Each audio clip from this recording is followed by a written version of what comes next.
Excuse me. Okay, assuming everything's good. Looks like it.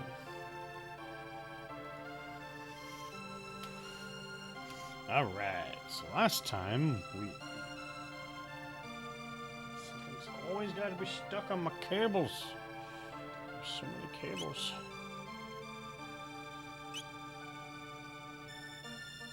Cut to a shot of someone's shelf full of toys of Cable from the X-Men. Okay, so... Right, okay, so I do want to see...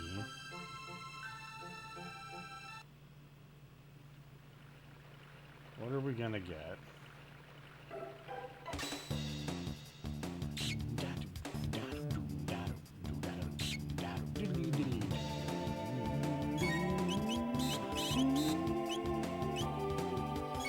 Oh, that's... I don't think we need that. Let's just try slide clone. Or supersonic spin, I guess. Because apparently Cyclone Sweep didn't do anything. Oh, actually, I think I remember what that move is. So will this kill everything? Yes. Okay. Okay, 6 TP.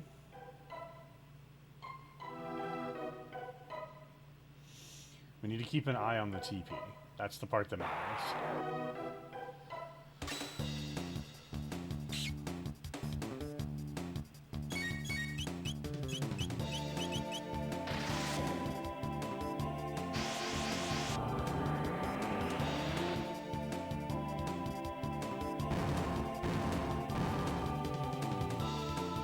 It's another 6, right? So that's 12.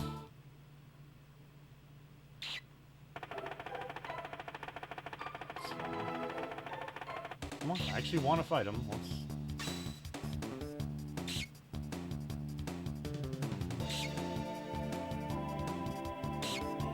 Why are they all attacking Frog?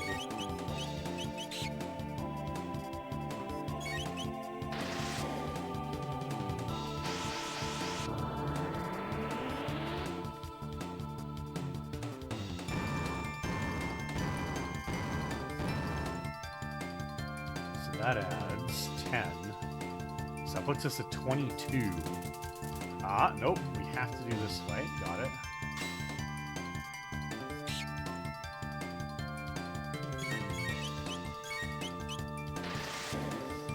This will go, of course, way faster if we have, if we just had a single person with a attack everybody magic. But that's actually what we're working up towards. 8. So what did I say? 22? So that's 30, which is the exact same amount as fighting the new.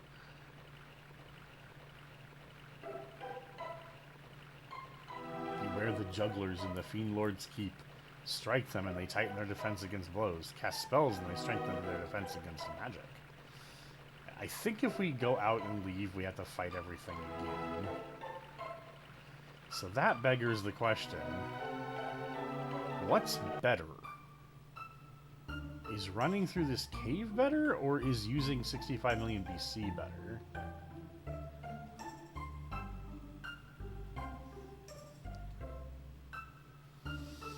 I feel like we actually somehow run less risk grinding TP in the gathering area, the whatever it's called. We'll also want more of the tradable items for later. Because the second time we go to 65 million BC, that trader's going to update their stock to better equipment. And we absolutely want to buy at least 2 or 3 of the ruby vests along with all the new weapons at that point, in preparation for a boss much later.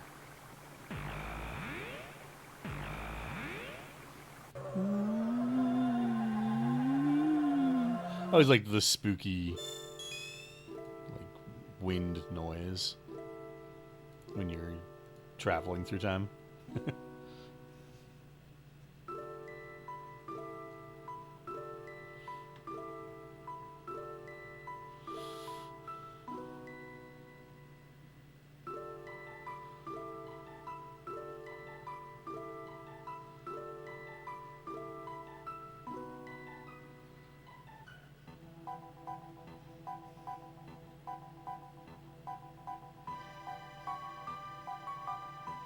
First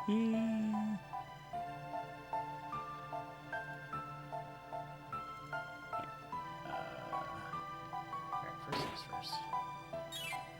HP might be restored. Do you think it's also just like straight up easier to go heal in 65 million BC? Because all we have to do is walk over to Ayla's hut.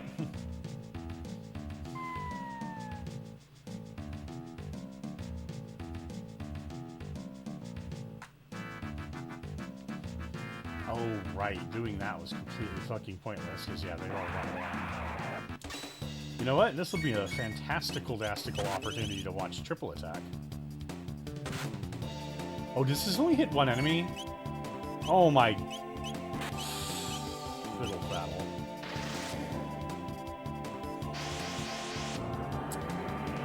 Okay.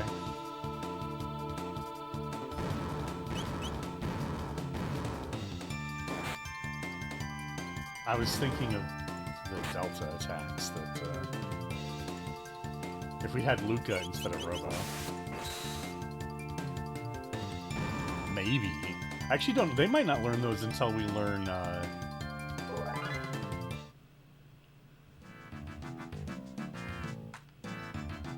until we learn level 2 magic, actually.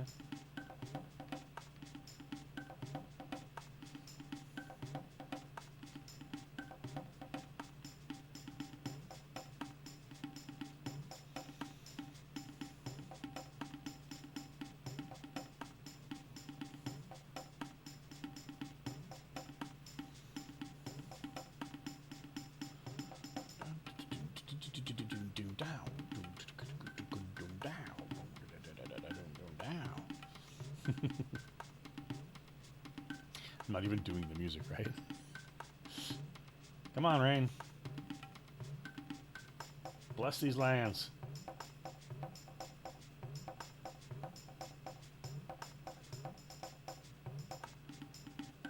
Man.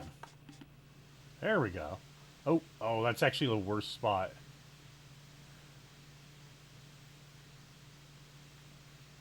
Maybe?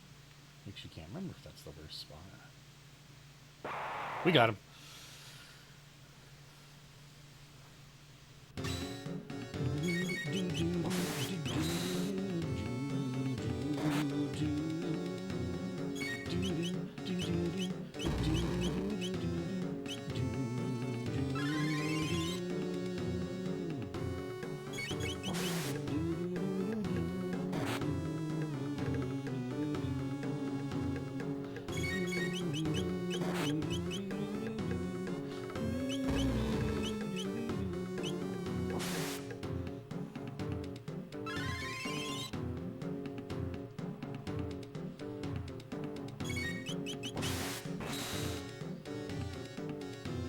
Hell yeah.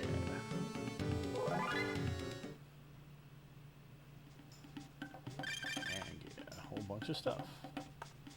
Oh, was he the one? Oh, I don't have Ayla with me anymore. Oh, I completely forgot. I think the new in here, if you steal from him, that's how you get the mop weapon for Chrono. That, like, just occurred to me. Oh, but I don't have her anymore, so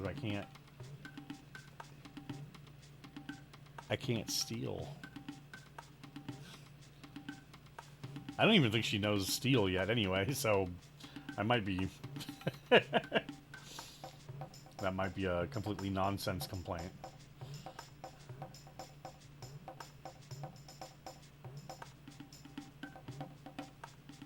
Come on. It's the only problem with doing it here rather than using the cave. And in the cave, we don't have to worry about trying to hunt down the new either. Dude, please? Okay, we got there. The cave will probably become more useful once we,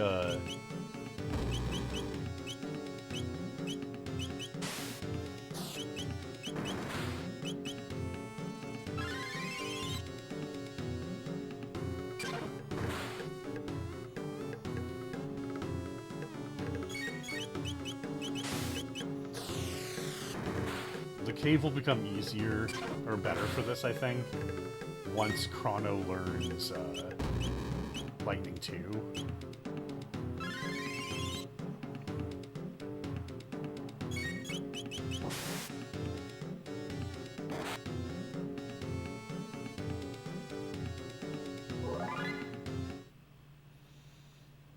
No idea how close I am to that, though. Let's find out. 109, so we're actually not that far away. We're currently using... Wait, what? Oh, that one's called Cure Beam, and this one's called Heal Beam. But it heals everybody by himself, which is super useful. 160. Oh, and Frog is working on Heal. Only fit, so that's 2 more healer and heal, and then after that he'll start working on water 2, I believe. We need lightning 2 for a couple of reasons, like me getting stuck on, damn it. One of those reasons is me getting stuck on terrain.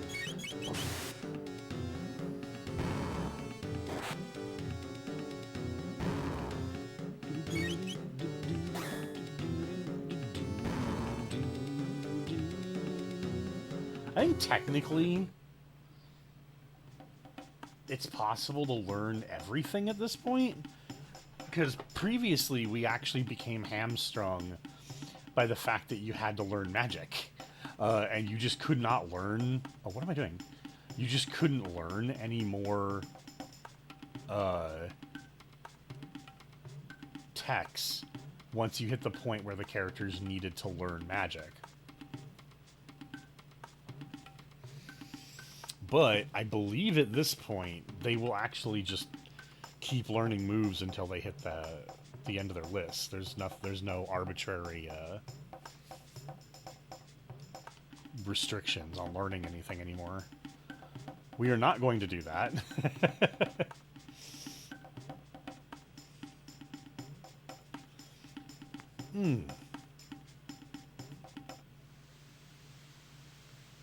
I don't know if anybody's actually gonna show up to the stream this time to chat.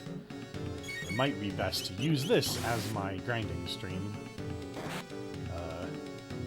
Which this is a point in the game where I like to do grinding anyway, because I at least like to have the level 2 magic before going to Magus's Keep. It's extremely useful to have characters that can hit everything with their magic, but also specifically we need lightning to... Will it just be... I think maybe Frog only needs Slurp Slash. You learn double and triple text by characters having specific moves already. Like, so they have to know... Each character has to know a particular move, and then they perform one fight together, and they'll learn the double tech and triple tech. So in this case, I think Frog just needs Slurp Slash to learn Spire? I think it was called Spire in the original, but it's called something else here. I do have the strategy guide. I still have the book right here. I don't want to try to...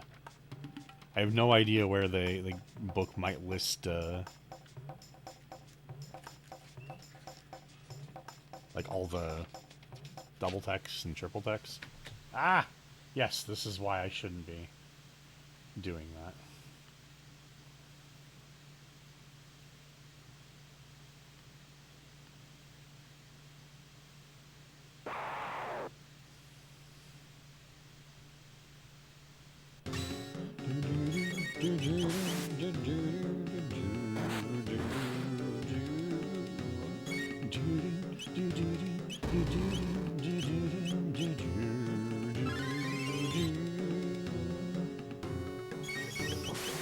It's kind of funny how like normal attack crits from Chrono and Frog right now will do as much, if not better damage than their current best melee special attacks.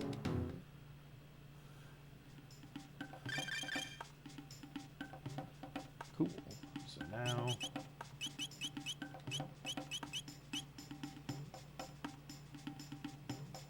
Okay, no, I think we need him to learn Aerial Strike, actually.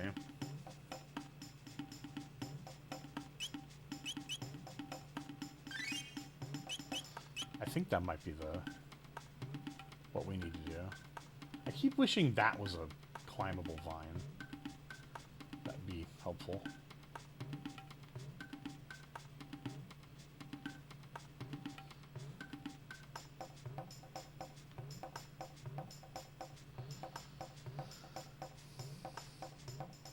But yeah, they'll learn, again, I believe it was called Spire in the original translation. I think it's called something else in the DS translation. But, it's, Frog jumps up, stabs the Masamune into an enemy, and then Chrono strikes the sword with lightning. It's awesome. And it's also, specifically, it's like the best thing to use against Magus without, like, massively overgrinding.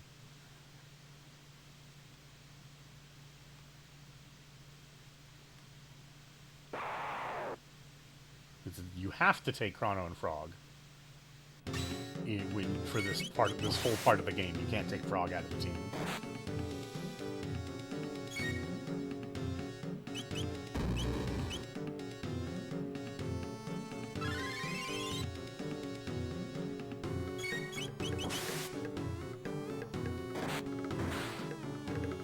And you can't take Chrono out of the team until much later in the game.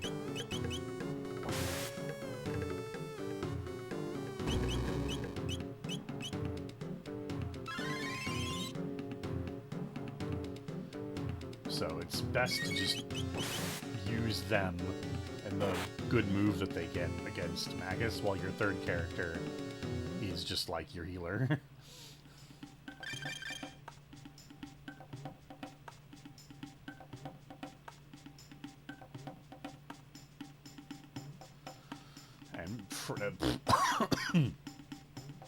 Sorry. Having Robo is a great third because he's going to, really shortly here, he's going to learn the heal beam, which heals the entire party. It's essentially just like casting 3 instances of Cure Beam. So it's a light heal. Whoops. Shit. That's not what I meant to do. Getting ahead of myself here.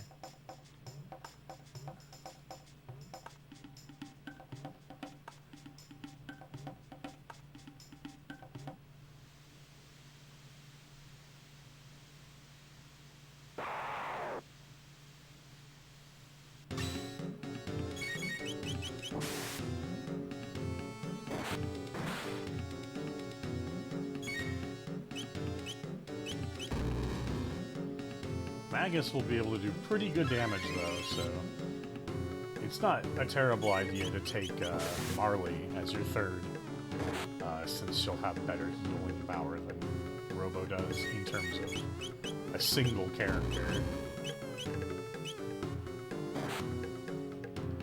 But having the whole group heal is also really good because Magus is going to hit the party with lots of deals damage to everybody attacks.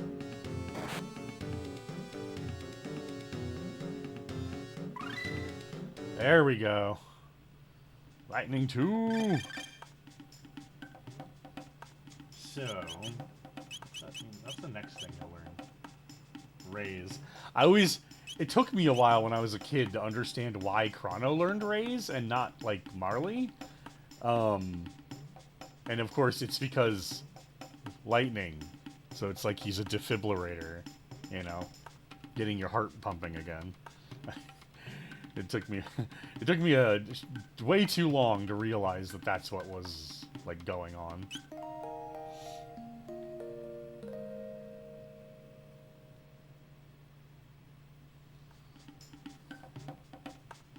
What's fun is I don't think even Final Fantasy VI. I don't know that 6 had auto raise in it. So Chrono Trigger might be the first instance of auto raise. Or auto life, I mean. In, I mean, it's not a Final Fantasy game, but, like, in JRPGs in general, really. That would go on to become a staple of Final Fantasy. In this game, it's a triple tech. Thankfully, I believe it casts... I believe the triple tech gets cast on the whole party, though? Oops, why am I slowing myself down?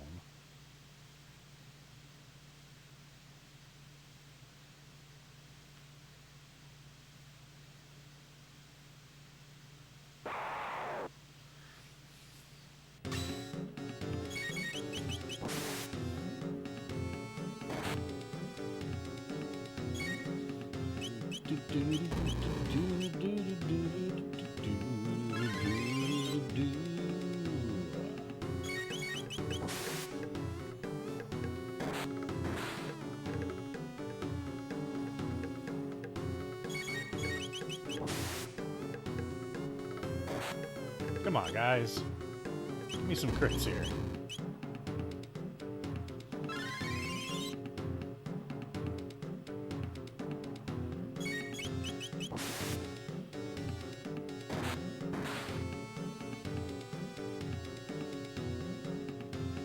Admittedly, that's like the thing with the original best sword for Chrono in the game was the Rainbow Sword.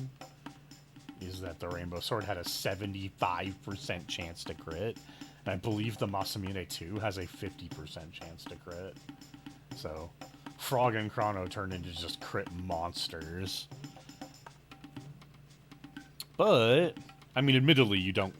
You do get this port added some post-game stuff that wasn't in the original Super Nintendo game, but admittedly, you can't get... Or can you start doing that stuff? Because they added it in the same way that they did to the GBA Final Fantasy ports, where they just kind of added, like, a location in the world map that you just can't reach for a while. Like, you can't really reach it until you've reached endgame anyway, but I think you can still technically go there before you've beaten the game. But I don't... Like, it's not super feasible because, of course, it's balanced... more or less balanced around the idea that you'd be going there post-main story. He was... Like, you know, only Chrono's been hit in the last 3, like, new fights.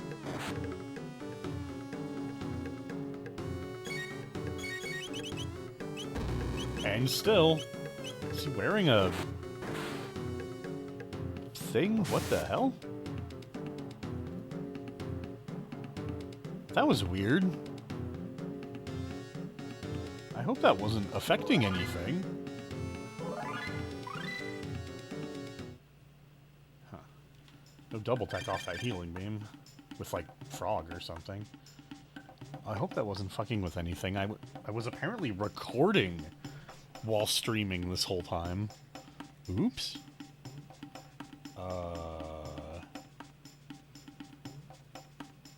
Where would that have ended up? Shh. Uh-oh.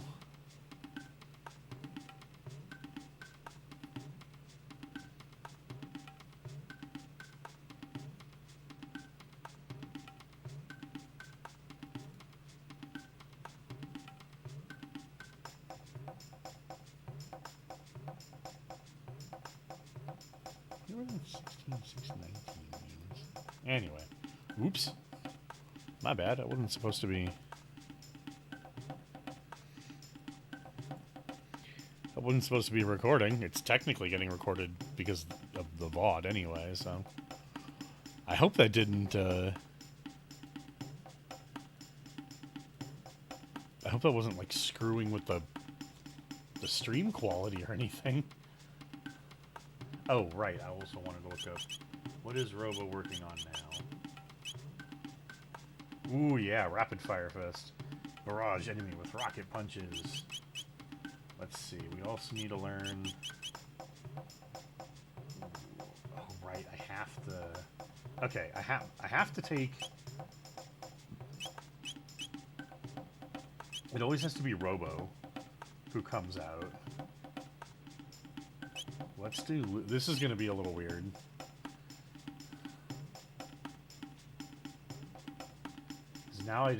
Now Frog's my healer. But he's also my guy doing most of the damage. Or not most of it, but like, he's half of my DPS. I wouldn't prefer to have him be...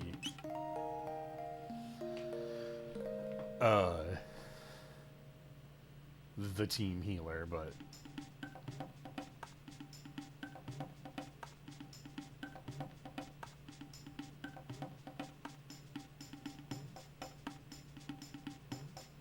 To the hunting range. Ooh, I wonder if we'll learn... I don't think so. I think Marley, Luca, and Rob have to learn their level 2 magics to learn Delta Attack. It is weird that you learn Chrono, Frog, and Robo's triple attack so easily. Feels like maybe they shouldn't learn that until Frog learns the move I'm working on right now for him, the Sky Strike or whatever.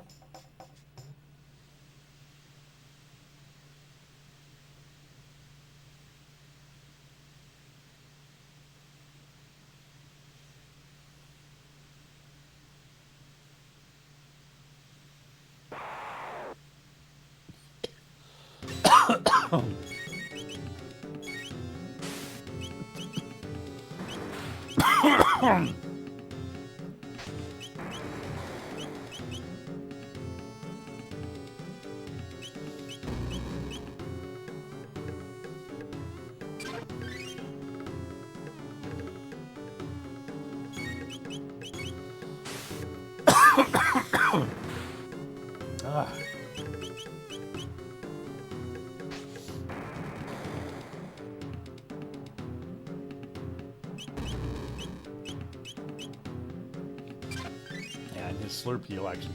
It doesn't matter in this fight because of the way that the news, like, damage works. It doesn't actually matter.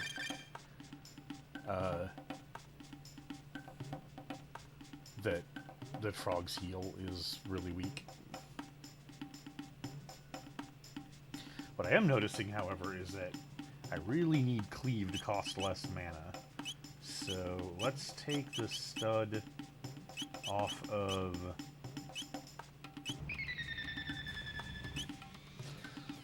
Hey, Sarah.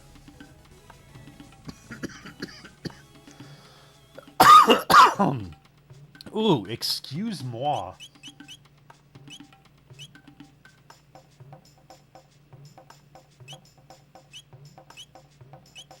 How are you doing? Thank you for the raid. I appreciate it. Alright, let's do that.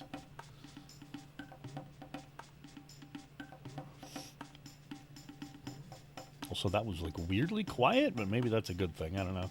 Or that might just be because of on my end.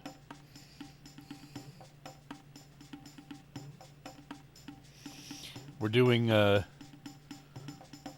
little bit of grinding before I head to,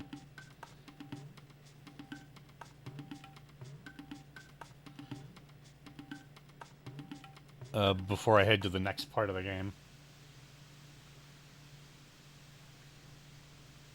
And we're doing that against this funny little guy.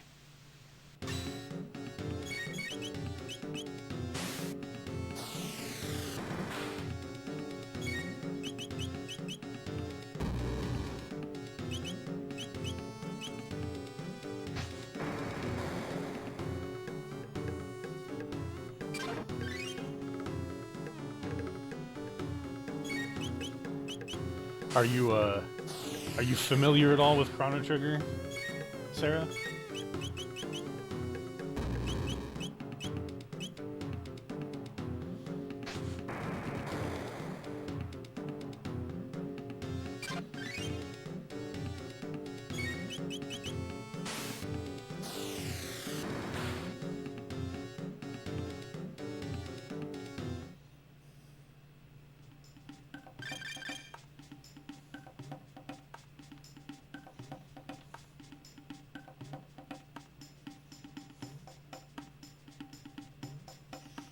Not familiar. Wow.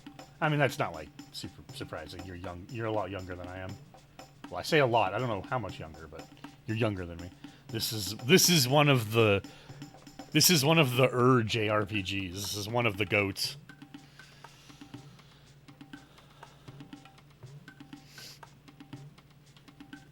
This is one of those games that is the reason the Super Nintendo is often cited as like the greatest console of all time, up there with like the PS2.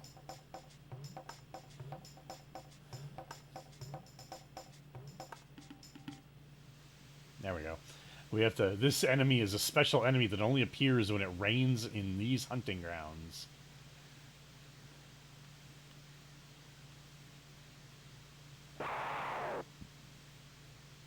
Although, news are even more than that. They are weird.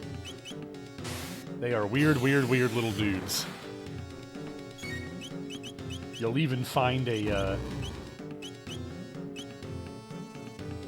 like a research document at one point in this game that quotes that, and it's saying that like, oh, an ancient quote from a bygone era claims that all life begins and ends with a new.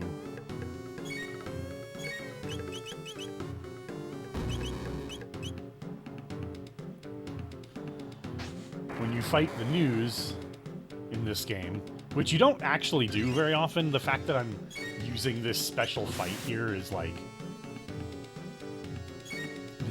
almost a joke. Because you're not really... The fight here in the hunting grounds is meant to be kind of a secret.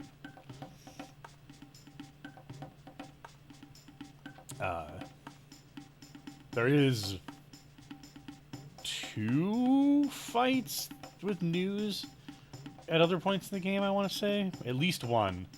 And it's entirely optional. But the news only have 2 attacks. It always looks like they're just doing a headbutt, but one of those headbutts will always do all but 1 of your health, and the other headbutt does exactly 1 health. And if they do the one that drops you to 1 while you have 1, it doesn't do anything. Like, it can't kill you. So the joke is, of course, that you know, they keep hitting with the all but 1 health move, and then they try to hit those characters with the 1 health attack.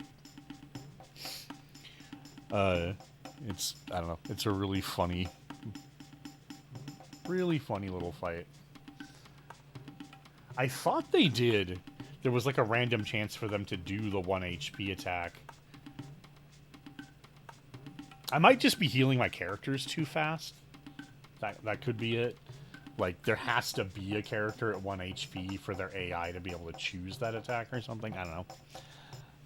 I know a lot about this game. I've played it like a gajillion times, but I don't have it.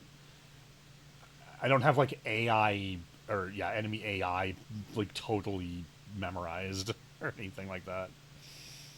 There he is. But he's the best way to get not character experience necessarily, although he definitely gives decent character experience. Or it does. And the news don't really have genders, but mainly he gives tech experience, or TP, which is what I'm currently wanting to grind right now, is my tech points, not my levels per se.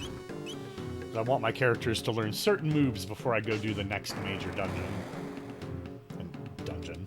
I like how that's become just the broad term for you know, the next major like story part of a game, or like next major threat of a game.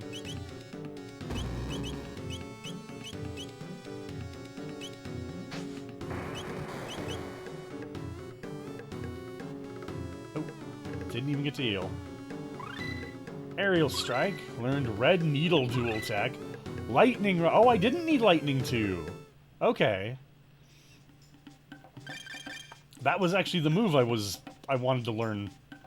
But I thought I needed Chrono to learn Lightning 2 first. Oops. Alright, let's see here. So...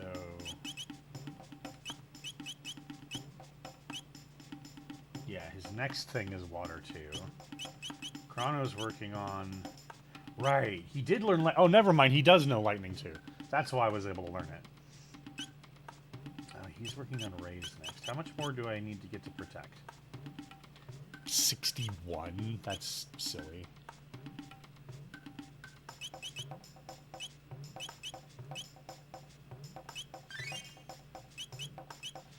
It's silly in so much as that the new gives me 30 TP. So, like, I might as well just do this really quick.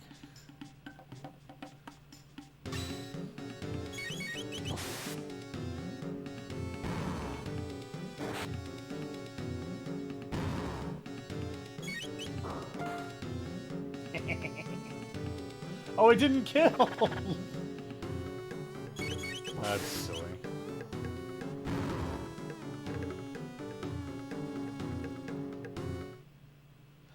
Oh, I wasn't paying any attention. Did I even get any TP from that?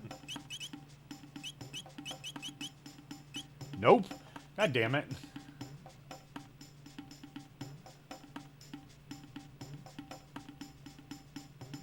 Oh, what am I doing?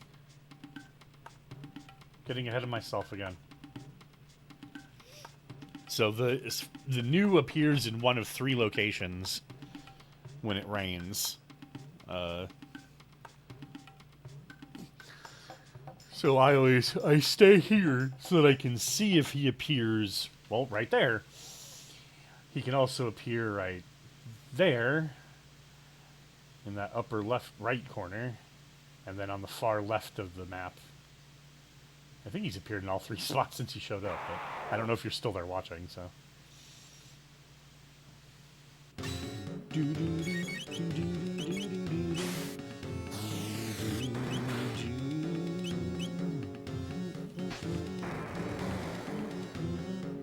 Actually,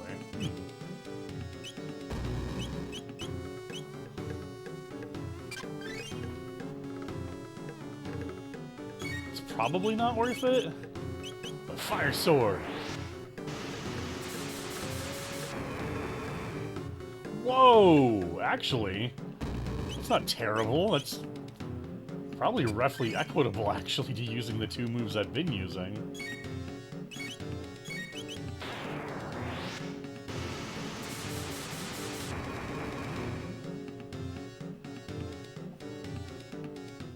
Fun fact, on the cover art for the game, both on the cartridge and on the box,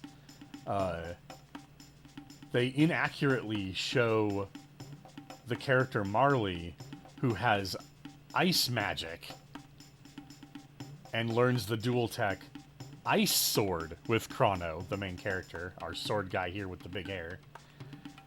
They inaccurately depict her enchanting his sword with fire on the cover, because the art for the cover, all the art for the game, all the key art for the game was made by Akira Toriyama, the Dragon Ball guy, which is why Chrono's hair looks like that. But he, like, finalized most of the art before they apparently figured out that who was going to be what element. Or at least between Marley and Luca.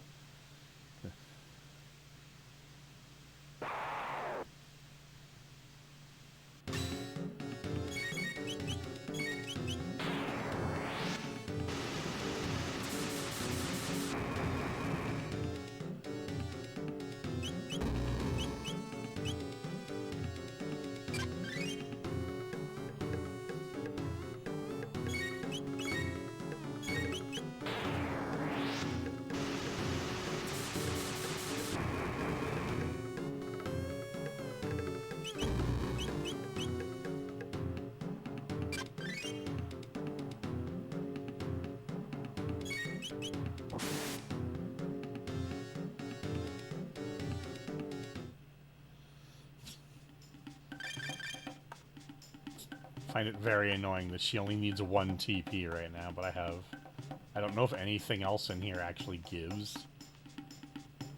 Whoops. Man, my muscle memory is being really weird right now. That's not what I meant to do.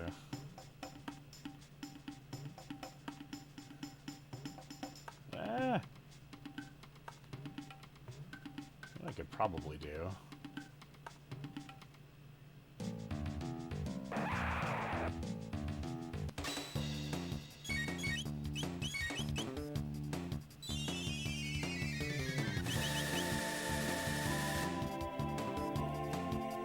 Oh! Oh no! Oh no!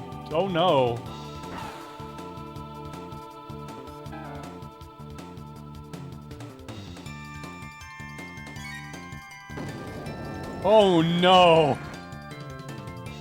Please? I did not think that would fail to kill. Okay. Oops.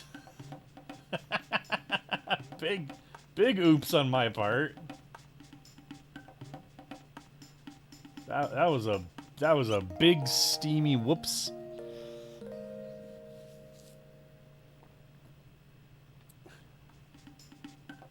Okay, let's go. Let's go somewhere else really quick. Look down here.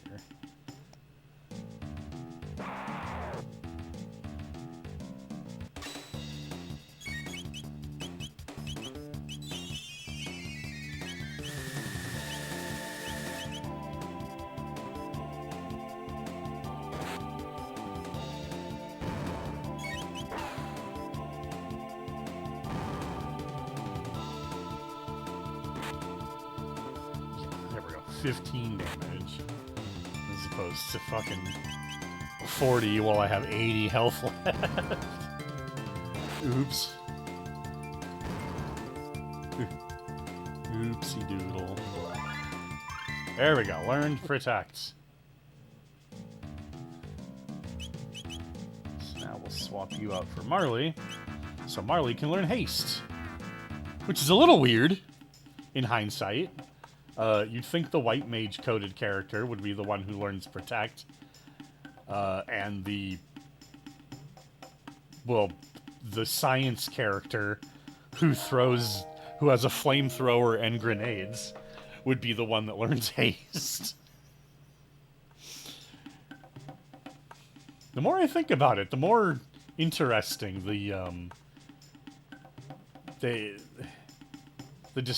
not dispersion. What's the word I'm looking for? How they separated, like, the more generic kinds of spells, like the haste and protect and whatnot, and raise, for that matter, is kind of interesting.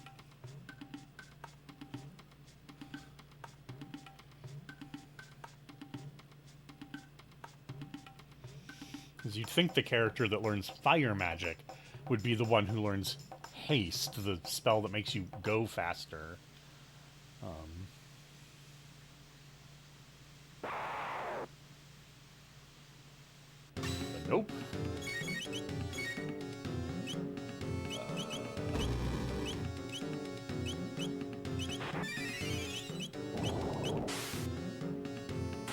How much damage does this do?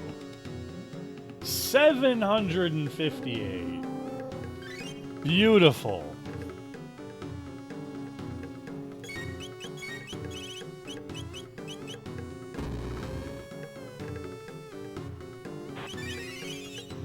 I'll cast Aura on her, but I'm pretty sure he's going to go down in 2 hits. Yup. Ice water dual attack. Nice.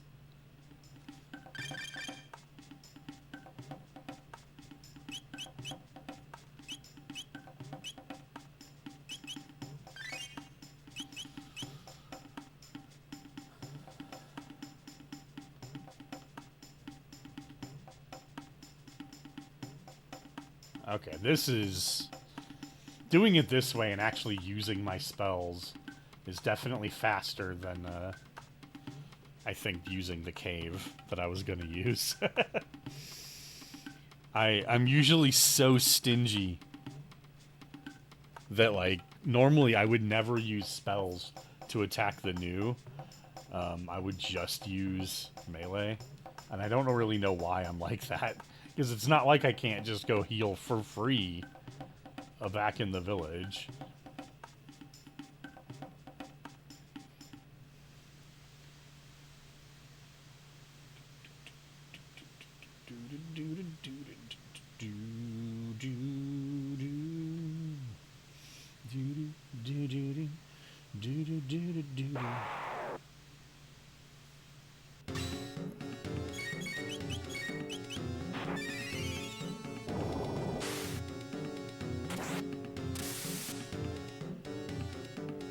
Zapow, baby!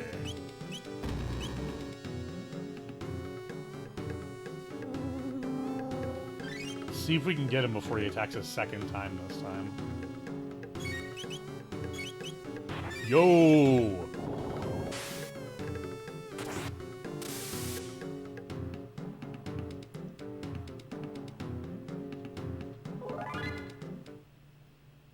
Friggin' beautiful.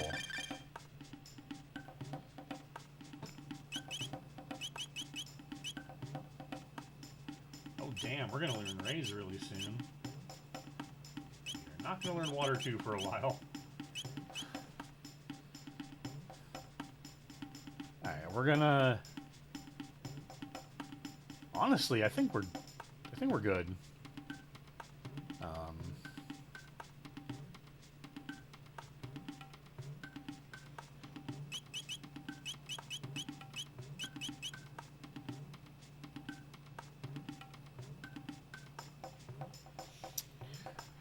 Ooh, my butt.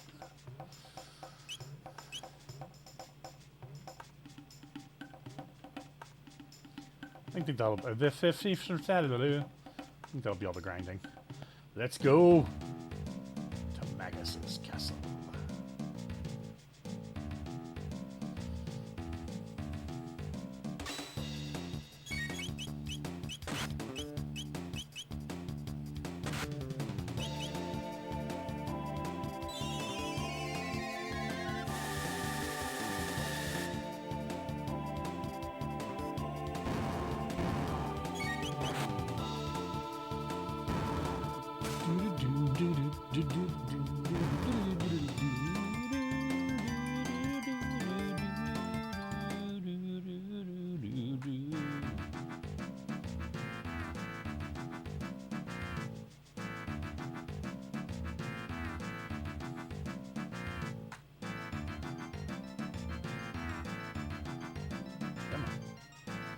Down? Yes.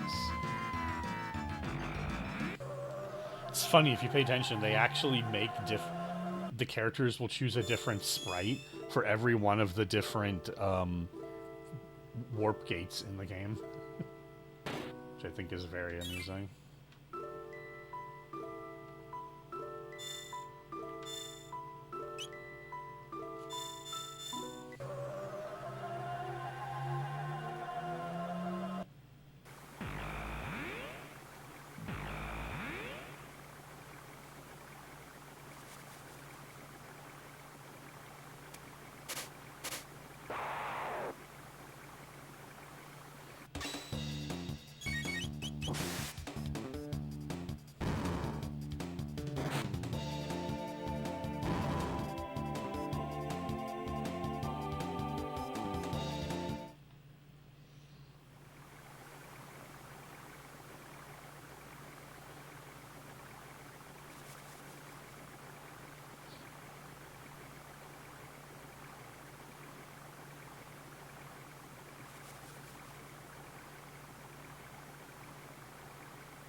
I have not once interrupted those two from playing ball, and I shan't.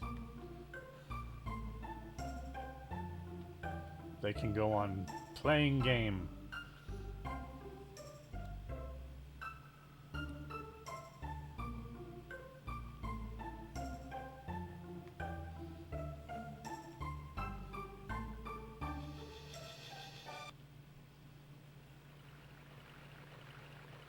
Huh. Oh. Hooper Scooper.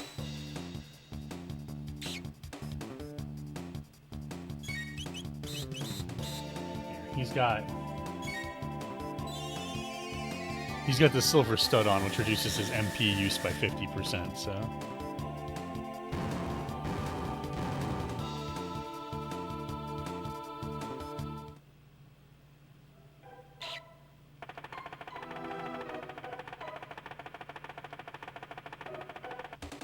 Oh! I didn't think they would be that... Whatever. Oh, for the love of... Nope, it's lightning to everything. Get out of my face.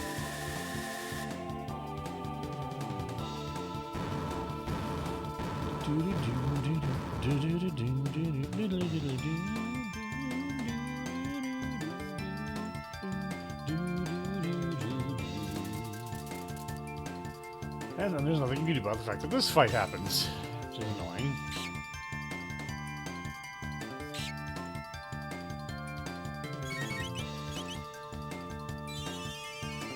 I'm just gonna keep doing this.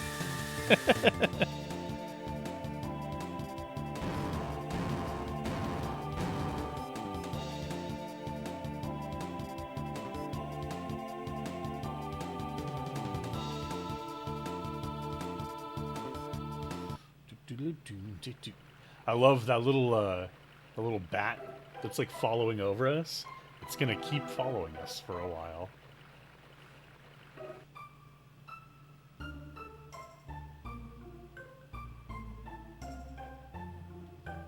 Oh, is there no way to...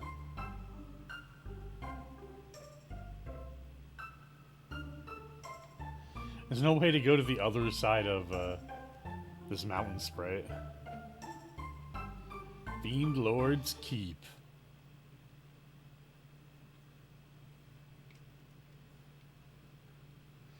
This is it.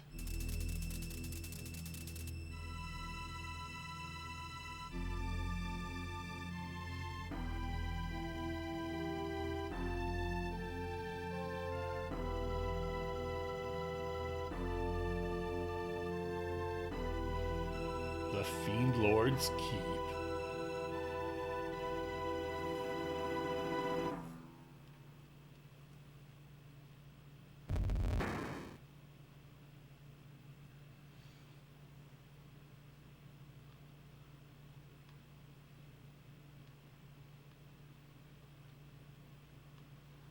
So I have a feeling...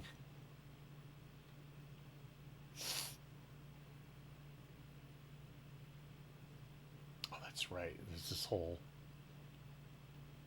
thing where all you see is like regular people.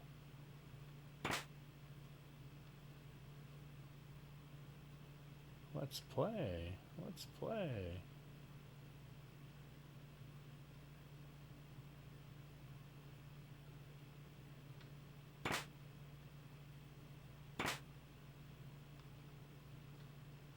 Like, you can see that sword up there, but you can't interact with it. They say in Final Fantasy VI, which was also on the Super Nintendo, there's like a whole thing about this is our treasure. There was the whole like I remember the thing that made me want to try actually playing Final Fantasy. Talk to him? That's weird. She says something. And yeah, even Chrono's mom is here. Just hilarious. It's like, obviously this is a fucking...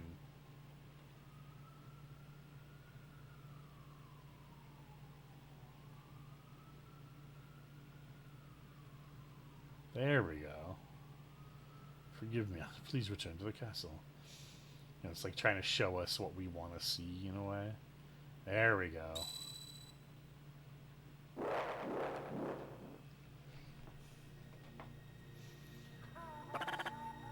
Ozzy.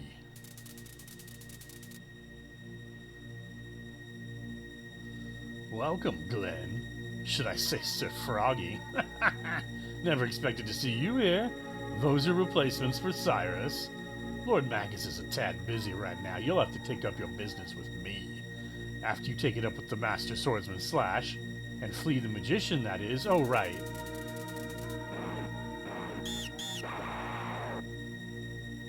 And all 100 beasts in this keep, of course.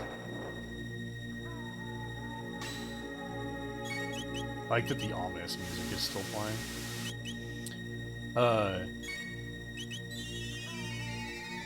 In Final Fantasy, the thing that made me actually want to try playing Final Fantasy VI back in the day was a review of it that said something to the extent of,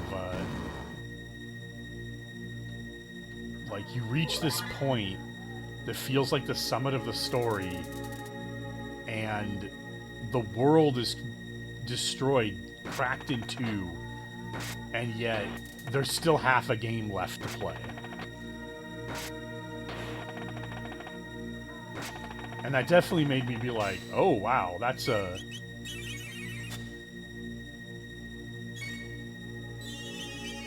that's a hell of a way to describe the events in the game. I mean, I didn't even know what the events in the game were, so it was very much like, wow, that's super interesting.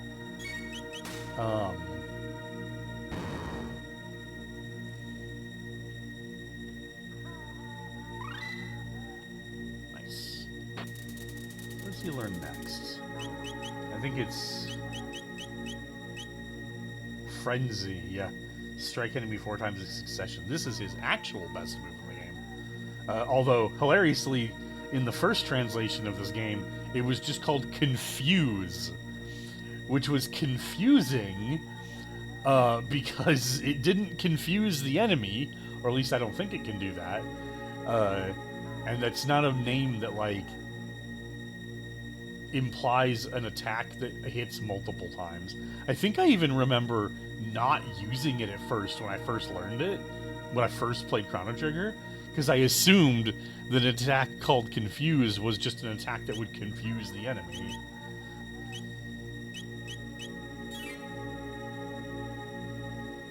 Oh cool, Ether's only restored 10. Goodly Goomdrupu.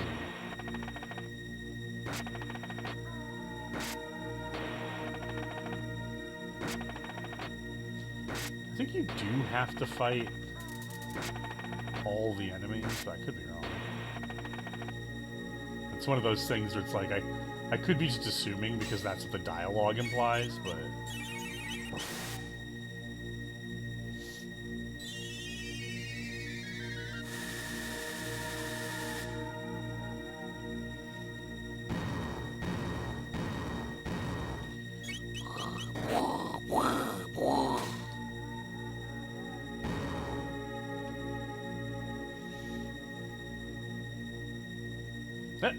Oh, we got an ether from that fight, so that's nice.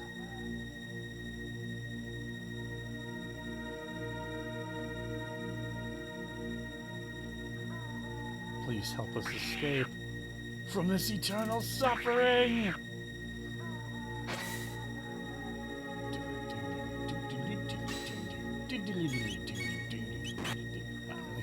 They're still playing the ominous music the whole time.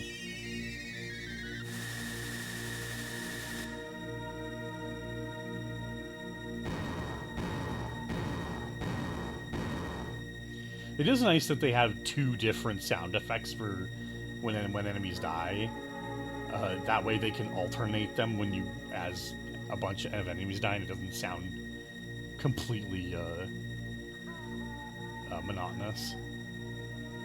Such insolence.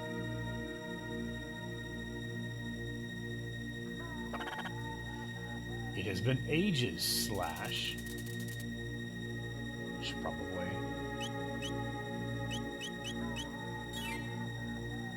There we go. That'll do.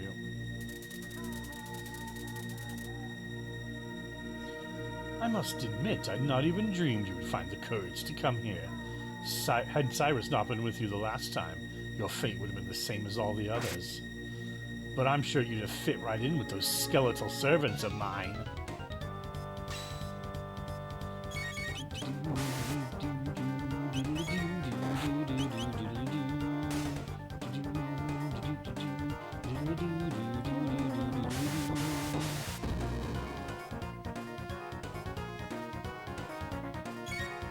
Oh, huh. Is her health just that low? Aura costs 1 MP. It's not gonna hurt to...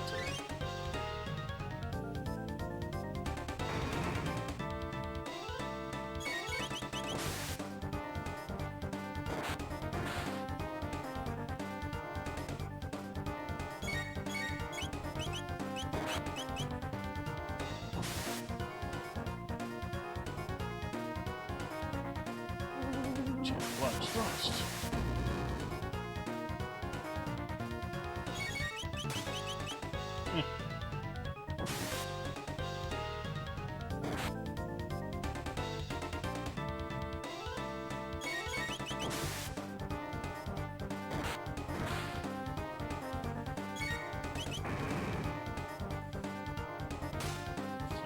Ooh, nice 2 crits in a row. You love to see it.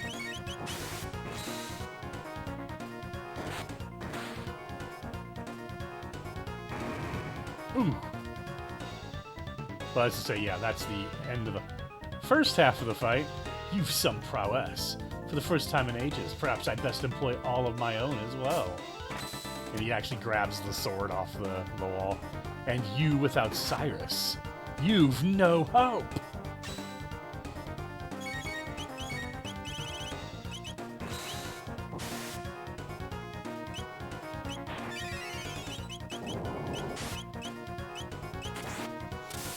Ooh, I should have been curing Frog first, now that I think about it.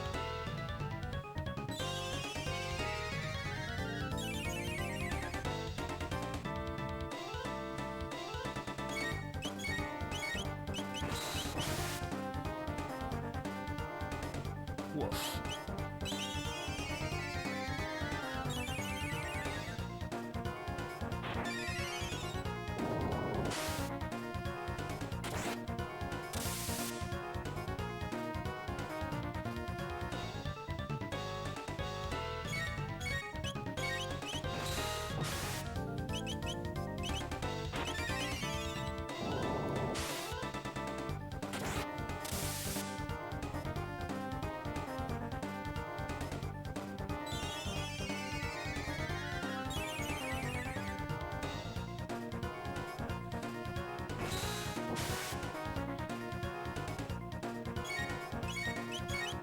I'm curious. Let's do Ice Water.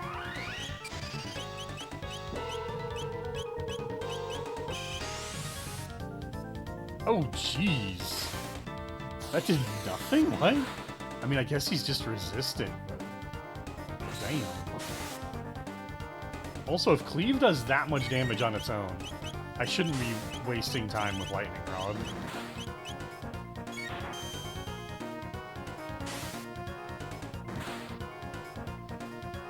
Yeah, Lightning Rod wasn't doing any more than...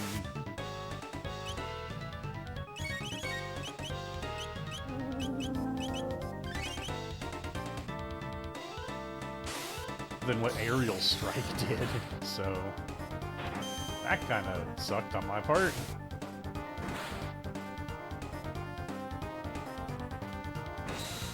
Ooh!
Oh.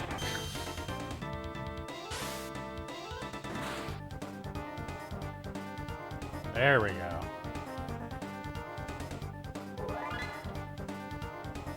Woof. But to fall fighting for Lord Magus, there could be no greater honor.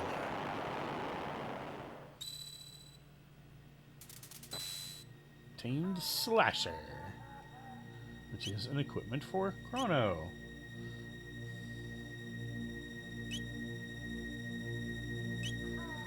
Which increases his speed even, which is pretty neat. The big one, though, is that he leaves behind a save point, so I can use my much more efficient shelters to heal.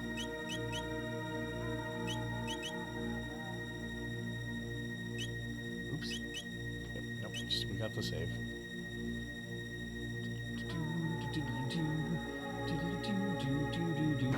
Oh, okay. Oh, they all just came back? Okay, so there's no point in...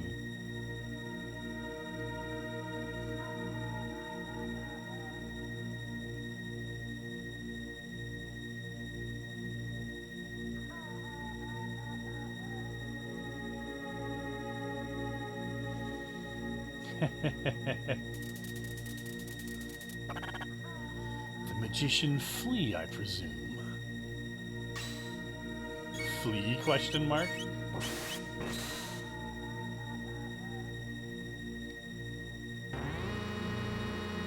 Oh, MP Buster sucks. That was not Flea. Where is the true one? I'm here, right here. Been with us the whole time. Greetings, little green one. What's with her? She is a powerful magician. Do not lower your guard. Flea is not the mere woman she seems. Yes, yes, I'm a man after all, right? Pout.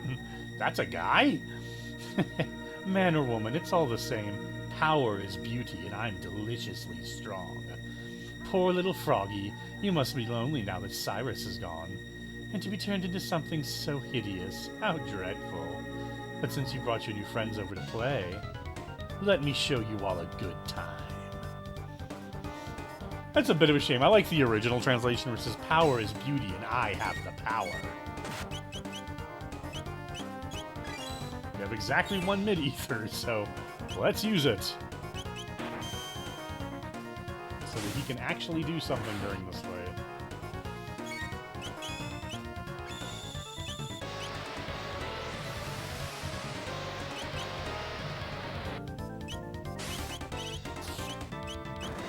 I don't have a lot of panaceas either, do I?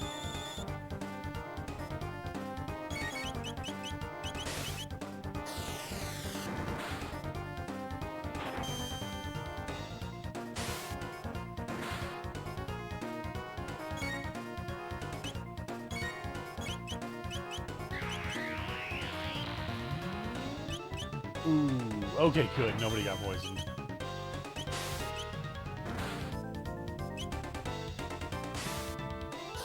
I guess we'll try ice. I don't know if this is gonna be any good against Flea, but guess that wasn't awful.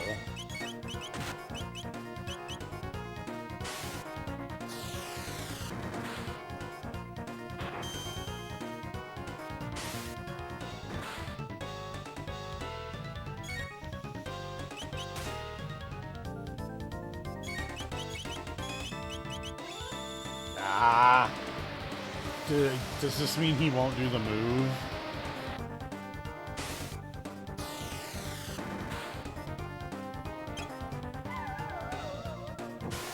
Oh, yeah, that makes him attack everyone else. Although, hilariously, that kind of ended up being a bad idea for her. Since it got rid of Frog's confusion.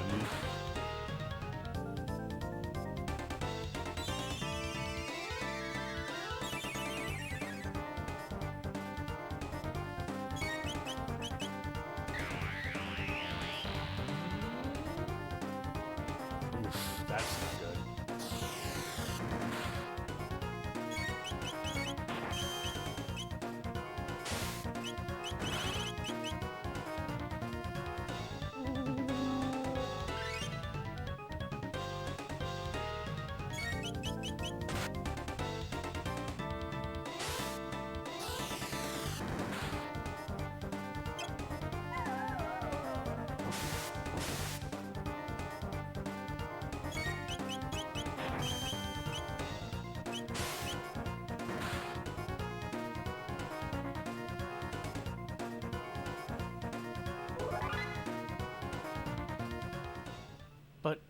But I'm so beautiful, Lord Magus.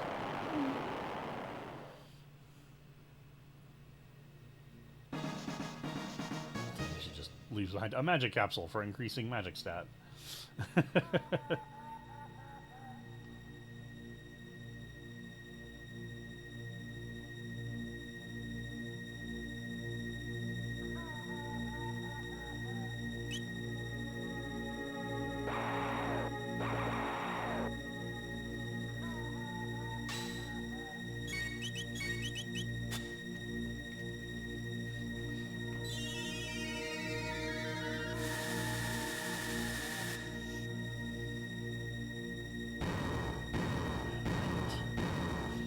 Do not remember what's in this box. Hey, Vivi. Yeah, no worries. Barrier sphere. Barrier sphere? Is that an equipment?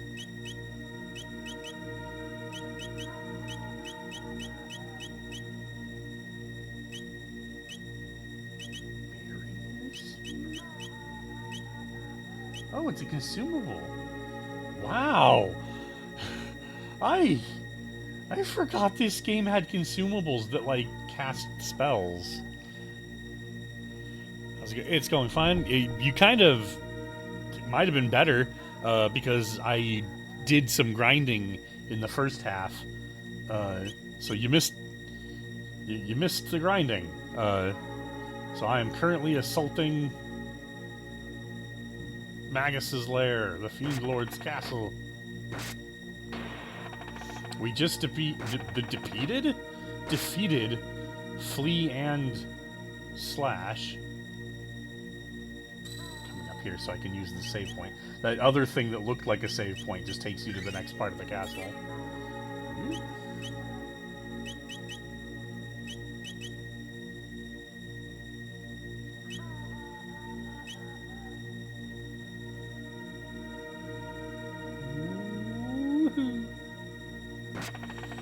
Not get into any unnecessary fights.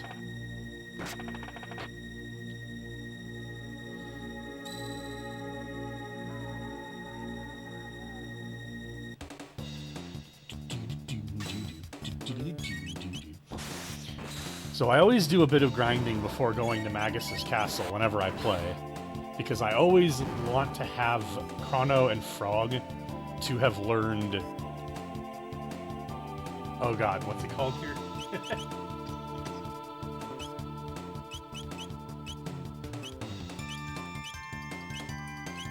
Lightning Rod. I always want them to have learned Lightning Rod before going to the Magus fight.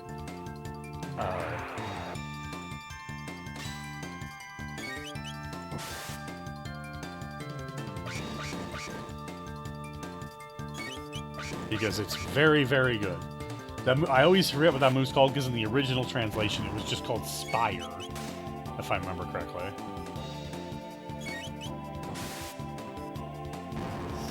There was also, you did miss a line of dialogue with Flea that you totally would have, like, commented on, because in kind of unfortunately true old anime man making character stuff, Flea shows up, and Flea looks like a woman. She's pink, she's got like a ponytail and stuff, but she actually just comments that she's actually a man. And in the original translation, I actually think Frog was the one who told us that Flea was not a woman. But when it's regardless of who reveals it, she has a line about man or woman doesn't matter, only power matters. And in the original translation, she says power is beauty and I have the power. And in this version, she says, like, I have the power is beauty, and I'm deliciously powerful, I think. It's kind of the same line, but it's one of those things where the small difference, I kind of like the original better, but I see what they were going for with the new translation. But also, I have a sneaking suspicion that actually the original translation was probably more accurate, and when they did this retranslation, they were like, let's not have one of the hero characters be the one that, like, it's not really misgendering in a weird way, because Flea doesn't really care about, I guess you could claim they're gender fluid, maybe? But yeah, you kind of get the feeling that probably the more modern retranslation, they were like, let's have Flea say, like, be the one to correct them, kind of thing, because that would come across better.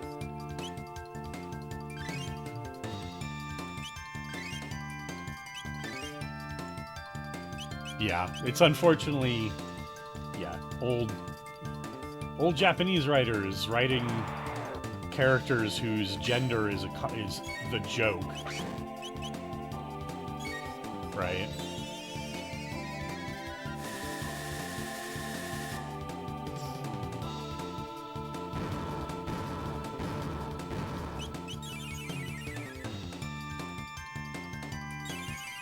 Admittedly, in, like, neither case is any character, like, insulting. It's more like they're just surprised, but yeah, you know, it's not hard to read between those lines.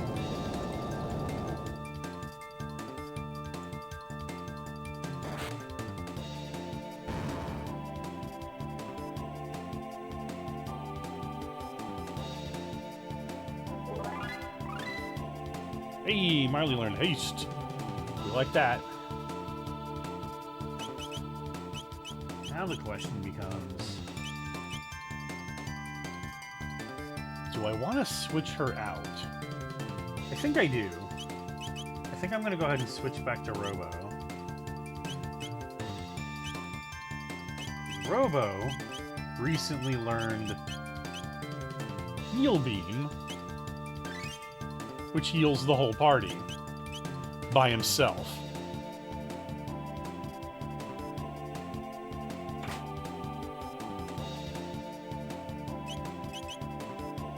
Mistrobe, he has to say. Only the female characters can wear Mistrobe.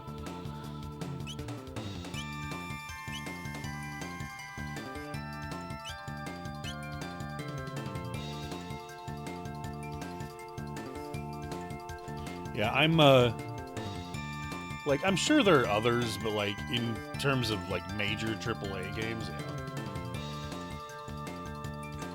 yeah. At best, you get, like, ooh,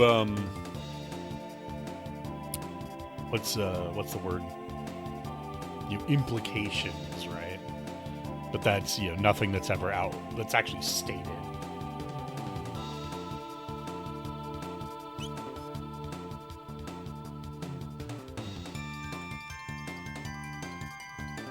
Yeah. Yeah, that's why I was like AAA games, right?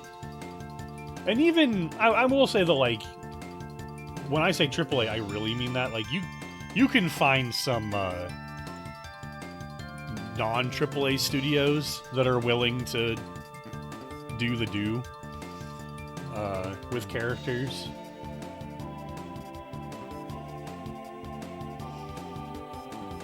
But, yeah, AAA studios. Good fucking luck. So you've made it. Slash! Flee! Pardons, Ozzy, they cannot help you anymore. You fly-eating, tongue-flicking... Ozzy's in a pickle! You'll not escape us.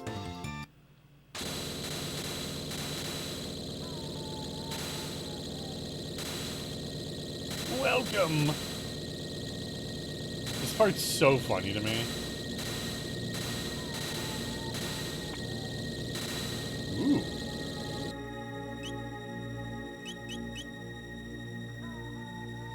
Yeah, give that to Chrono.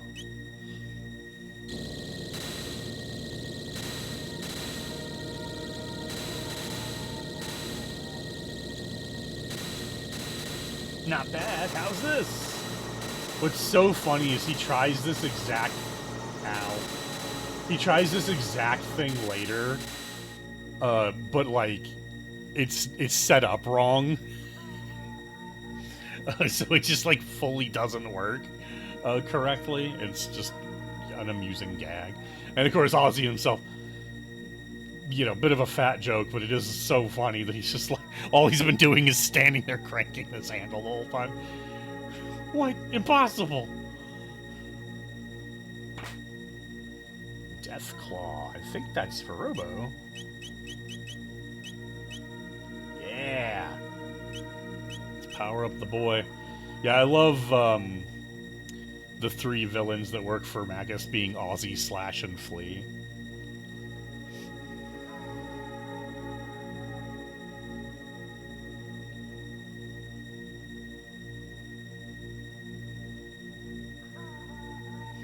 Also, random fucking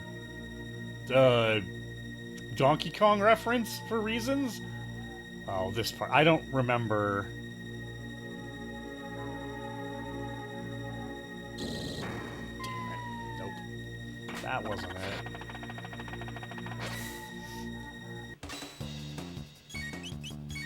This actually isn't too bad, because if we get lucky, there's actually a save point down here.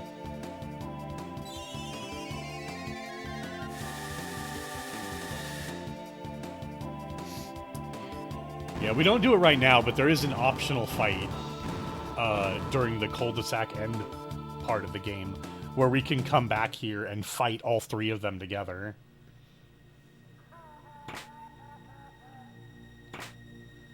It's also really cool because you can steal an equipment off of each of them, which is an equipment that they all declare they're equipping at the beginning of the fight. Which I always thought was, like, really funny, but... Damn it, that wasn't it.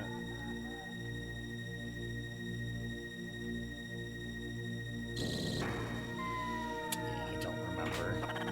I don't remember where all the holes are. Damn it. And some of them turn into, you have to fight the save points. They don't even have names in the, like, fight list.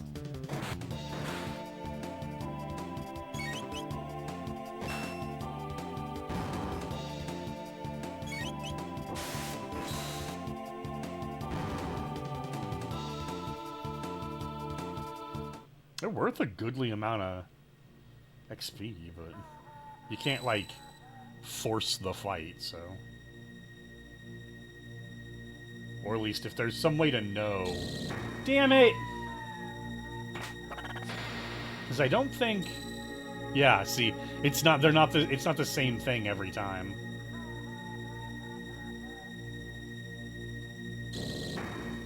Are you kidding me?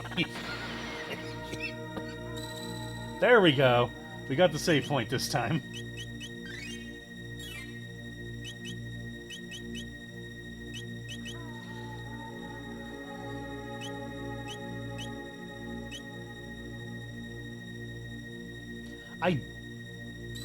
I was gonna say, I do think there is a logic of, like, the one that is the save point is always, directly across from the one that sends you back, or something. What? Impossible!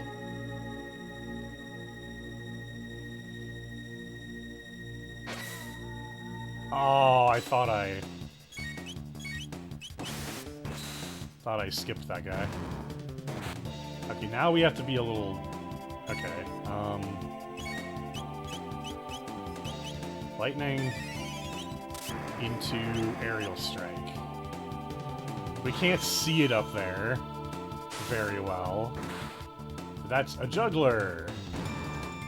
The juggler enemies, we actually get a warning from a note left on a dead soldier that, to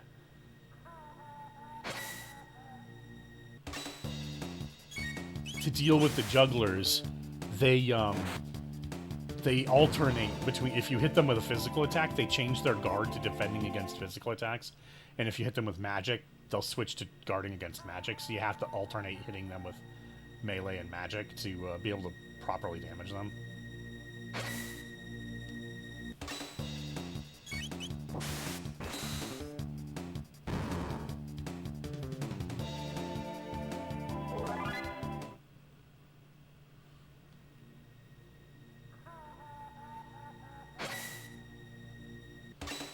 Oh, the Roundillo bomber got left down there. Fuck. Okay, that didn't do as much damage as I thought it was gonna do. I thought that was gonna be a lot worse.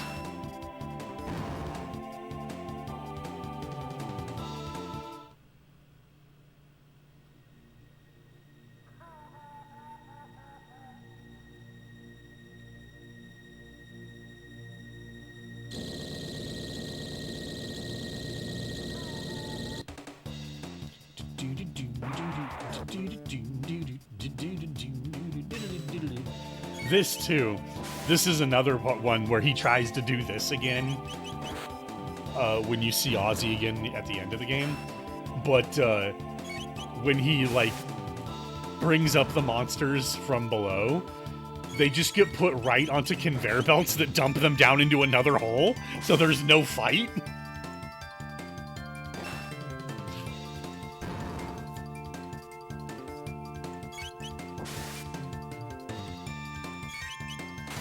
Whoa! He finally did something. And it didn't do a lot of damage.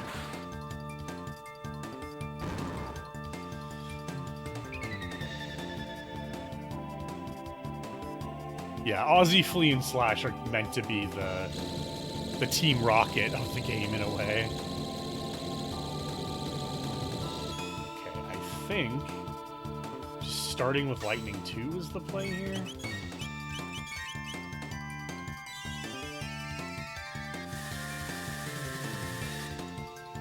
Oh, I don't know if you're up for voice chat. I could get in one of the voice chat thing-doodles. If you're not, that's whatever.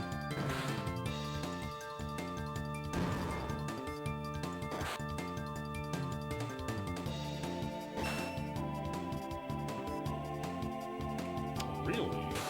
Oh, these things have a dual attack. That's so good.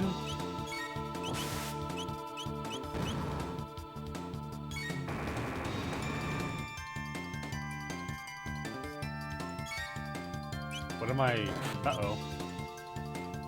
Oh, that's weird. I must have hit a wrong button in there somewhere. Because I thought I'd given the command to attack there, but apparently not.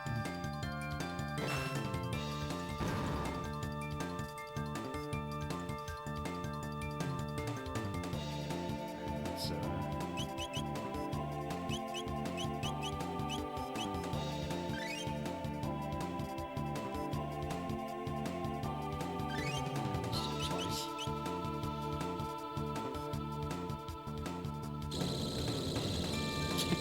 I love the chest that's just right there.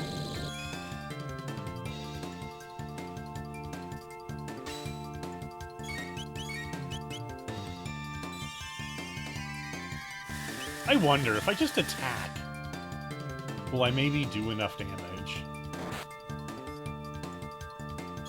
Nope, okay.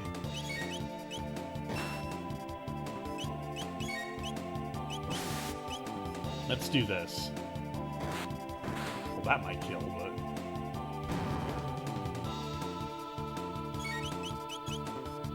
we'll just hit each of them once physically, and then I'll hit all of them with lightning too again.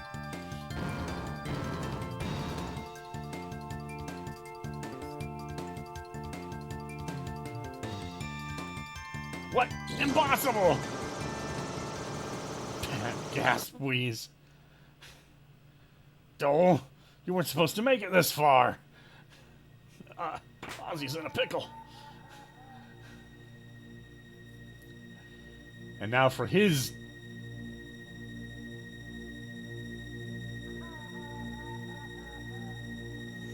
So I just skipped a bunch of fights there, by the way.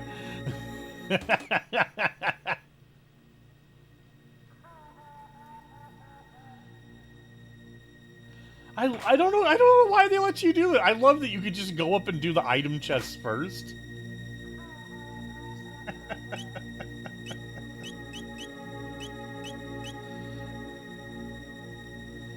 And now for Ozzy's completely silly-ass boss fight. Ozzy, your time is nigh. Lord Magus should have finished summoning Lavos by now. I won't be defeated by you, I won't! No attack can pierce my barrier, I'm invincible!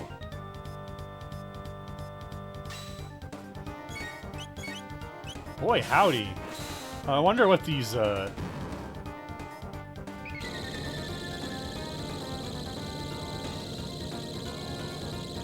That's actually a good... that might be the joke.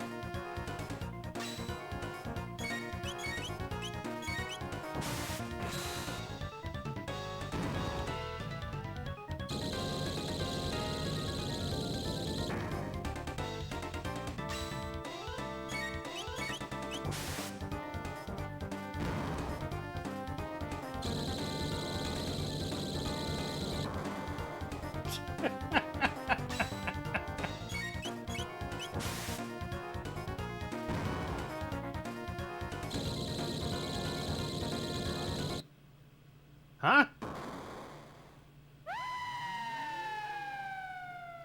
Now, admittedly, nothing we could have done would have actually gotten through his barrier. So, like, you know... I wonder what affliction of the mind that one must have been suffering from. I hate that you can't tell which of these is the warp. And which one's the save point. They should have colored the warp differently.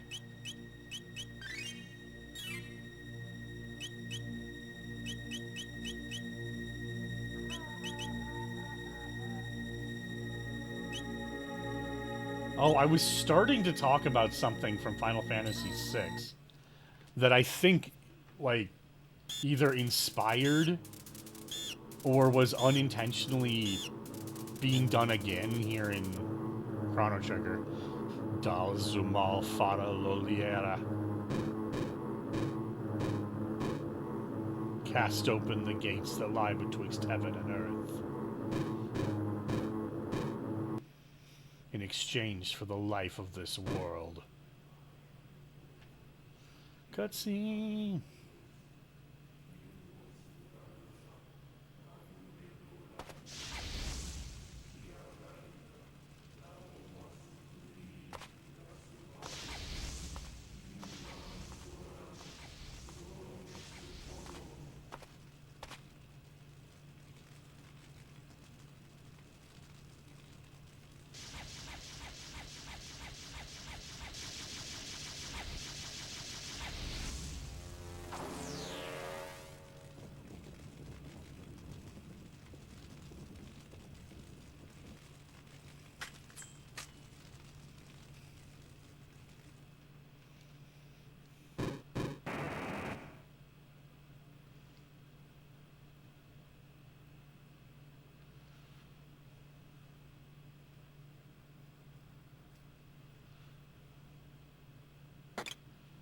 Magus! Ah, that frog of so many days ago. How have you fared since we last met? Well enough. I owe you my gratitude. This form has been a blessing in disguise. Without it, there are things I'd never have obtained.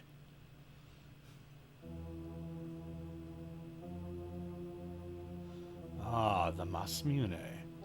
What? Let us hope no other... Whoa, why did that dialogue go by on its own? That was weird. Again, the bitter black wind begins to howl. Very well. Come, if it is death you seek. I like the original translation better. The black wind begins to howl. Are you prepared for the void?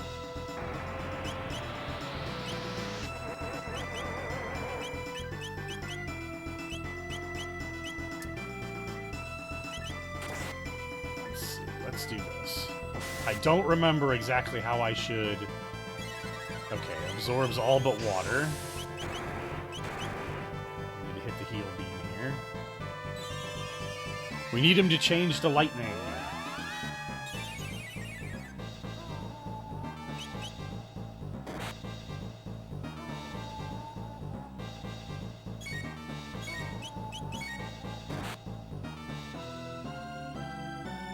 There it is.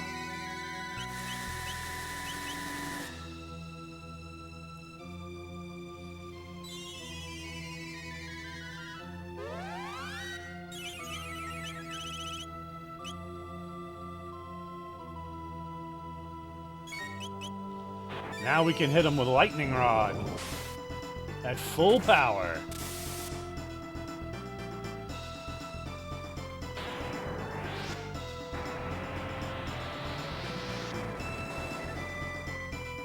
Ugh.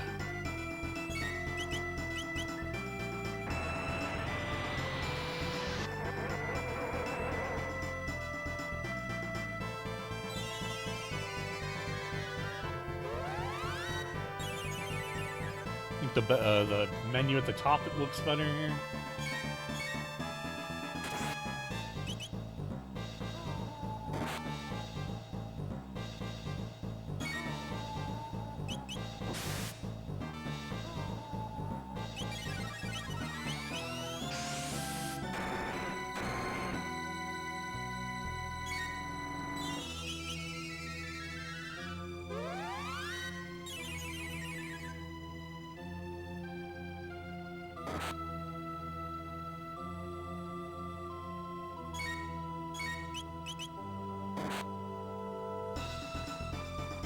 There we go.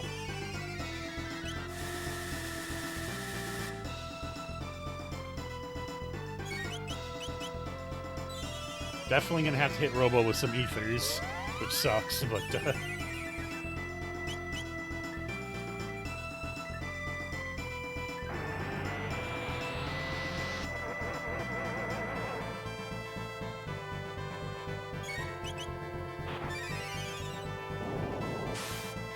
stick it in him! Zap!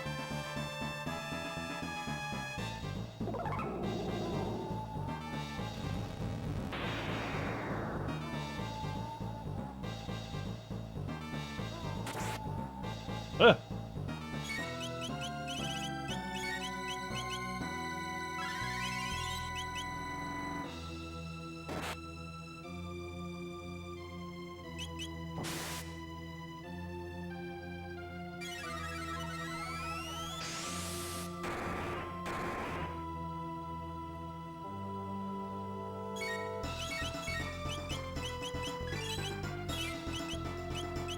I fuck balls.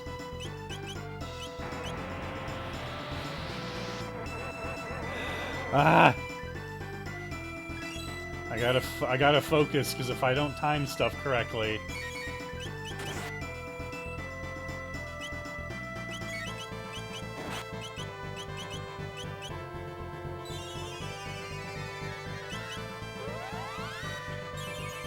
If I don't time my healing and stuff correctly, then we're gonna be in a real problem. Ah.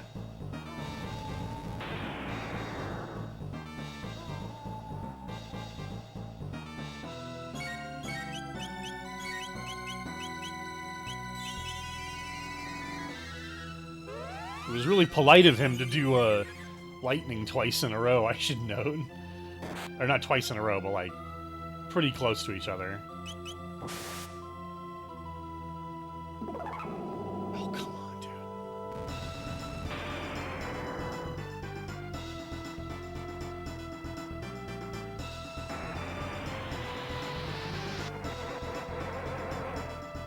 Alright, you know what?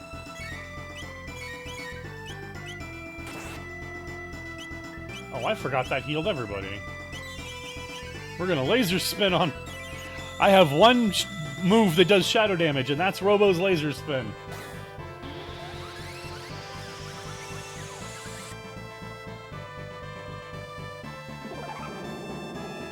Just right back to shadow.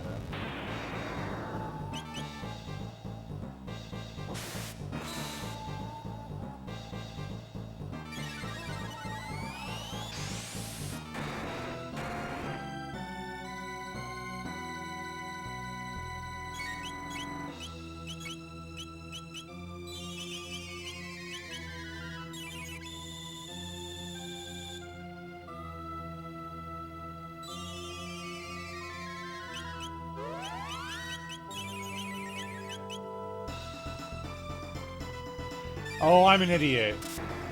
Right? I'm stupid. Did I just... Yep, I healed them. Oh, I forgot. It absorbs all the shadow.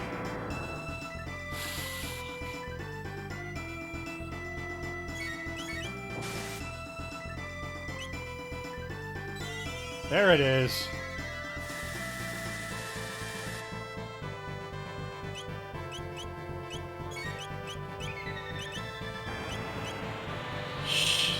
Hey, Corey.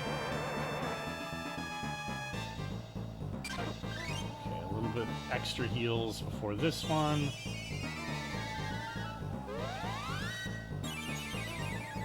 Alright, come on.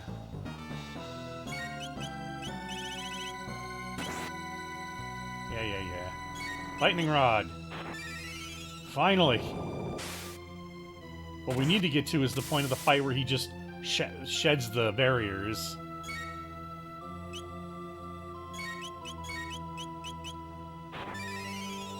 Okay, he didn't change barriers, so we might be in the clear to just... Oh yeah, look at that damage.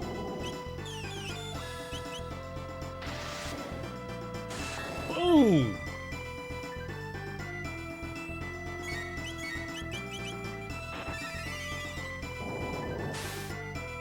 Stick it in his face! Stick it in his dick!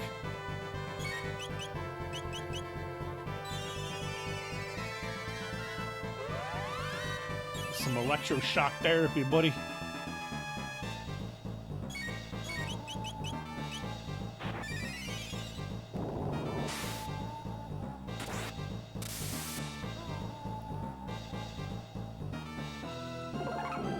Dark matter. Fiend Lord's strongest dark magic. Ooh. And it hurts.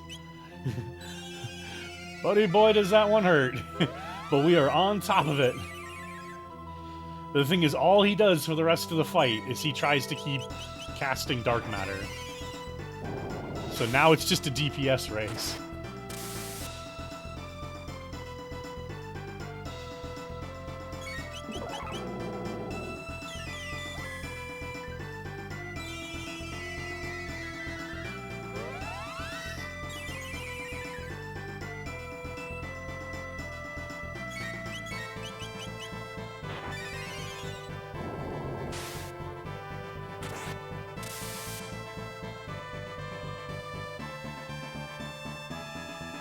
There we go.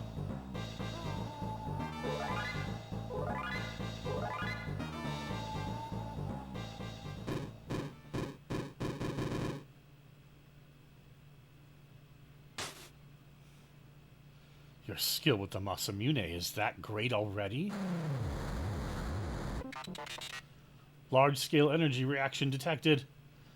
Could it be Lavos? No! He mustn't awaken from his slumber yet! Awaken? I do not understand. According to the records, Lavos was created here at this precise moment. You fools! I but summoned him! He has dwelt within the earth for eons, absorbing the land's energy and growing ever stronger. It appears my data was incorrect. What is this energy in the air? I am detecting the emergence of a gate of theoretically improbable proportions. If you had not interfered! An enormous gravity sink is forming.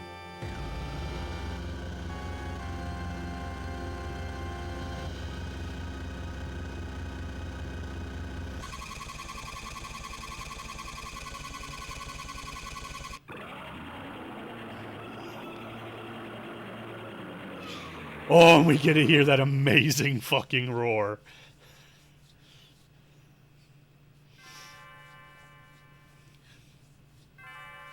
It's like every step we get a little bit closer to Lavos. Before he was simply like a concept, an idea of a threat, or it was you know. Now we've heard it. Honey, you'll be late for work. That's right. I forgot that they did this fake out. Dear me, I'd forgotten how beautiful Leon's bell sounded. Chrono, we can't keep asking my father for help. You need to hold down a job. Makes you wonder why he's not just, like, a knight. Chrono. Chrono, Chrono, Chrono, Chrono. Forgot about that.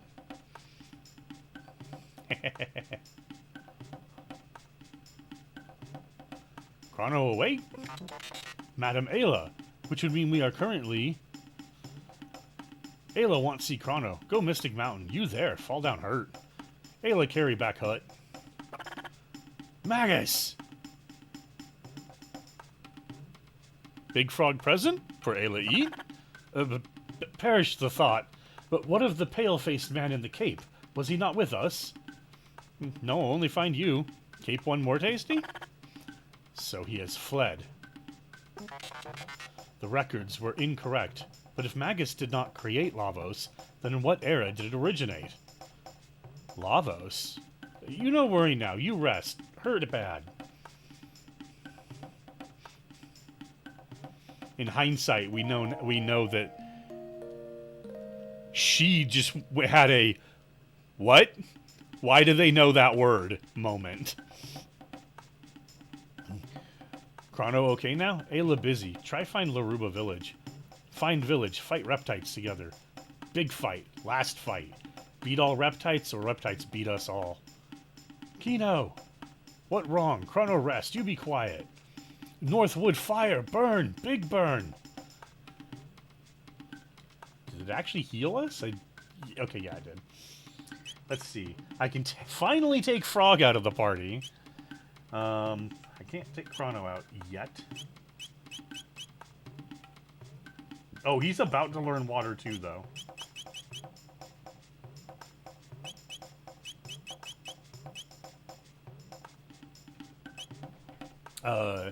So we'll keep him until we learn water 2, and then we'll swap out.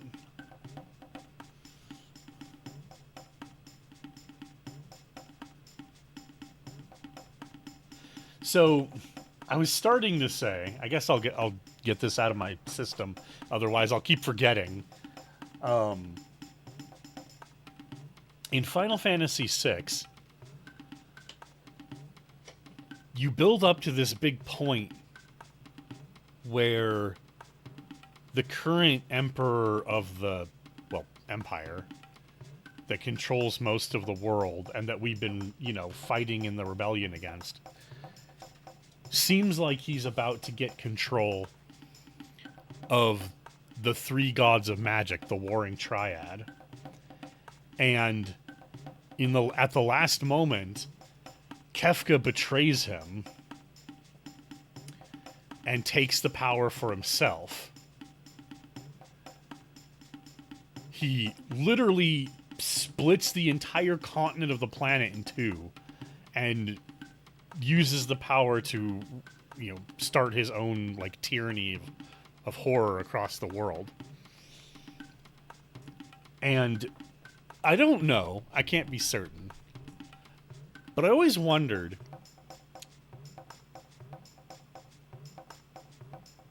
if their intention was that the game getting to that point, which is about the halfway point of the game, if the developers' thought process was that they were tricking people into thinking, people who were playing the game for the very first time, right? Way back in the day before spoilers were really like a commonplace thing. The people playing the game who had been playing previous RPGs, they would have thought potentially that that was actually going to be the end of the game. And then twist. And I feel like they did the same thing here in Chrono Trigger. All the build-up to going and fighting Magus are like belief that Magus created Lavos. And so if we stop him, we stop the Day of Lavos and we win, right? And you even have like these huge detours. The first big detour to 65 million BC as part of this quest to get the Masamune reforged because it's the only sword that can hurt Magus, even though it feels like that didn't even end up being real. Like, he kind of gives a shit and everything, but it's not like you need the Masamune afterwards to deal with him, like, later in the game and stuff. Like, I don't know. It feels like they were tricking us, is my point. It feels like they wanted to they wanted to get in the player's head that fighting Magus really was the end of the game. And then twist. So, I don't know. I'd be really curious because it feels like that was what was going on, but I cannot possibly prove that. Reptites take Kino. Reptites kill all. Try stop Reptites. What do now? Reptites follow Ayla. Ayla, bad luck. Reptites come, burn village. People fight. Reptites kill all. Oop, there we go. Sort of. Ayla, this your fault. Look at village. Reptites follow you. Now village ruined. Ayla, sorry. Reptites strong. Live long before us, so we hide. The Ayla say fight together. Ayla still say fight now? Ayla alive. Ayla fight. Win, live, lose, die. That rule. No can change rule. Again, I like the original translation better. I think that it went win and live, lose and die. That rule of life, no change rule. Like, again, it's the same line effectively, but I feel like the original was punchier. But, that, that's just my bias. Old man breathe, but dead inside. Ayla's strong, so make big talk. We not strong. No, strong, fight, get more strong. Ayla help, but now need Dactyl. Give Dactyl. Dactyl? Go Tyranno Lair. Tyranno Lair, Reptite Castle. Danger, even Ayla danger. Ayla want die? No, want live, so go. Ayla be okay. Give Dactyl. Yes, give Dactyl. Elder tell Keeper, so go Dactyl nest. Ayla be careful. Elder, big help. She runs off without us. You take care, Ayla. You fight, so Reptite's mad. At Ayla's thing, when he's like, you go Reptite Lair, you want die? No, want live, so go fight. It reminds me of that line from Jurassic Park when I think Goldblum asks the hunter character, like, something's alive again for the first time in 65 million years, and your way of greeting it is to kill it. He says, remember that chap, I don't remember his name, climbed Everest without any oxygen, came down nearly dead. They asked him, why'd you go up there to die? He said, I didn't. I went up there to live.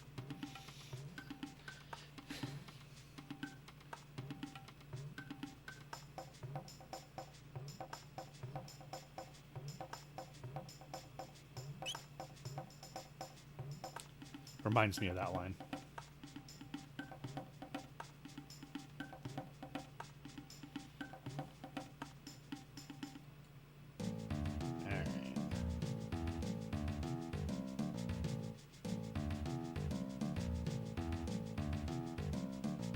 Dang it! What? There's probably just a thing there.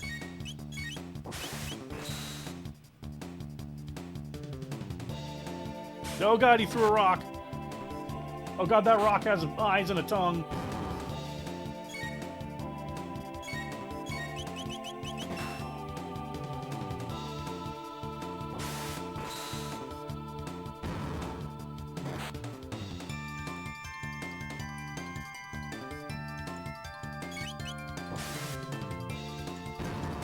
Schist. Is that a real word?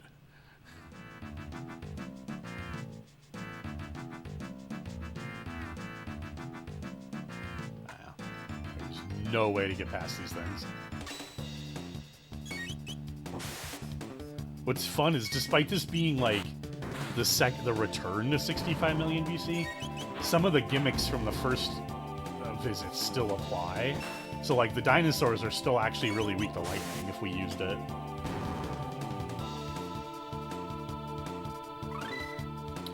There we go.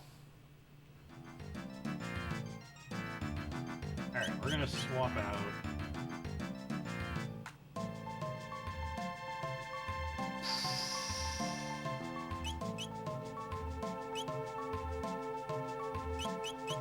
I kind of want to just... Whoops, that's not what I meant. Yeah, like, I kind of want to do this. But it also means I don't have great melee damage anymore, because only Chrono has a lot of melee damage with this team. Luca gets, like, a hilarious shtick later where her ultimate gun in the, like, pre-bonus content is,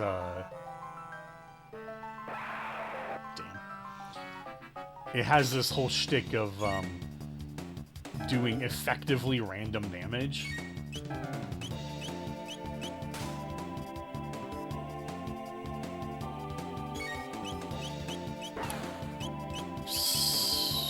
Have a bud juicy. Please be, thank you.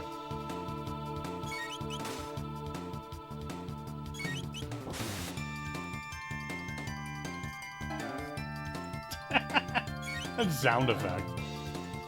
Come on.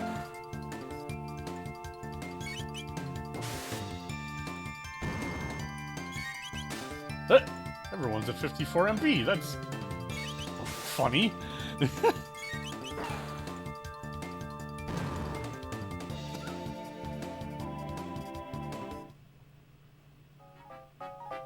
Curious.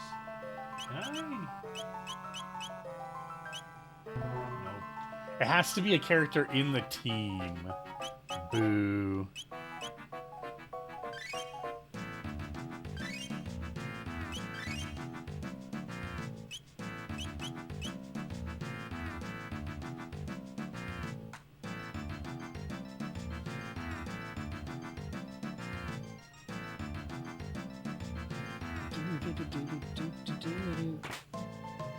Mesozoic male.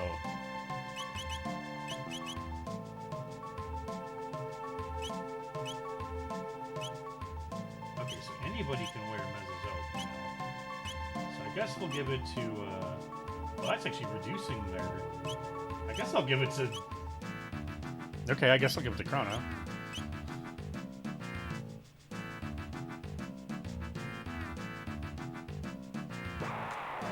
I was like, I feel like there was a fight against more of those avian enemies here at some point.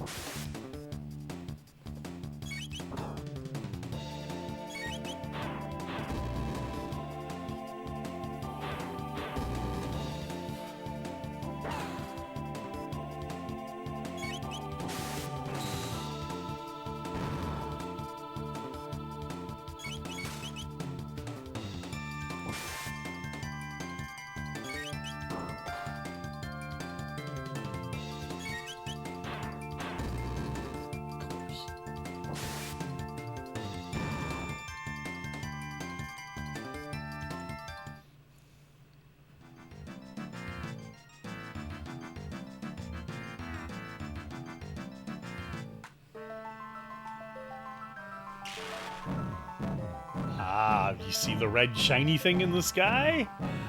Hmm.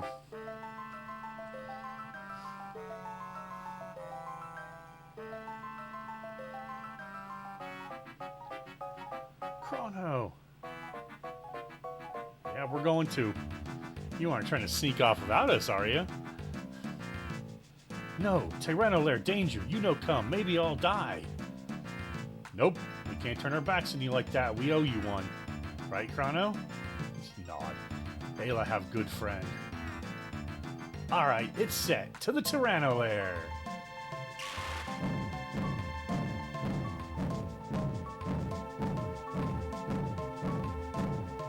Now that I was about to say, and now I'm realizing, oh wait, it's gonna make me remove. Okay, we're gonna go like this. We'll take Marley for now.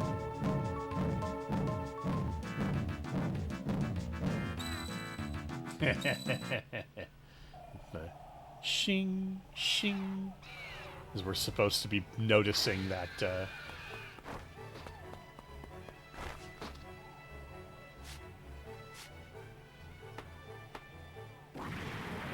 we somehow know exactly what that means. Again, with the don't know why she has a club in the animated sequences when she absolutely does not fight with a club. Yep. I was gonna say, and we're gonna zoom. We're gonna not zoom. Sorry. Pan up, and the red star.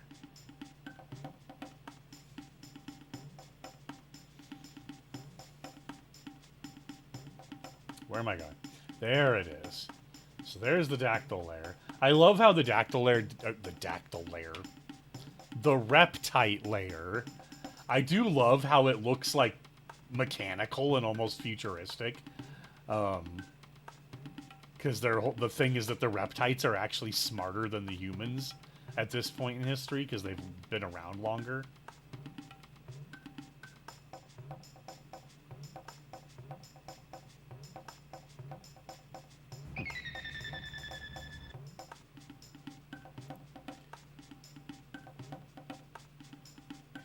Yes, yes. Cave woman. Cave woman must have club. We know these. We know how these tropes work. Should we like check the game? No, no. Cave woman have club. It's fine.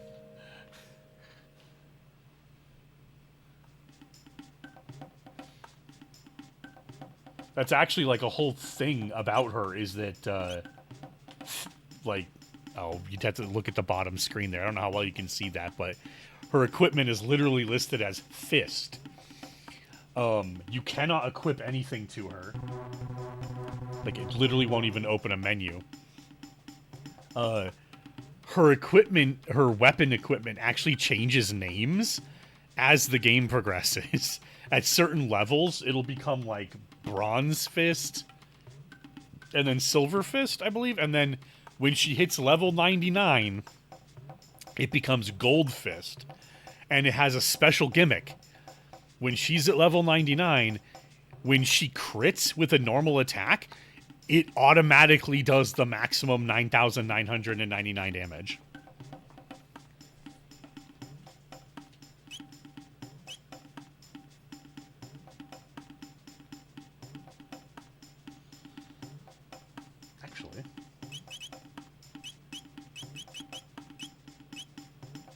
Ooh. 72? Okay, I'm not really... Man. Should I do that? I'm going to do... It's going to sound stupid. I'm going to do a little bit of grinding, because I want her to get Boulder Toss before we actually go into the Tyranno Lair. That's what it was called. I keep calling it the wrong thing. This won't take long. She only needs 72 points. We get 30 every time we beat the new. Oh, actually, since you missed the earlier grinding, VV, and you haven't actually played all the way through Chrono Trigger, here's a fun bit for you. So there's this section, this map in 65 million BC, which is called the Hunting Grounds. It's a good place to get the tradable items, the feathers, petals, claws, whatever. But when it rains, a new can appear in one of 3 spots.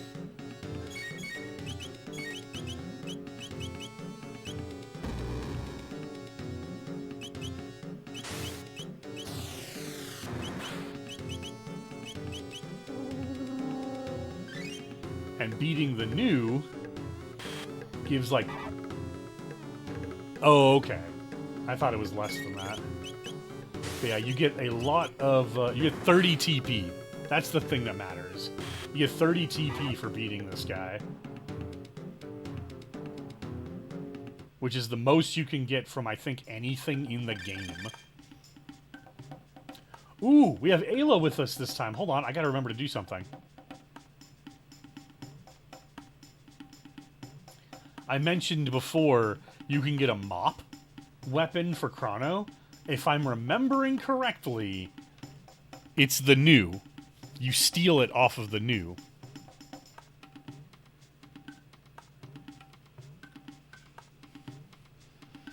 But yeah, I always wait right here, wait for the rain, because we can see the one spot up here where he'll show up, and then we can run over to the other 2 in time.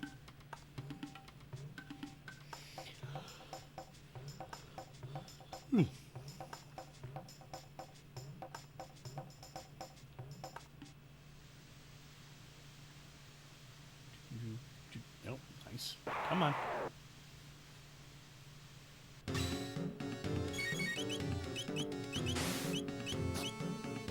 Oh, she doesn't have steel yet. Huh. I thought she started with it.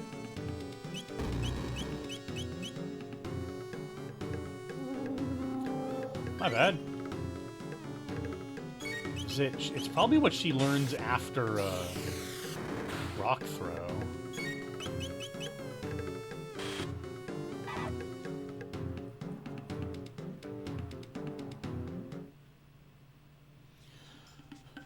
One of the useful things about doing this, the grind the second, sorry, let me try that again.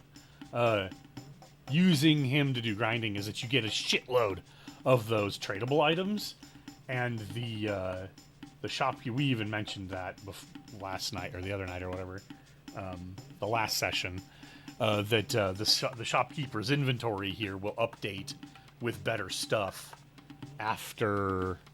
I don't think it's right now yet. I think it's after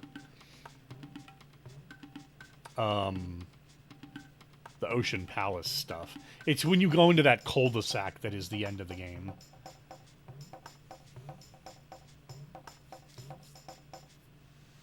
There he is. Okay. Go. Oh, you remember I was talking about playing Terranigma and how much I love that game, and you were saying, like, you've never seen it, so you'd be really interested, blah, blah, blah. Yesterday? Friday? On my birthday, my friend Morgan and I hung out, and one of the things we did was we went up to a game store around here called Another Castle, and they actually had a repro cart for Terranigma? And I was like, I was very tempted. It's like, oh yeah, it was 2 days ago. What's today, the 16th? I don't pay attention to anything. Yeah, it was the 14th. It was 2 days ago. Halo, learned Boulder Toss, learned Ice Toss Dual Tech, learned Falcon Strike Dual Tech. These are good dual techs, actually. Yeah, we went up to that game store I was just mentioning, and they had a repro copy of Terranigma. And, like, the thing is, getting an actual original copy is, like, $100 or something. Actually, I haven't checked in a while, to be fair, but, you know, it's always been kind of expensive, and the repro was, like, $45. They actually also had an English ROM hack repro of Sailor Moon Another Side Story? Is that what it's called?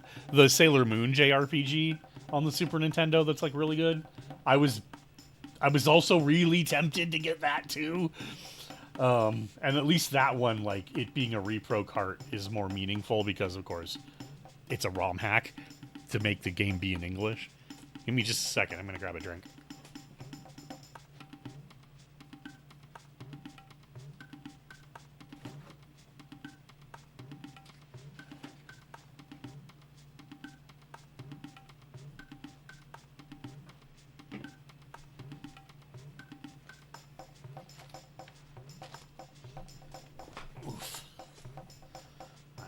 both with drink. My favorite drink, Manzanita Soul, an apple soda.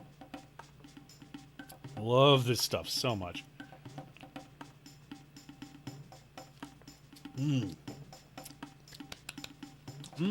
Love it.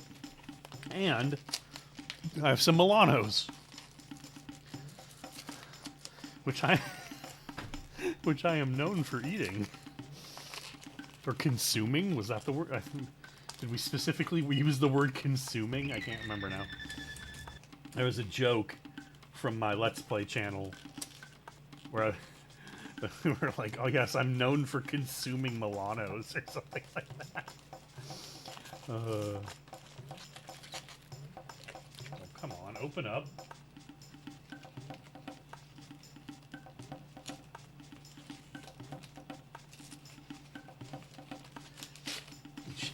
What the hell? Ow! Holy shit! What the fuck was that? Oh my god! Oh! Well, I don't want a Japan copy. I want a EU copy because it was released in the EU in English legitimately. That's what I want a copy of. Oh, fucking Christ. I don't even know what the fuck that... I was, like, trying to rip the bag open, and, like, something in my hand popped, and it did that, like, fuzzy asleep thing when you don't get, like, blood to a section for a while. Holy shit, that was weird.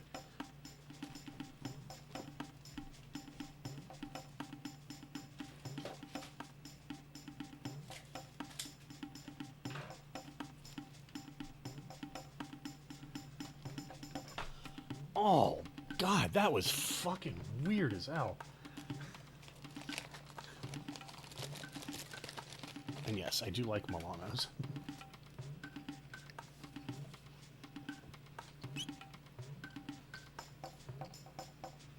Holy moly.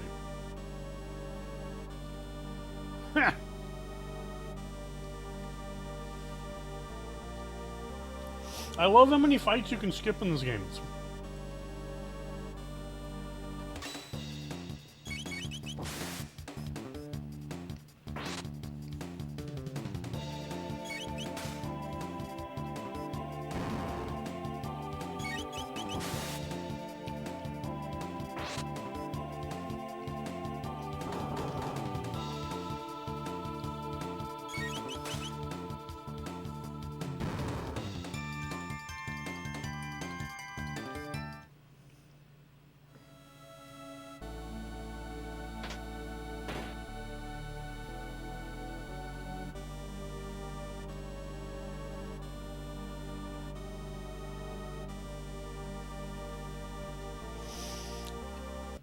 There's also the new-ish problem of trying to find legitimate EU English language copies of Terranigma, because trying to look up, like, Terranigma English means you're gonna get shitloads of repro cards.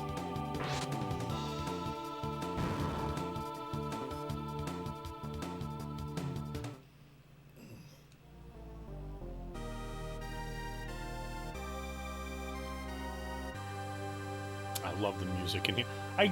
There's no point in me saying that I like...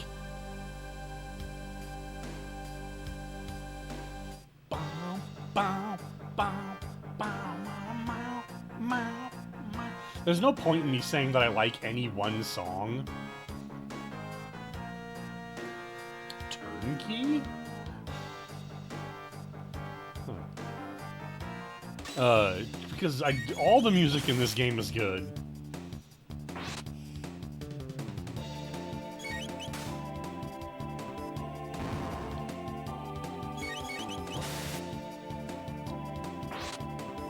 I don't know if people get this, remember this, or appreciate it. But one of the things that makes Chrono Trigger so special is that this was before, the Square Enix, well, it was before they were Square, but it's before Square owned Dragon Quest. And the whole point of this game was that they got the Dragon Quest devs and Square's Final Fantasy crew to come together and make a game. That's actually what was so special up front when Chrono Trigger was first made for the Super Nintendo back in the day. Was that it was actually this, like, superstar, you know, thing being made by the two best RPG teams in Japan, right? To bring us a whole new, you know, amazing thing doodle, which they did. Like, they absolutely succeeded at. But it's one of those things that I don't think people really get about, is part of what's so special about it anymore.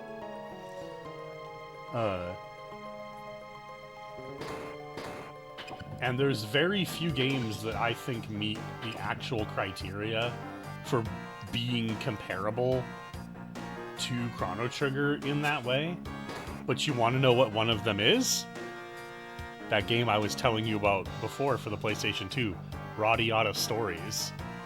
That was Square and Tri-Ace teaming up to make a completely original new title. And that game is secretly also extremely good.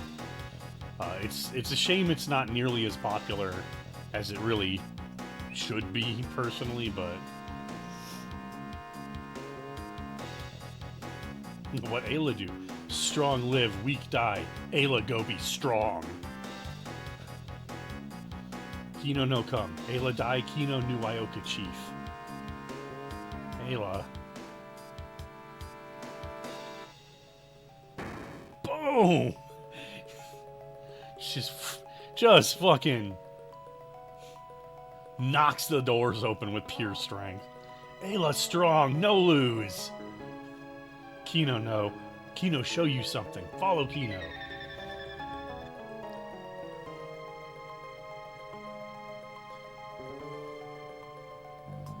I'm gonna be honest with you, we need to stop using slop to refer to stuff that other than AI crap. Especially since the PS2 era of JRPGs was full of bangers. You strong, Kino weak, Kino jealous. But like, yeah, I get that there was a lot going on, but excuse me. Every era was full of fucking trash and shovelware.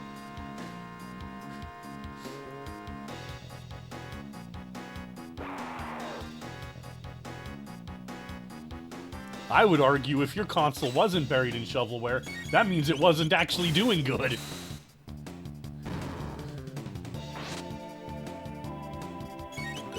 Oh, burps. Right. Oh no, that's right. Hitting that guy makes them hit all their friends. For some reason. The many weird quirks of enemies in... I almost said Kingdom Hearts. You can kind of argue Kingdom Hearts also follows in the sense of like two not disparate exactly, but two different companies making something together that's like more than the sum of its parts.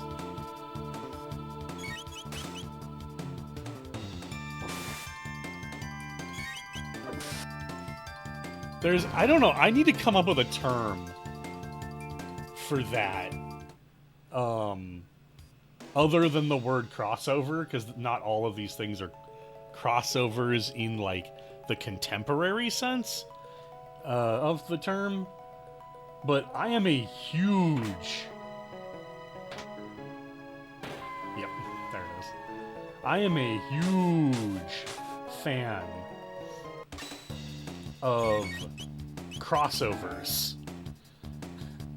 Like, not just giant robots, either.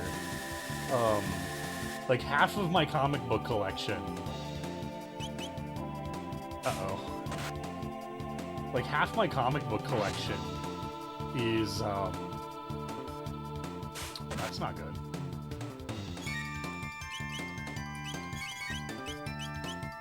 Is crossover comic books. And I have so many more games that are crossovers than just Super Robot Wars. There's something about the very notion of different things coming together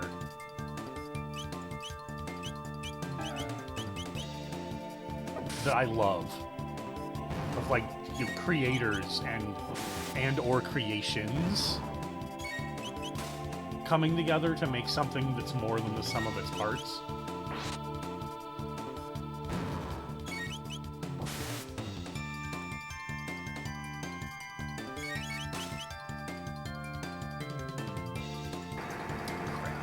Right, it recovered from the shock. Ow. Yes, okay, please stop it. We need to reshock it. There we go.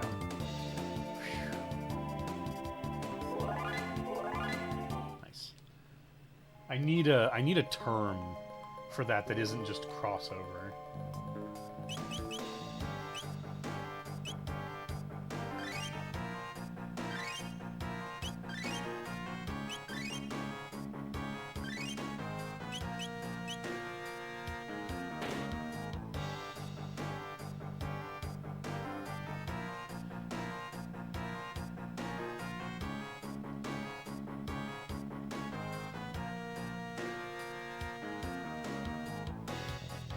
Oh.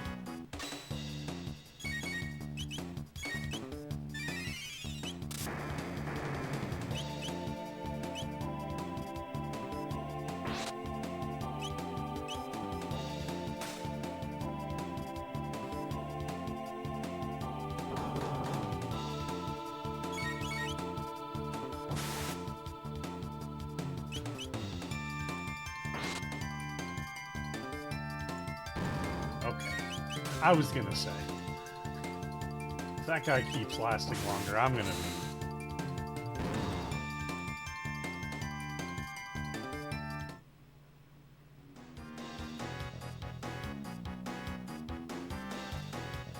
Oh! Oh, god damn it.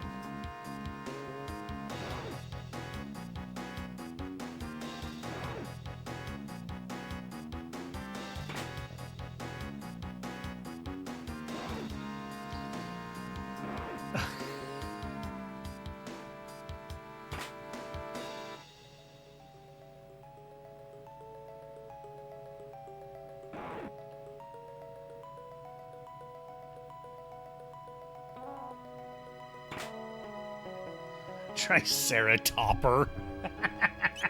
I think it was called that in the original, too.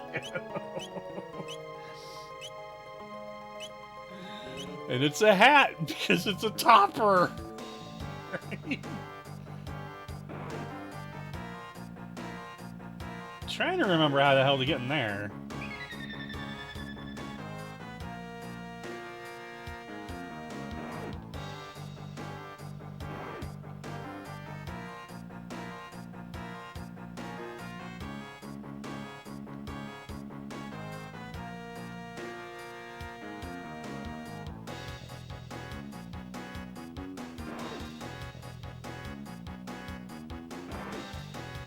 There we go. Another copy of Mesozoic Mail. Give that to... Yeah, no, the Mistrobe's still better than that. Still better than that. Like, how would it have... Whatever. You know what I mean?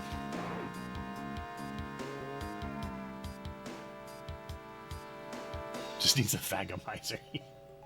I love that that became a legitimate scientific term because of that paper. Or because of that paper, that comic.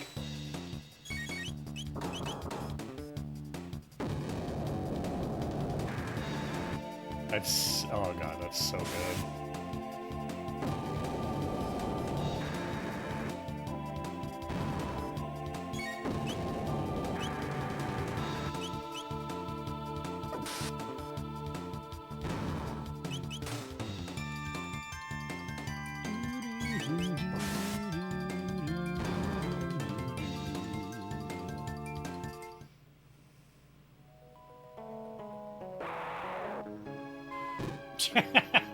That dude just drops that motherfucker on us.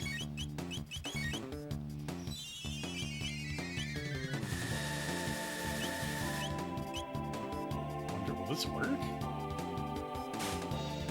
Yeah!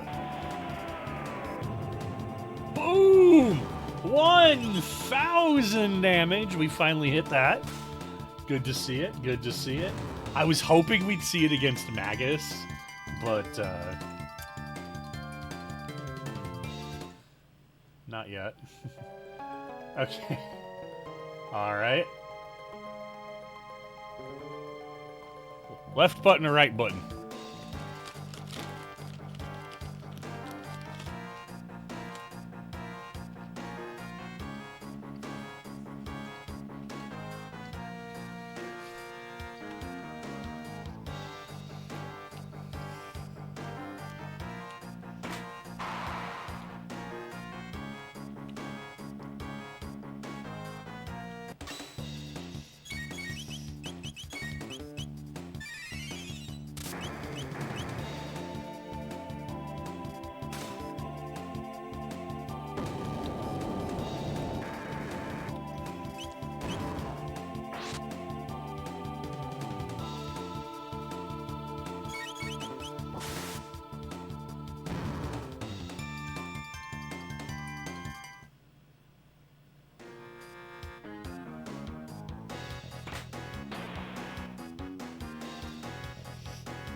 I actually don't...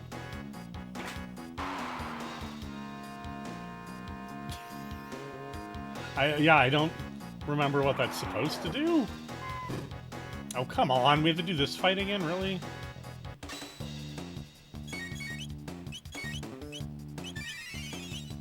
We're eating this motherfucker again.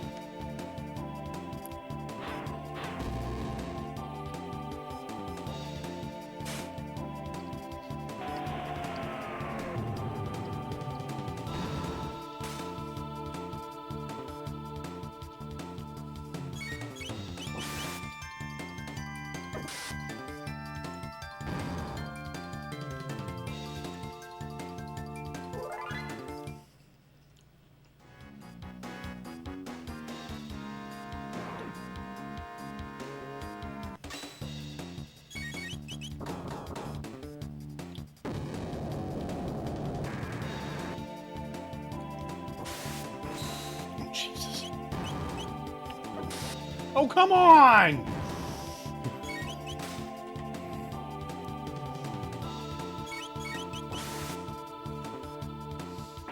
Silly fucking... When you don't want crits because you want the enemies to hurt themselves. And they don't. Hi, Nizbel. Looking for Azala? She's just through here. Thanks.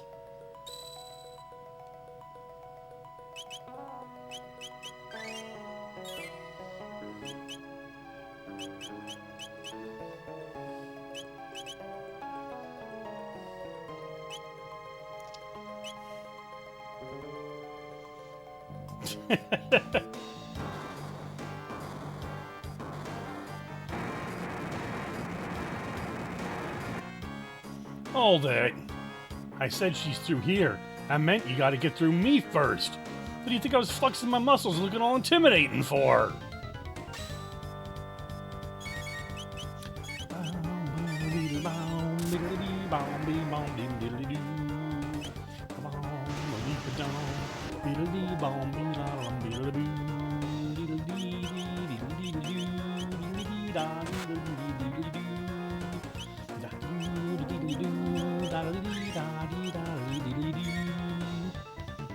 Oh, actually, I think we just want to keep doing Thunder Chomp, don't we? Because it's a thunder attack that it's also like a melee attack, which means it keeps working in terms of like.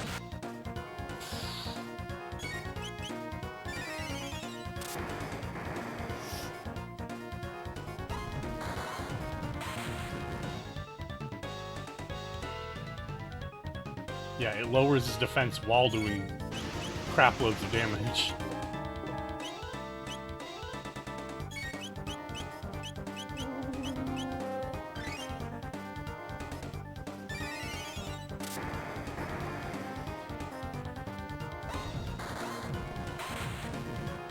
Now, I've been comparing things to Chrono Trigger in a, like... Oh, that's not good.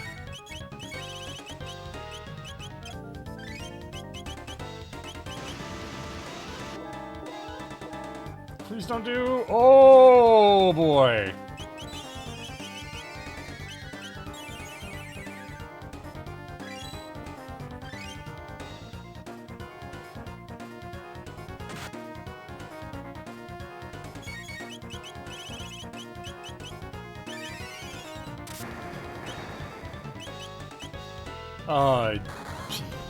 I've been comparing things to Chrono Trigger on a more, like, spiritual level at the moment. But you want to know what game surprised me with something that was very, very Chrono Trigger? Trigger? Words.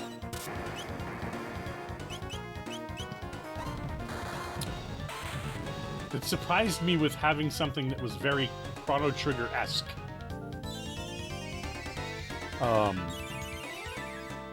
So, the dual and triple text system in Chrono Trigger is like the defining gameplay thing, right, about it.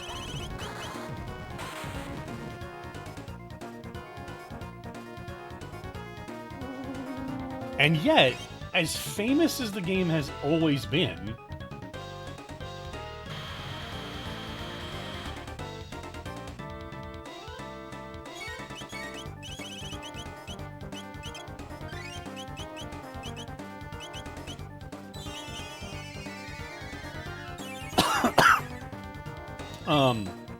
as famous as the game has basically always been, it feels like you didn't see anybody copy the, the combo attacks gimmick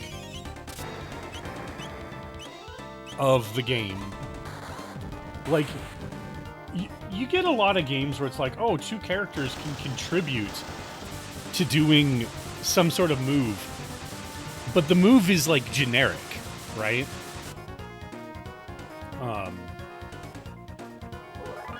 But the thing about the, like, double text and triple text in Chrono Trigger is that they're not generic. They're extreme. All of them are unique, and hyper specific to moves that those characters have, utilizing those moves together. And I've always thought it's been really disappointing that I never really felt like I found another game that did that. But the closest one that I've found is Wild Arms 5, of all things. That game also has... There's no triple text that I remember, but it has a effectively dual text system in it. And while admittedly, because of the way the game works, compared to Chrono Trigger, it's more, they have unique... The animations are unique more than, like, the abilities being unique.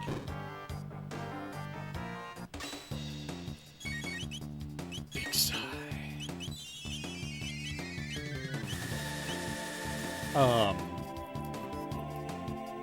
But that's more to do with just the way that the game functions as a game. But the fact that they did it at all is just like... Always was like, what? Why don't I see this more often?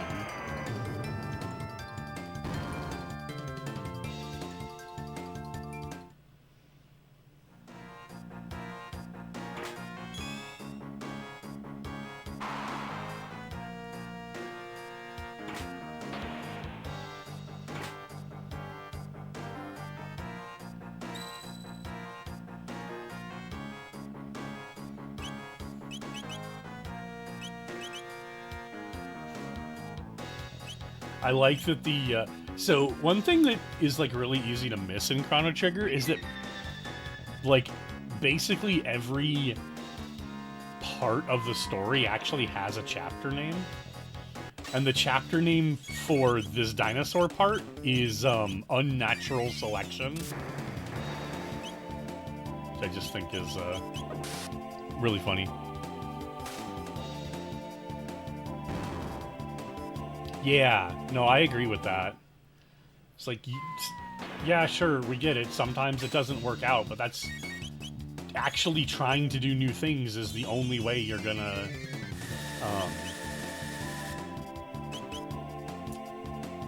you know, that progress is. It's the only way that you're ever gonna get noticed. Like, realistically, you got to do something that stands out, that takes a chance and tries things.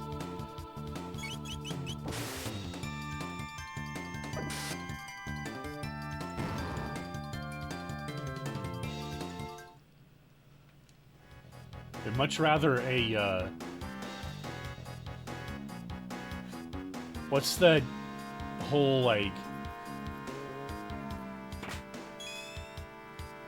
I want more 7 out of 10 games made by, you know, crews that are paid more to do less, and I'm not kidding. It's like, I would rather have creative games that were 5 out of 10s than a mountain of like the samey stuff that's a 6.5 or a 7 out of 10. Because at least the other thing is like unique and interesting.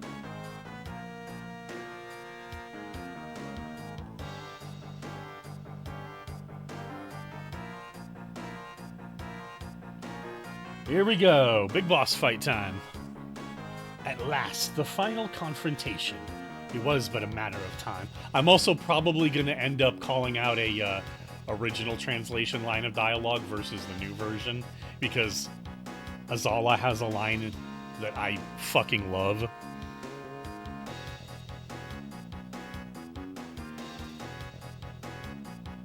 Will it be we reptiles who inherit the earth, or you soft-skinned apes? Strong live, weak die. Ayla, just fight.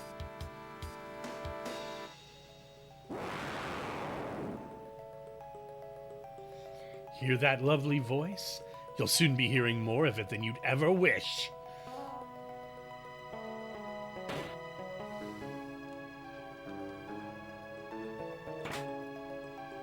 Another Triceratopper.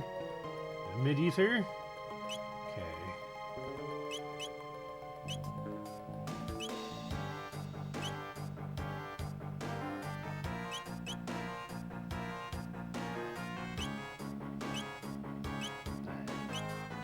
Give it to Chrono.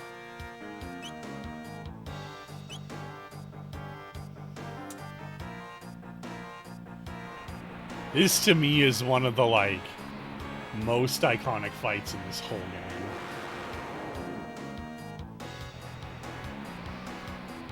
Damnable red star. Fall, why don't you? Yeah, see, I like the original. I like the first translation better.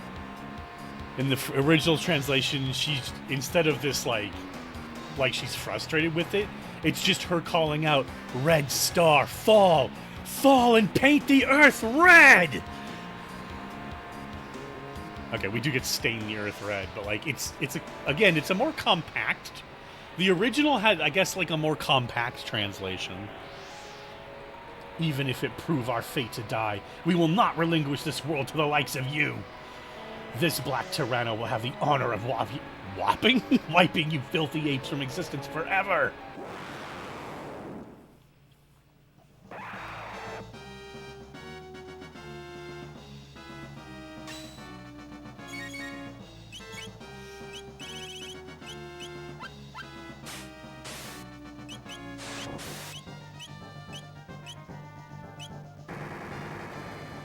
I didn't even get to see what the damage was because the game needed to be showing me the cursor.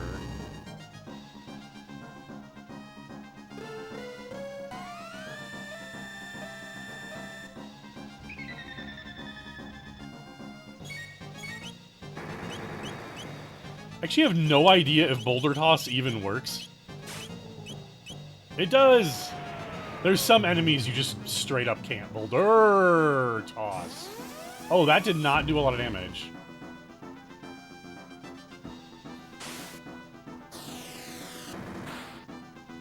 Yeah, that was it.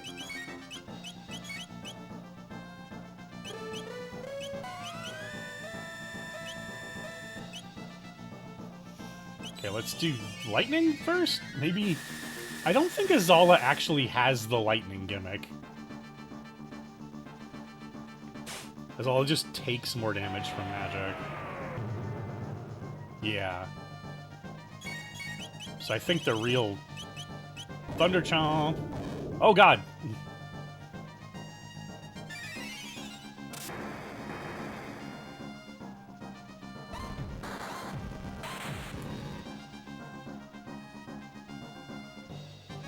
What?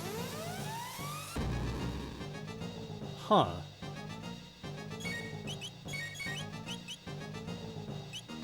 That's weird. Okay, I want to see how much damage Falcon Strike does.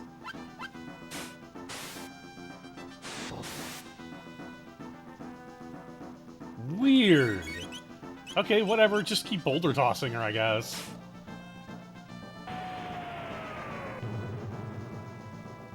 What? Oh no, it was lightning! Right. No, it was lightning 2 that did the bunch of damage. What am I doing?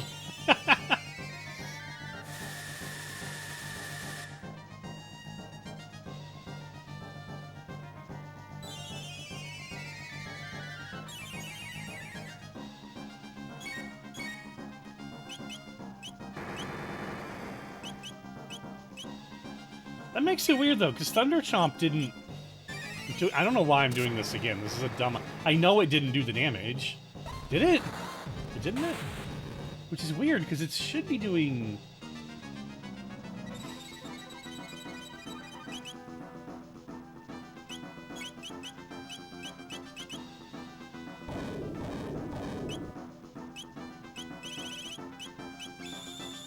Oh, shit.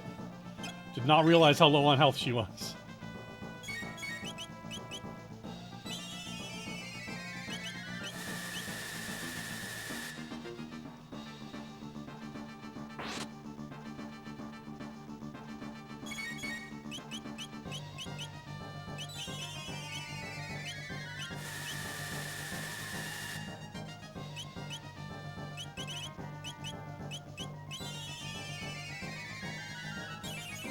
Okay, whatever. Either way, we need to get rid of Azala first.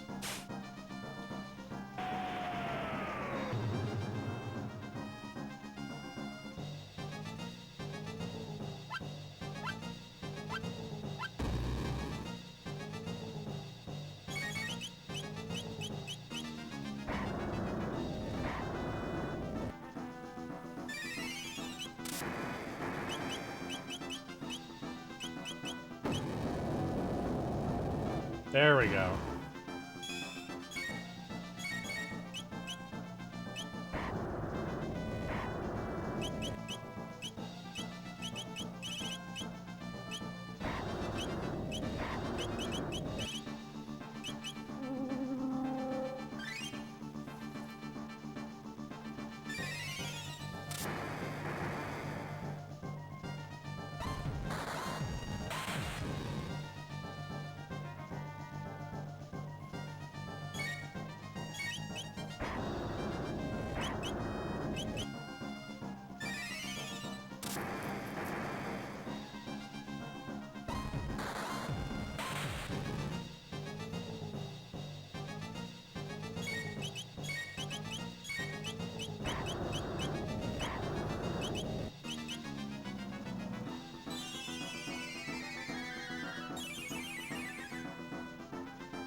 I have to keep manually switching. No, not your... Damn it. I have to keep manually switching where the fucking menu is. Because it keeps wanting to put it up there because it thinks that it's, like, covering my cursor.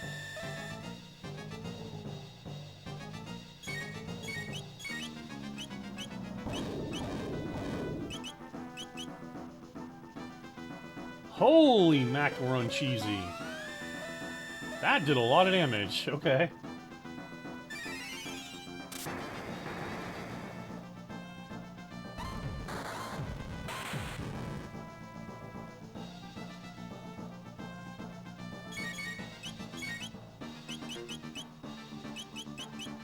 Ah! Menus are hard, man! Holy moly.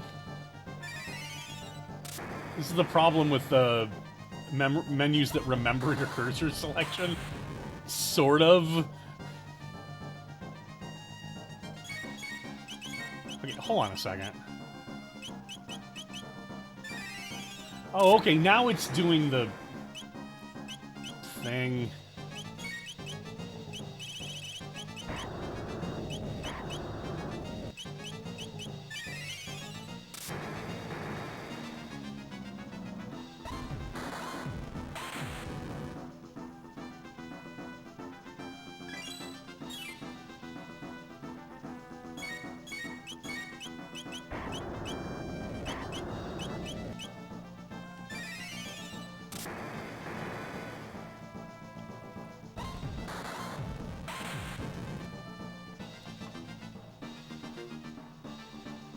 One thing I'll say about that quote, I mean, I agree with it just overall, but the shorter games part is like the part I really fuck with. Like, I really wish games were just shorter. And I really wish indie devs would get That's Okay, because I'm so fucking tired of,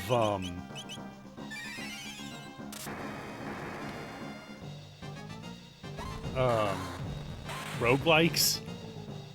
Like, it's very obvious that the reason there's so many roguelikes in the indie scene is because it's a cheaper way to extend the overall playtime of your game without having to make new assets.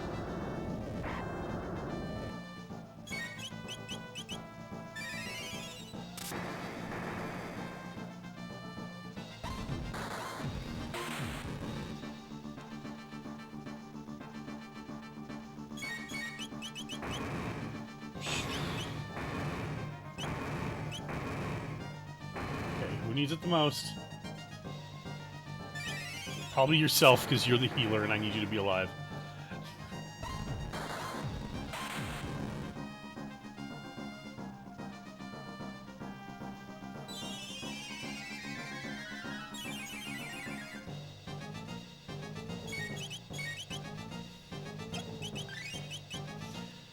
Oh, I just made him use a mid-ether. That's not what I wanted.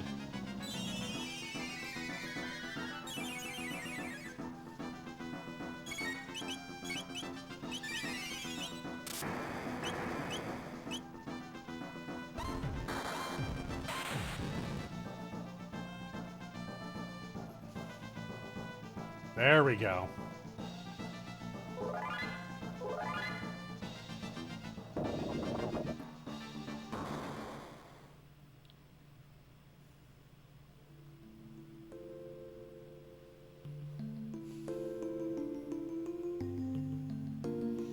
No. It can't be. Could the heavens truly have sided with the apes? Listen, primates, and let it be known for all time, we reptites fought proudly to the bitter end. Ayla, no.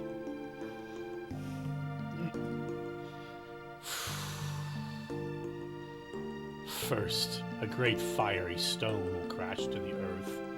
Its flames will soon spread to scorch every corner of the land. Then the chill will begin to creep across the blackened plains. ushering in a long, cruel age of ice and snow.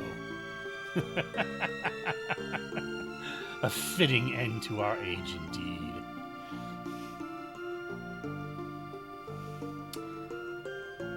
Lavos. And of course, they're just like, what? Why do you know that? Because it's her word.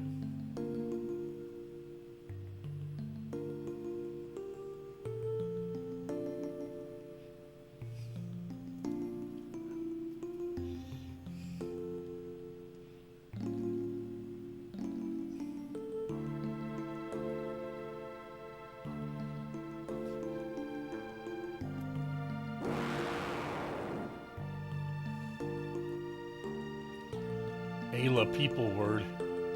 Law mean fire, Vos mean big.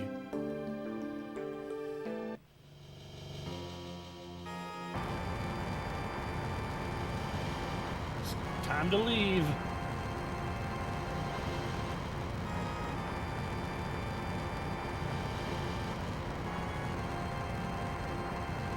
Hurry, Lavos fall soon. All right, Dactyl. Kino, hurry! Ayla, what you do? Come, Azala! No, this is the will of the earth. Ayla, hurry! Azala, Ayla, not forget. Take. Take? What take? Take care of this world.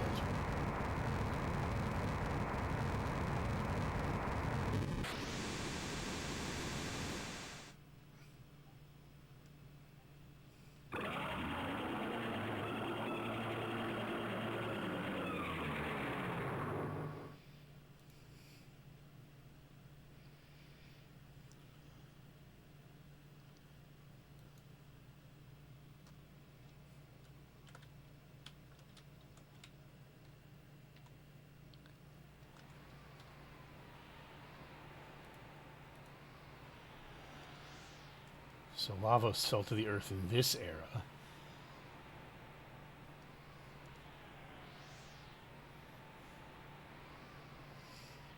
Lavos huge. Chrono fight that? I love if you look at the little lights down there. He's like boing boing. Chrono, we go place Lavos fall. He just arrived here. We might still be able to do something.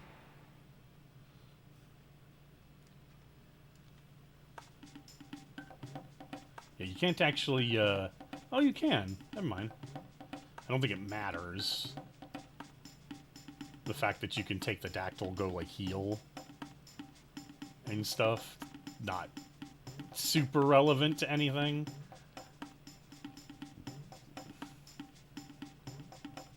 We might as well, but,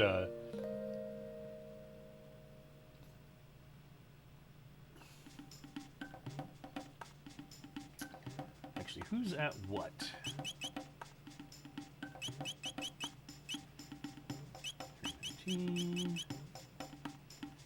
66. 149. What do you need for fire 2? 370. Jesus. I kind of left her in the lurch there, didn't I? Well, sort of. Not, whatever. Tyranno Lair Ruins. Admittedly, if I go now, it's gonna be a little while.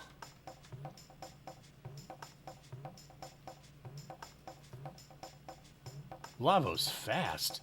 Deep under earth now. This gate was opened by Lavos. He's probably the source of all the gates.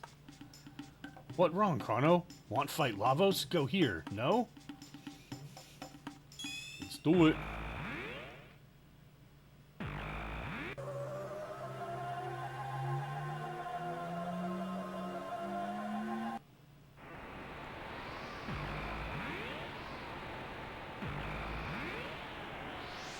This is exciting. Not really.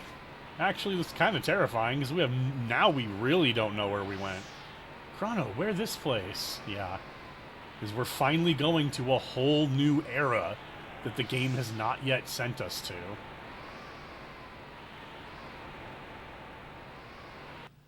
And we're seeing part of that long, desolate ice age that Azala prophesied.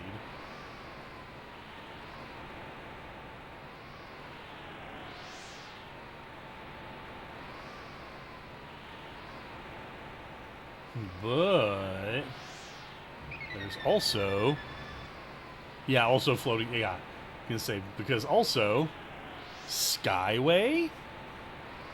This looks fancy.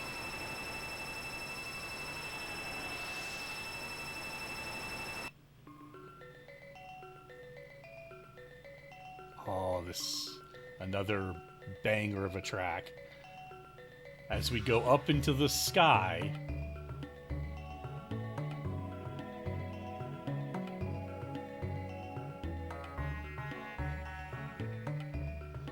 this is the magic kingdom of Zeal, where dreams can be made reality. But nothing in this world comes free. There is always a price to be paid.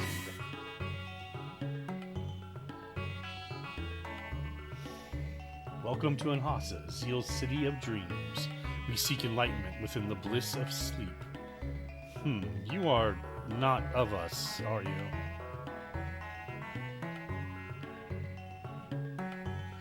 You are most unusual visitors. Am I waking, or is this but a continuation of my dream? Regardless of that, I welcome you to Zeal. Her Majesty Queen Zeal rules this magic kingdom. She is without peer in beauty or grace. We owe our prosperity to Her Majesty the Queen. After the king died, she encouraged the development of our kingdom's magical prowess, which has led us to great advancements. Yeah, and great bigotry. I'm just gonna get that one out there right away. The world you see with your eyes may well differ completely from the one I see with mine. There are as many different worlds as there are observers. Never assume that only those...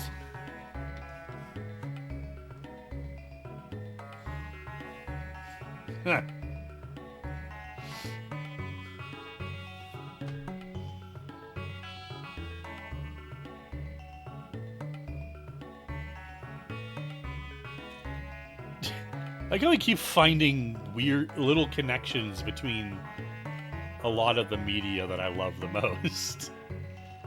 There are as many different worlds as there are observers. There is a world inside every person, individuality, and the logic of one world means nothing to the logic of another.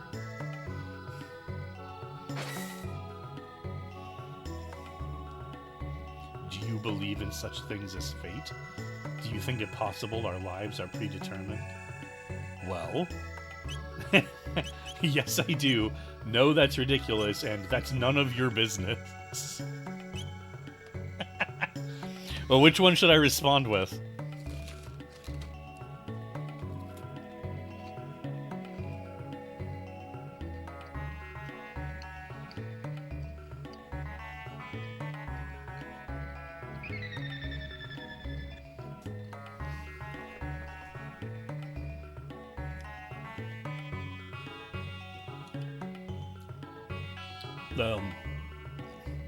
The question is, do we believe that everything is predetermined? Basically, do we believe in fate? The answers we can give are yes, I do, no, that's ridiculous, and that's none of your business. Which seems like a really weird reaction to that question.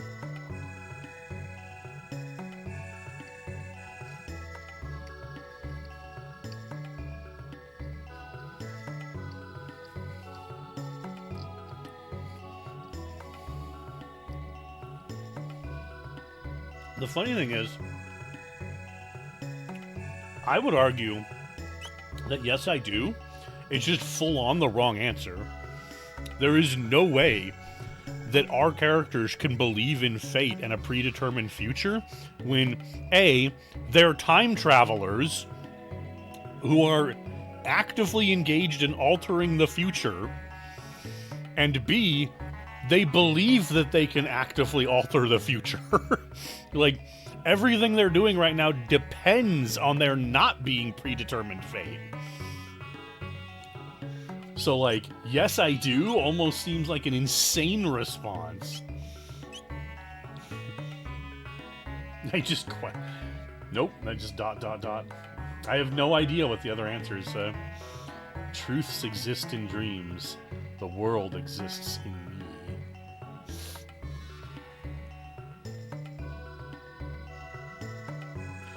The city of Qajar, the high seat of magical research, lies on the edge of the western continent. The airship, the Blackbird, is maintained there as well. Ooh, oh hello, little blue boy. What a weird kid. What's wrong with him? What wrong? That animal for eat? Tastes good?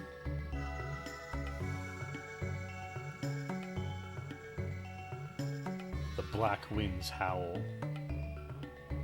One among you will shortly perish. What? What's that supposed to mean?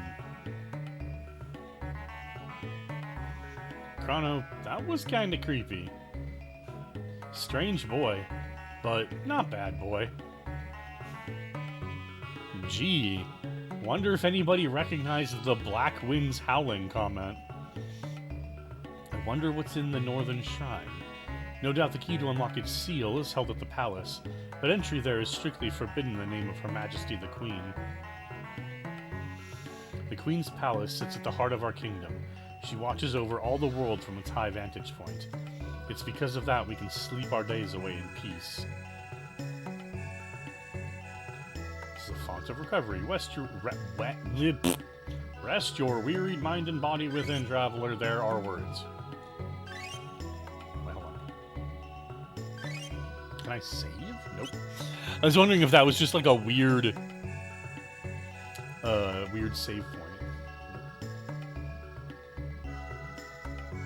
I am Doreen. Seek the hidden path and open the doors of knowledge, each in turn. The Queen has sealed away the great elemental weapons and armors, forged with the power of the sun in the shrine to the north. You can see its entrance on the northern continent, but no one is allowed inside it now.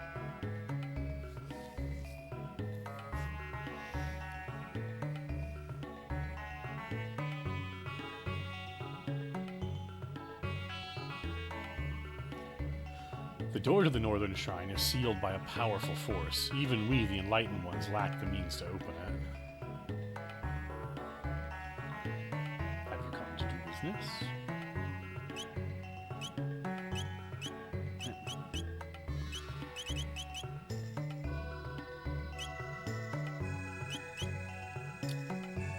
Generally, while playing Chrono Trigger, I'm generally against buying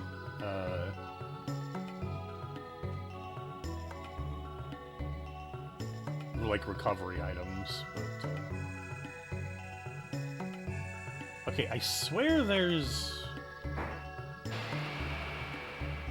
okay, that one's wind. Oh, I don't remember where to learn. There's water. And this one's fire? Yeah. But I have to open them.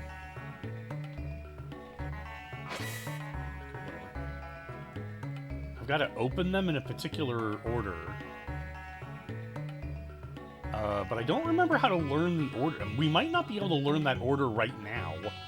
I think actually a person in the next location.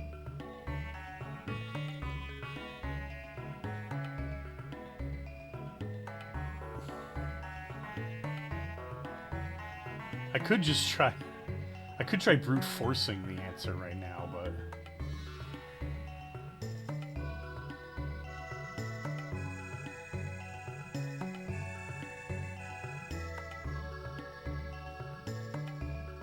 It's hilarious that you can't...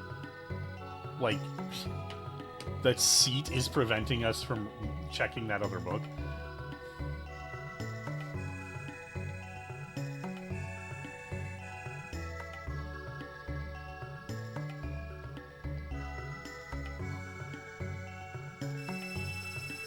We'll come back in a minute. We do have to make sure to do it, though. I should note. Because I think eventually... Well... Oh, maybe I'm wrong. Now that I think about it, I think you can come back to that place.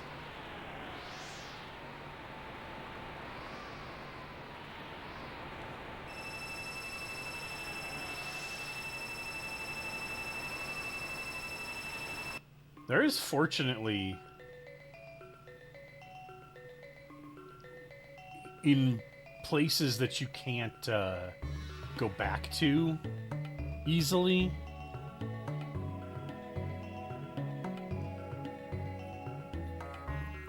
Oh, you just have a guy, yeah.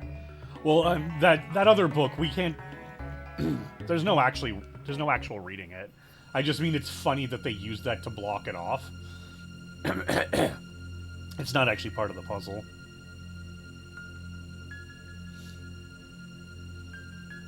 She is fully operational, Lord Dalton. Of course she is, you blundering idiot. Were she not, we'd all be in trouble. What are you doing here? Those clothes. You must be the ones the prophet said would come to interfere. I think I shall watch for the time being, see how he plays his hand. Not that I suspect he'll tip his cards so easily.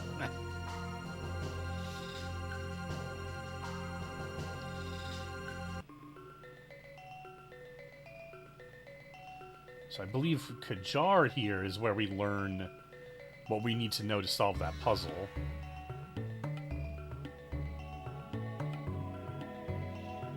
Your power differs from ours. It's difficult to describe, but in you I sense a strange kindness.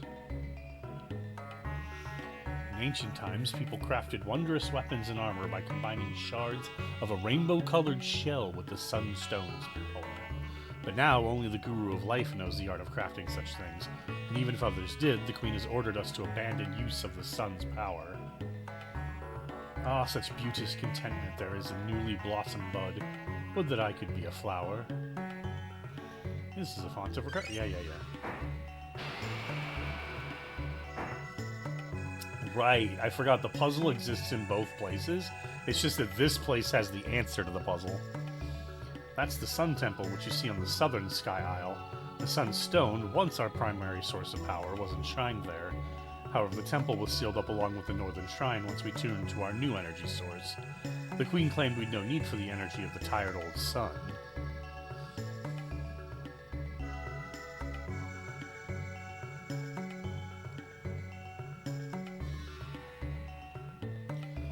What tempest must rage in young Lord Giannis's head? His only friend, other than his sister, is that cat that follows him about. We've been seeing a great deal of young Lord Giannis lately. Before, he scarcely showed his face, but now he paces around quite often, always looking upset.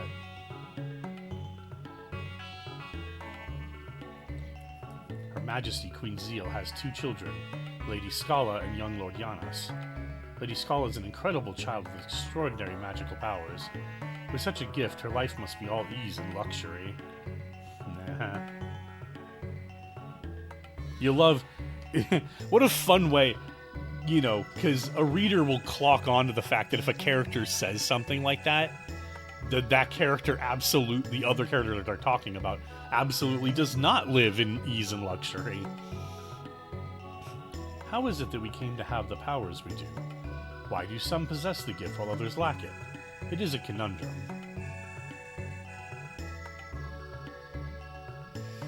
My, you've an unusual aura. You must possess the gift too. Yours seems very primitive compared to ours, though. You poor thing. They are, of course, talking about magic. I feel like that's kind of obvious, but I might as well also say it out loud. Those lacking... There we go. Somebody finally said magic rather than gift. Those lacking magic are known as the Earthbound ones. They have always lived beneath the clouds. It's only fitting. After all, they lack our talents. Is it really a talent when you're just born with it randomly?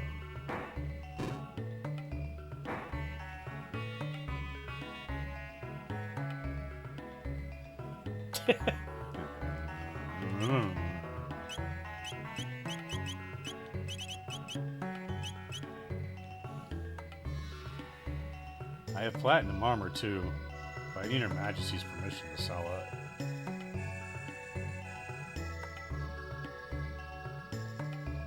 Okay, where is...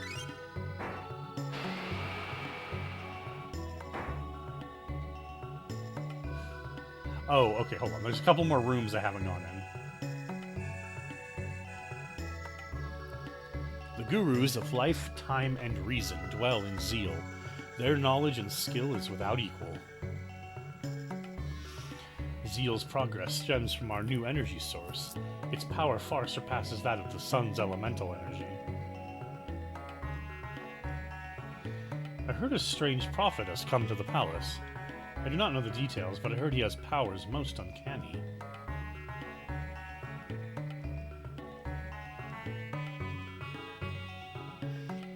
I've been working to fashion a capsule that will enhance one's magical skill, but my precious products have been disappearing in recent days. It must be that naughty New that took them. They do so love pranks. He's no doubt hidden them all about. How can I work like this? Well, that capsule's not completed yet. Too bad, eh? I heard Lady Scala's powers far surpass those of her mother. Then there's her brother, young Lord Giannis. He's of royal blood as well, of course, but doesn't seem to have the faintest trace of magical ability. Know you this, traveler? The Moonstone could be restored to a glorious sunstone, if left to bask in the sun's warm light, but such would require eons. None of us will ever witness that gorgeous glow again. A guru once told me that the Sunstone once had all the nearly infinite energy of our sun. Over time, that energy was slowly depleted, and it turned into the lightless Moonstone. It wasn't very infinite then, was it? There's the answer. Water summons wind, wind makes fire dance. So water, wind, fire.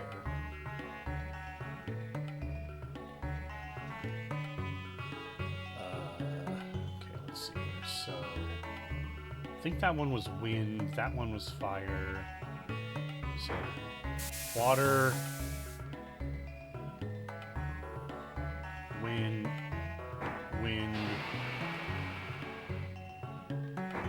fire. Boom! Okay, hold on. It all began eons ago, when man's ancestors stumbled upon a shard of strange red rock.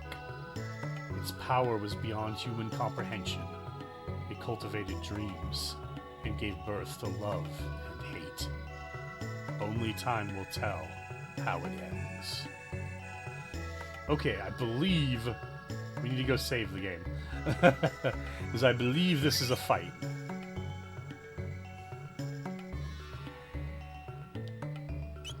Fortunately, like a lot of JRPGs, we can save on the overworld.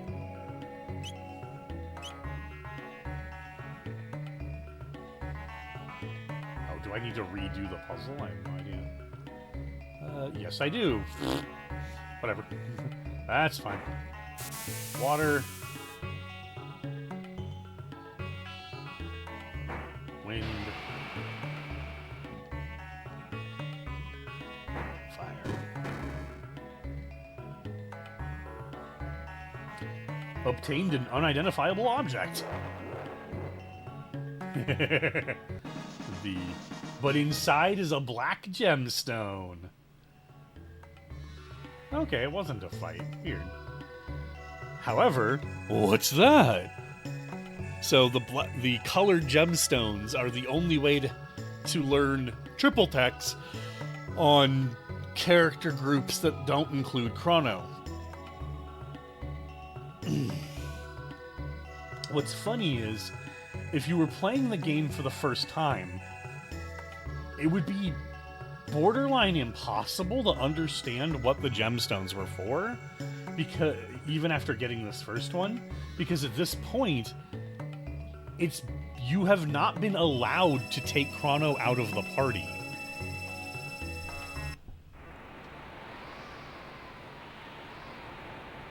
But eventually you can take him out of the party.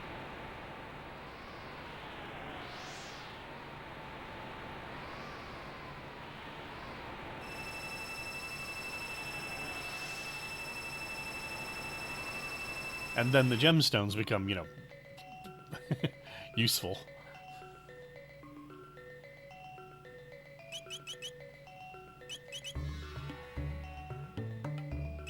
Okay. This one's probably the fight I'm thinking of, then? Okay.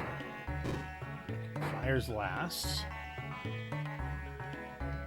We want water.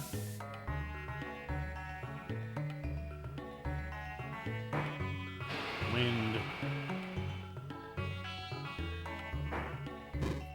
Fire. Yep. The Mystery of Life, Volume 841, Chapter 26. All life begins and ends with new. This is the undeniable truth, because I believe it to be so. At least for the present.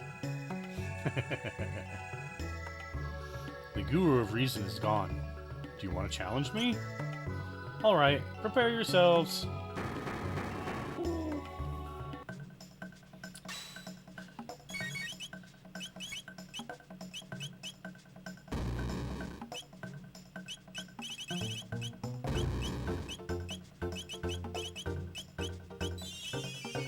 So, they fight exactly like the ones in,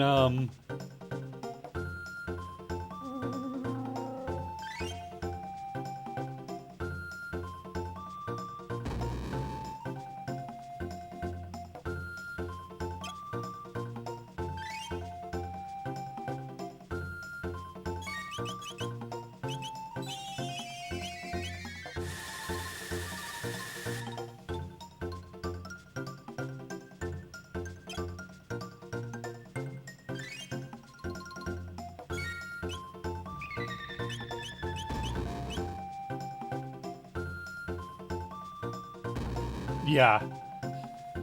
It's the same music from the hunting grounds.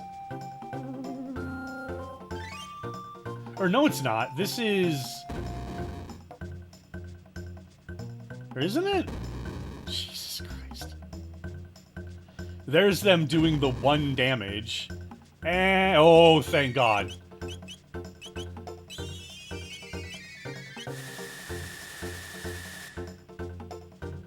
But yeah, they get the... Where else is this music used? This isn't the hunting grounds.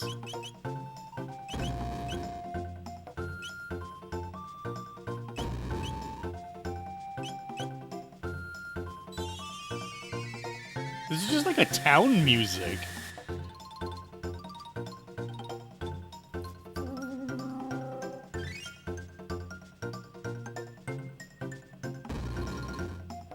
Oh, God, that was... Every time they attack somebody with 1 HP, it's a butt clencher.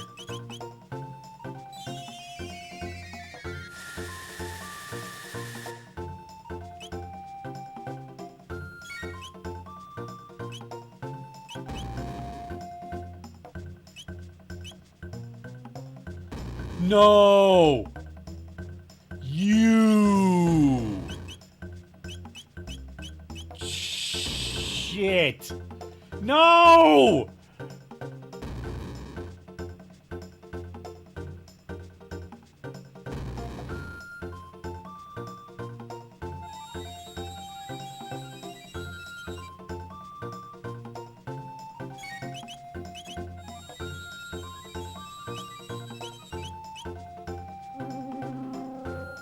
Oh my God, they like all got to go at the same freaking time.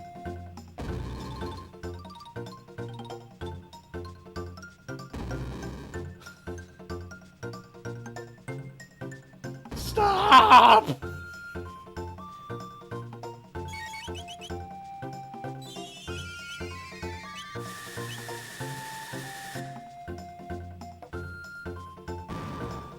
Oh, thank God. Whoo!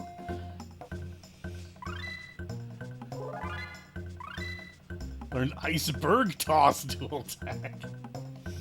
You're strong. Take this. Chain magic capsule. Speed capsule. No.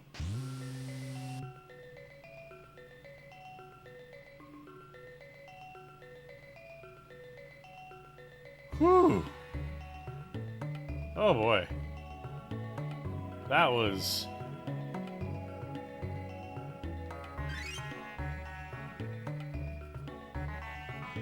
That was a lot. Alright, Luca.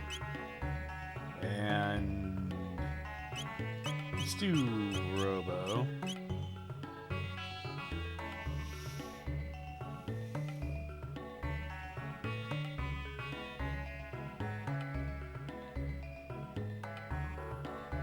Yeah. Obsidian. Wow. It hasn't even been 4 hours of streaming. Holy shit. I feel like it's been a lot longer.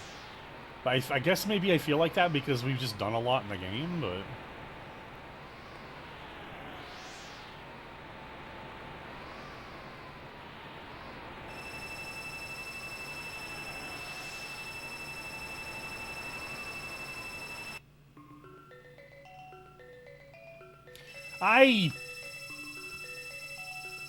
Caramba!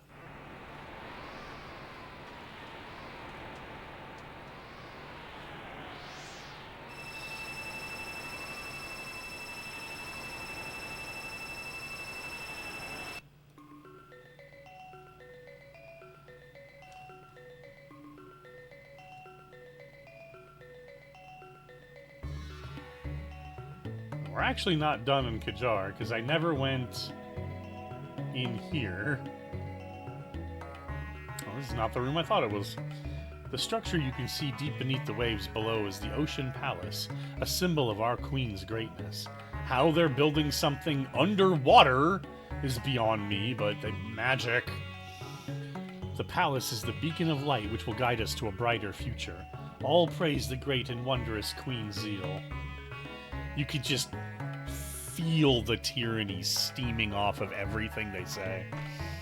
The Earthbound ones are being allowed to work on the construction of the Ocean Palace. It seems even they have their purpose. They're just doing it Minecraft style. The construction of the Ocean Palace has fallen behind schedule. An everlasting palace beneath the waves. It'll be a sight to see when it's... How will you be able to see it? Behold, that out the window is the great blackbird, built by Balthasar, the guru of reason. To see it soar across the sky, you'd think it alive. The guru is a genius.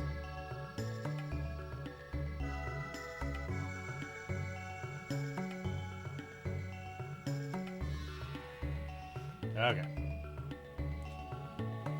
Oops, nope.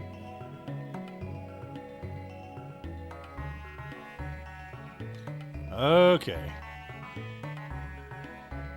Now we can...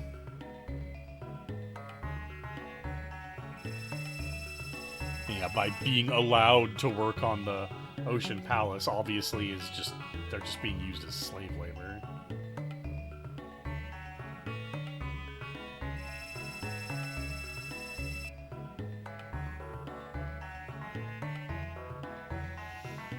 Zeal Palace. Here we go. You gotta love, they don't even pretend. Straight in with the foreboding music. This is the Queen's Palace, and the center of the magic kingdom of Zeal. Which is to say, this is the center of the universe.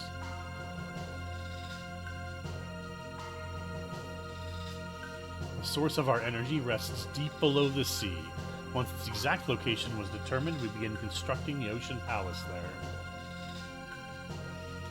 The portal to the Ocean Palace is in Her Majesty's audience chamber. Mind you, it hasn't been completed yet. I suppose not.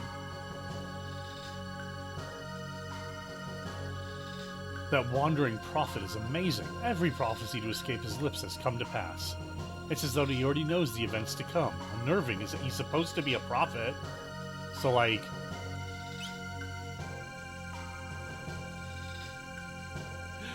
Whew. Discovered the new scratching spot. I love that. My, what strange clothes. You must be travelers from afar. Use the font of recovery if you'd like to recuperate from your long journey. Do you like plants, traveler? Yeah. Well, I love them too. but the Queen ordered me to burn this tiny sapling I received from the Guru of Life. He said it was a special tree with powers to restore the earth. Oh, what shall I do? Grow it in secret. You're right. Queen's orders though they may be, it wouldn't do to burn a gift from the Guru of Life. Very well then, I'll care for it somewhere safe and secret. Someday it just may help someone else who loves the earth and trees. This is one of the most subtle, in my opinion, the things connecting throughout history, because we basically are seeing it in reverse. Not even that, we're actually just seeing it straight up out of order. In the future, the desolate, post-apocalyptic future, that very much feels like a decision matters type situation, right? I don't think it actually does.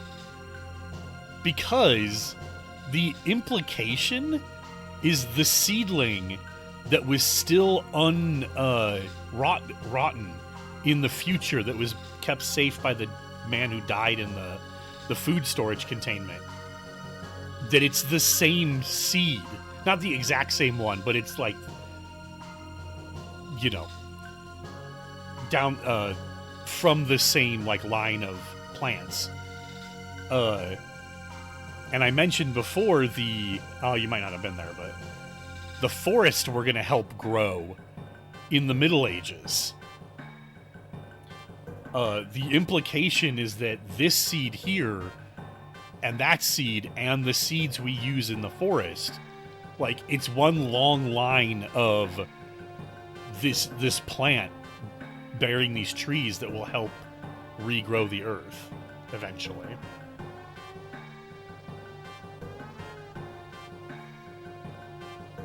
I think if you tell her to burn it, she just is like, I don't think so, kind of thing. But I don't remember I don't think I've ever told her to burn it, so I could be wrong. You do best to speak to the Queen of the Gurus if you wish to learn of the Mammon Machine in the Ocean Palace. And there's the first time we've heard Mammon Machine. But just between you and I'd not place much faith in any answers Her Majesty gave you right now. She's been different as of late. Were you aware that Balthasar, the Guru of Reason, maintains secret chambers in Lhasa and Qajar? Yes. We went in both of them. That man appeared only recently, but he earned the Queen's trust quickly with his startlingly accurate predictions. His origins are a mystery. He's not one of us enlightened ones, but nor is he an earthbound one. From where could such a man have come? Out there downstairs. The Queen's counsel, Lord Dalton, was in charge of the Ocean Palace's construction until a wandering prophet arrived and took over. Lord Dalton's in a foul mood these days. Best avoid him if you can. The completion of the Ocean Palace will secure everlasting glory for the Kingdom of Zeal. There will be no more fear or sadness, or traffic jams. Only eternal peace.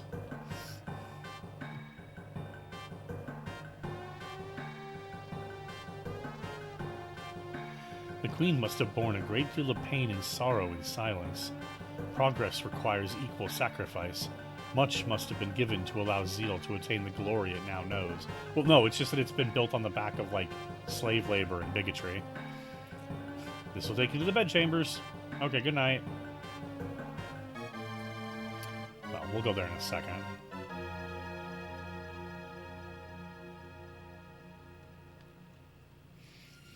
Listen to me. The Earth is alive and always has been.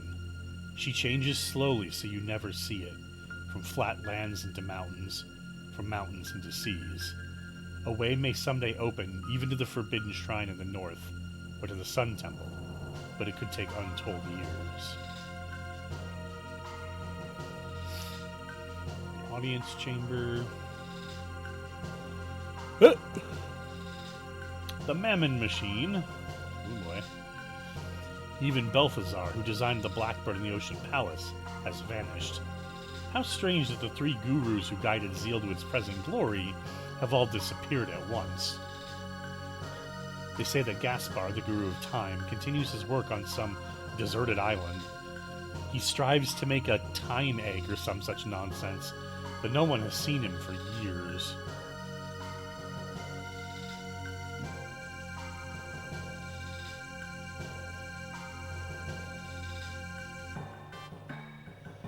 The Queen's two children, Lady Scala and Lord Yanis, get along so well. If only young Lord Yanis would open up to others. That pendant of yours. It looks like Lady Scala's, but it doesn't glow like hers. And we haven't had the pendant get referenced in quite a while. Beings that are born of dreams must always return to them in the end. But at times, people's dreams and prayers call upon the power of Lavos and are made reality. And that's the first time somebody has finally said Lavos' name. I want to be the wind, Masa. Oh, you will someday, if you try hard enough. Our big sister Doreen went to Enhasa again. Yeah, she likes to dream. I like the wind better than dreams. Whoosh.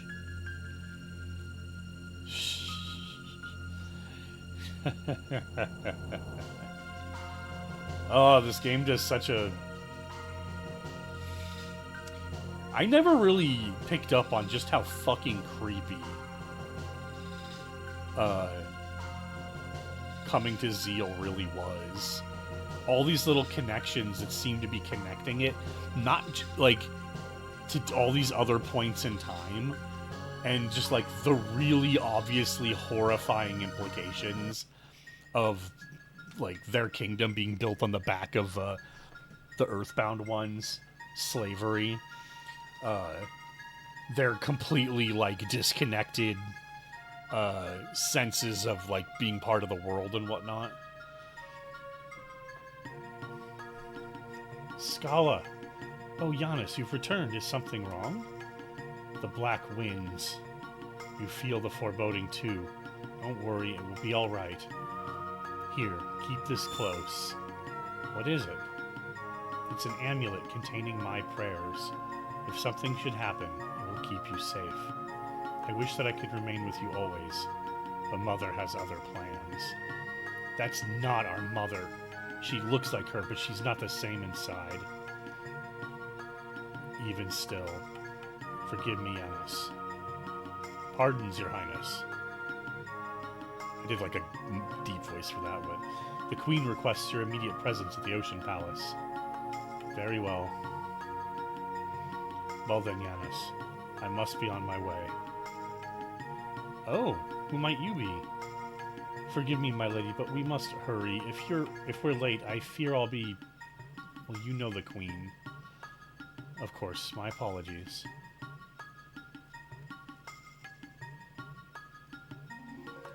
Don't waste your time. Alphador only likes me.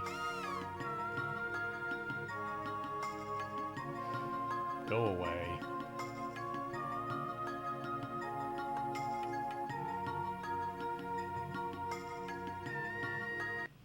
Oh, I love that music. Scala's theme is so good.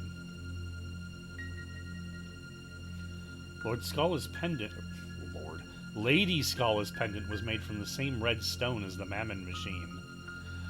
Uh-oh. More things are becoming connected. The red stone that we used to make the Masamune, it might be special not because of its use against Magus, but because of its connection to the pendants and the Mammon machine. When she prays to the device, the pendant glows with an unearthly light. Uh-huh. It really is. They do a really good job of drip-feeding you a lot of these connections and information. The prophet's aura is clouded with hatred and sorrow. If he does not free himself of those emotions, he'll destroy himself and those he loves along with him. Beyond lies the Mammon machine chamber. You can feel the glorious energy of Lavos surging from it. The Mammon machine? You came to see it? I thought as much. Can you feel the flow of the mighty Lavos' power? Oh, it brings tears to my eyes.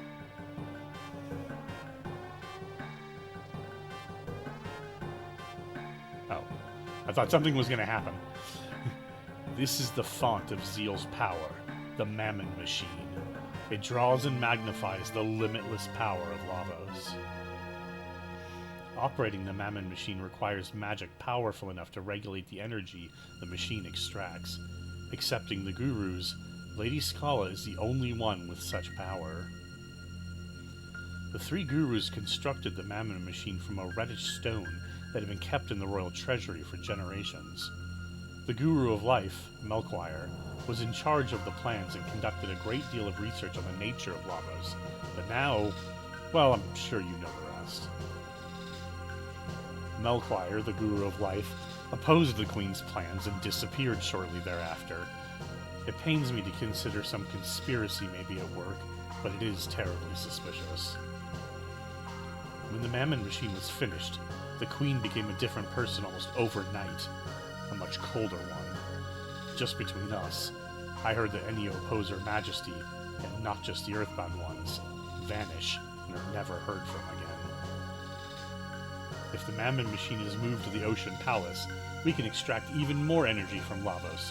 The dream of eternal life will be made possible. O Almighty Queen, our kingdom will reign for all eternity.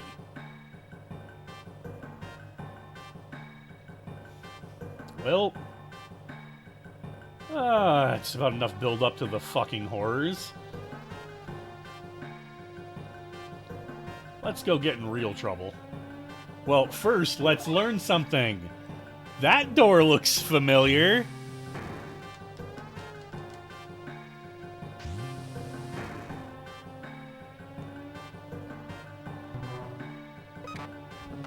This door appears to be a highly effective security system.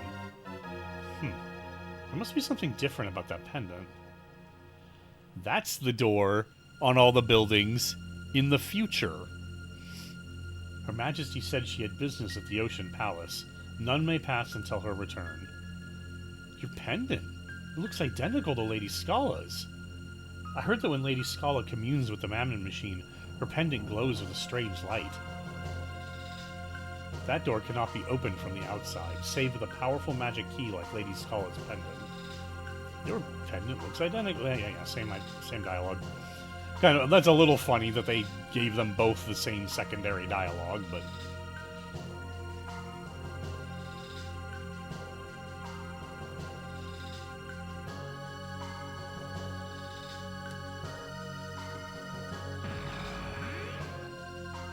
There we go.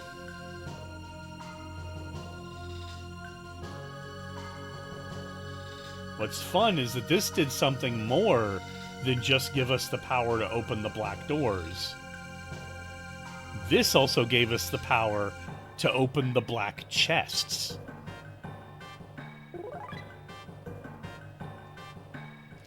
Not that we're going to have an opportunity to do that anytime soon, but... no door can bar the way of scientific progress. Marley's pendant is most certainly made of the Guru's stone.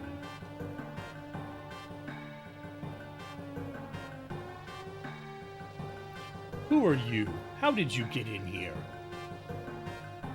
Your Majesty, these are the bringers of disaster of whom I spoke. Indeed, they and the Gurus alike. How dare you Outlanders attempt to oppose me? Fools one and all, Dalton seize them. Yes, Your Majesty, with pleasure. Golem? You can actually win this fight, but it's not, like, worth it. You don't get anything for it.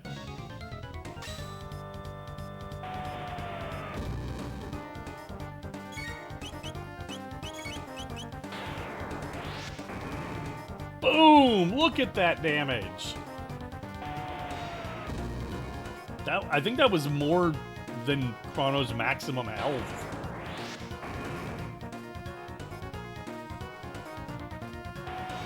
And yeah, I'm not gonna waste my time. Like I said, it's possible to win this fight. I've only done it like one playthrough ever, during a playthrough where I did like a heinous amount of grinding.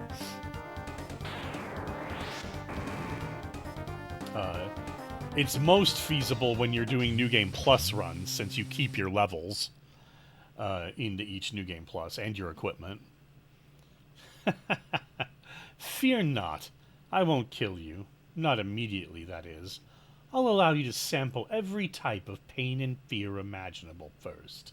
By the time we're through, you'll be begging us to end your suffering. Ah, what a delicious diversion.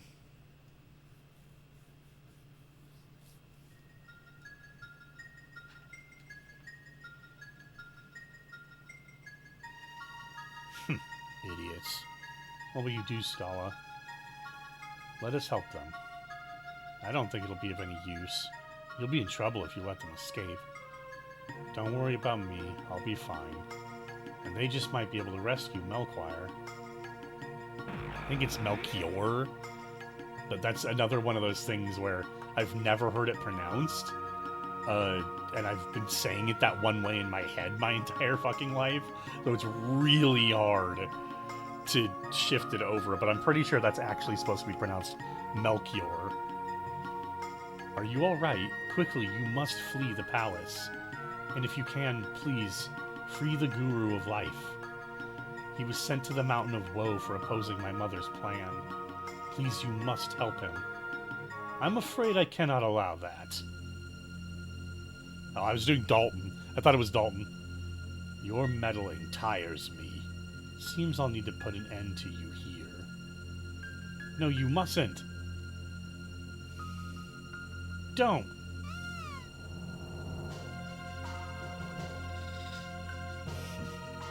Very well. I'll spare their lives. But in return, you will cooperate with me, Scala. Now show me how it is you came here.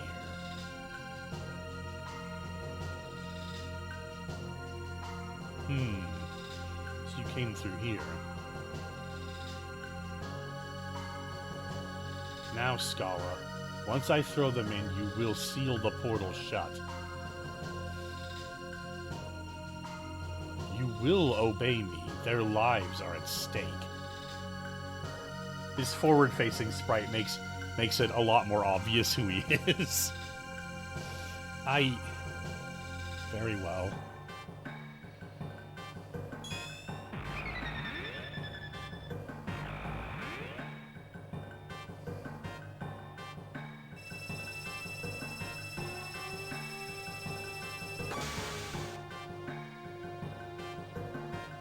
And the walk away. Please forgive me.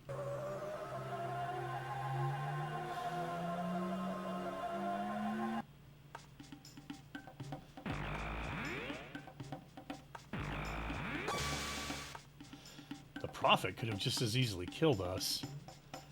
They were utilizing Lavos' power in that era. The means to defeat him must be there. Wait. The crest on that sealed door. We've seen it elsewhere, haven't we? Yep. It's the black doors in the future.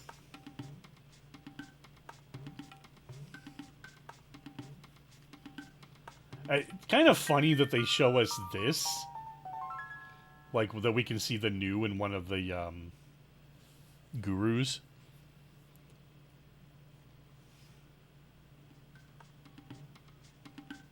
Aha! We may find our way back to that era yet. Let's get cracking, Chrono.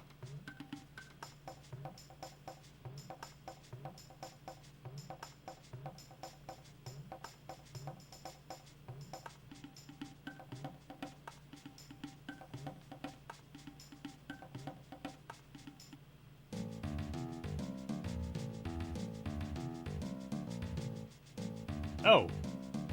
Ah! That's right, for some reason, they actually get rid of the ones in the middle, so you're not constantly blocked there anymore.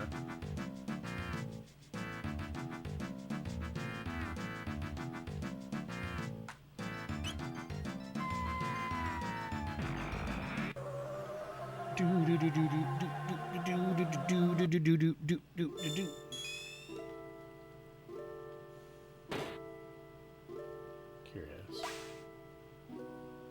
Ah, you've been to the Magic Kingdom.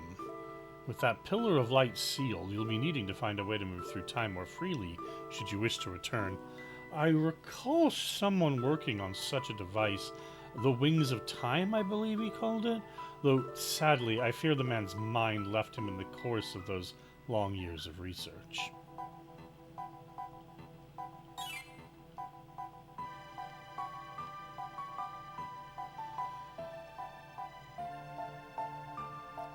Ow. So, we want to go to... Actually, I want to go... Jesus, which one is it? There it is, Protodome. I think that's the first one.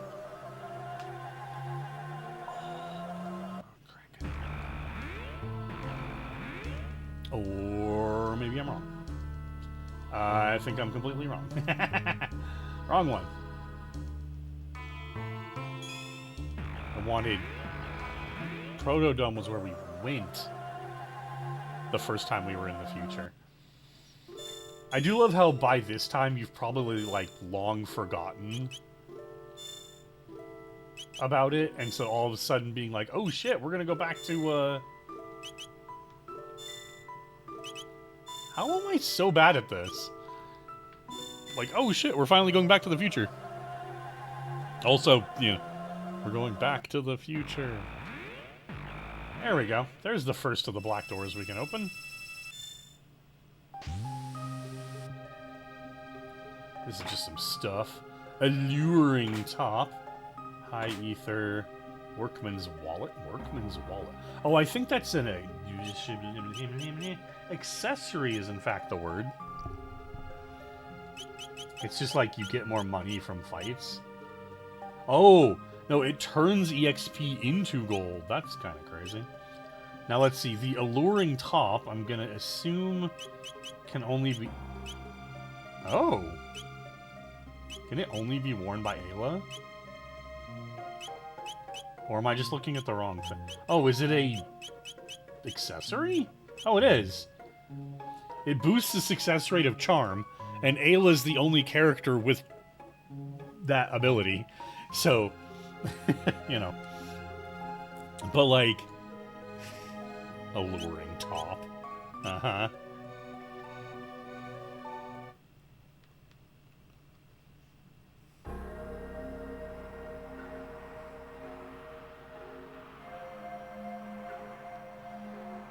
There's an ability in... Oh, you weren't here. You got a voice chat before this happened.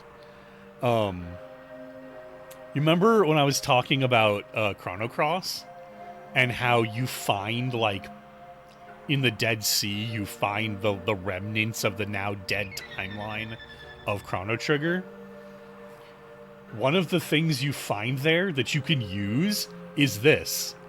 An Enertron. Enertrons completely restore your health and MP, but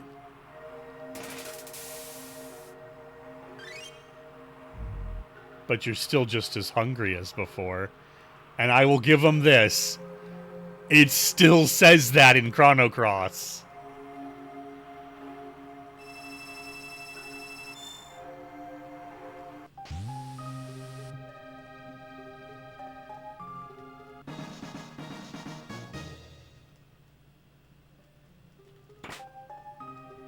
Oh, shit.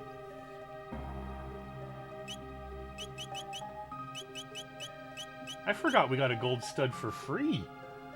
Somewhere. Okay, let's give that to Chrono. And we'll give the silver stud to Robo.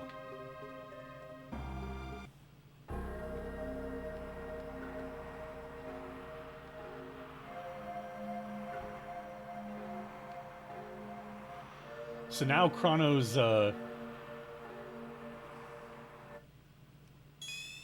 all his techs now cost 75% less MP. I mean, down to a minimum of 1, but, you know.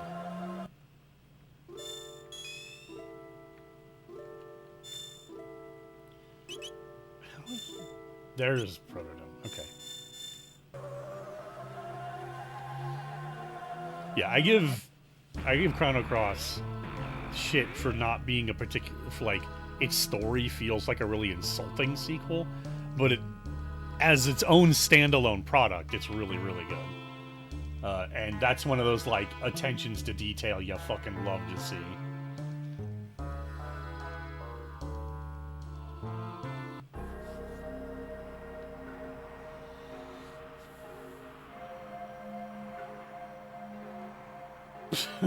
Wait.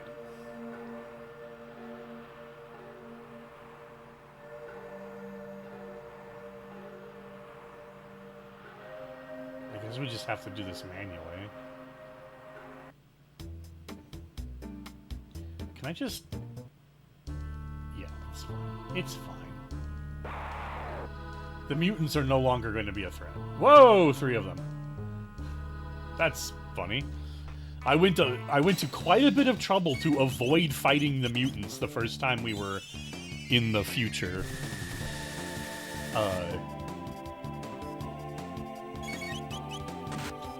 It's actually not a bad example of why, given that that didn't kill any of them in one shot.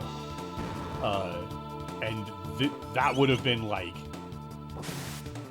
20 levels of character play ago.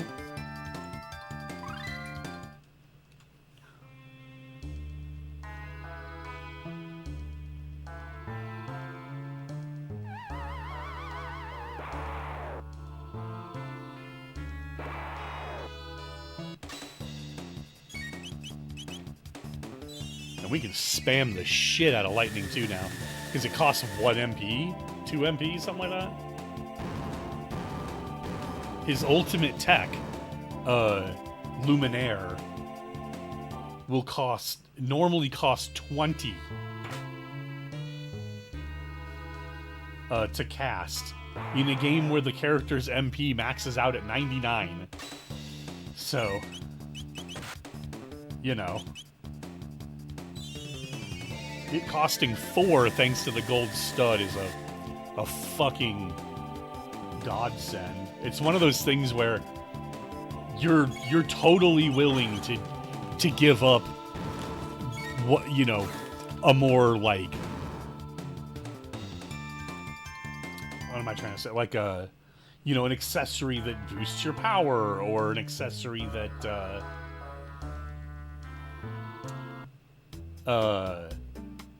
maybe protects you from all statuses or whatever.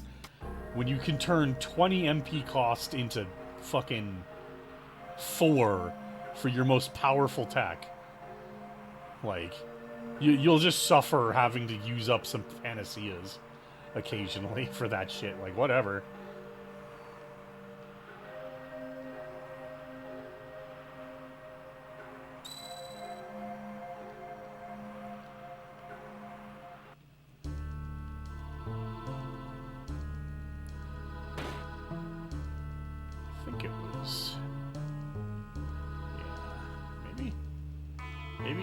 Yeah, maybe.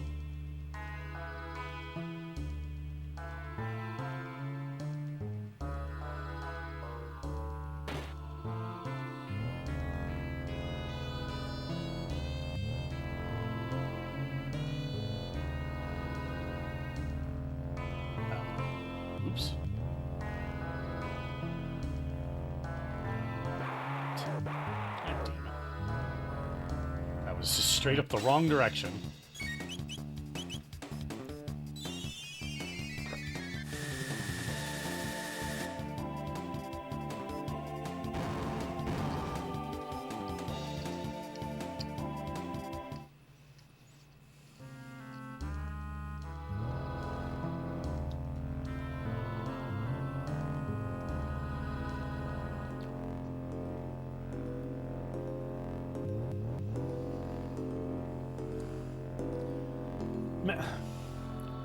I am really good at choosing the wrong direction.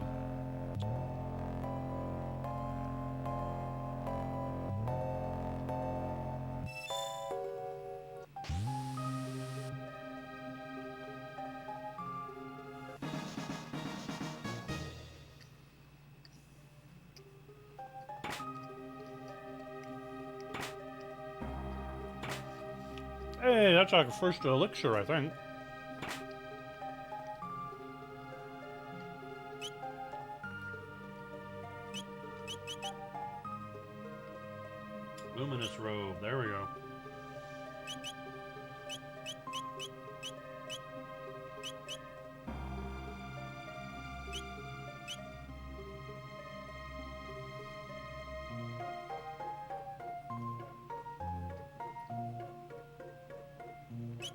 You know what? Sure. I'll give her that for now. In the golden tradition of female characters can't be... Well, you know, I was about to say the golden tradition of female characters aren't allowed to be physically strong, but then I remembered that Ayla's in the game, and it kind of made me go, wait a minute, hold on. I guess they sort of gave us both. They're eating their cake and having it... Said that in a weird order, didn't I?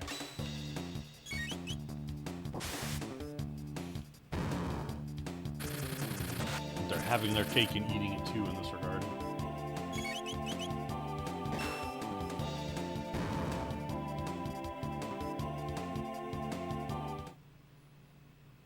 He's just talking about fantasias. That's funny.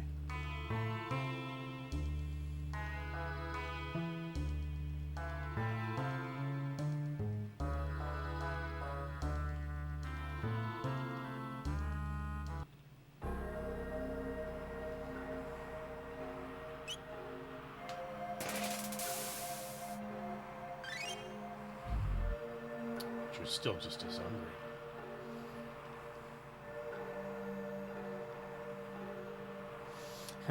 So I've been mostly down on the translation changes, but I want to talk about one that happened before that I kind of commented on, but nobody was around, and that's when you leave here to go across the wastes and you do the racing minigame and stuff.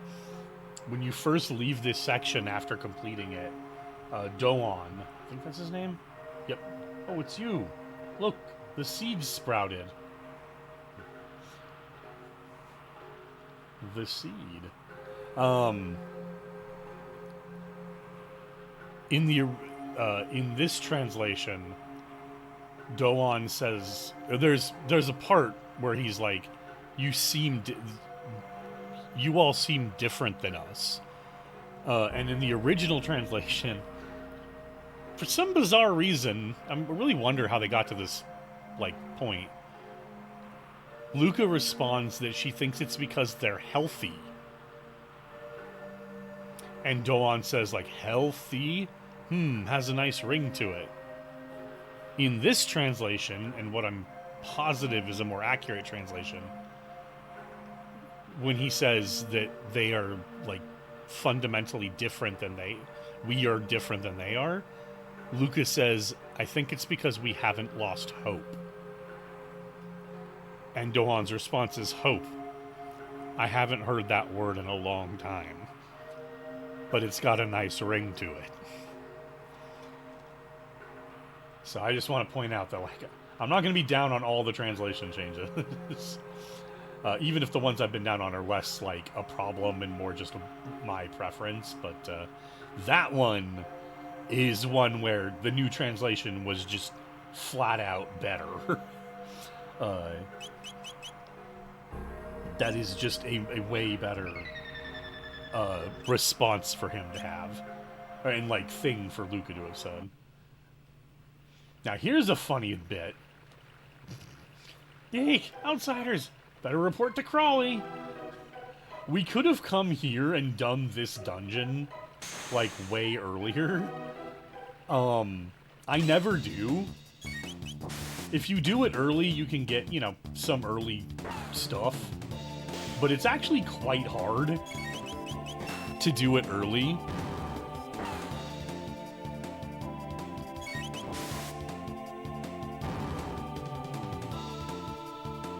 But what's funny is that by the time you come back here to do it when you have to do it, it's, kind of really easy as a result. There was a bridge here. I saw it. I swear it, Ribbit.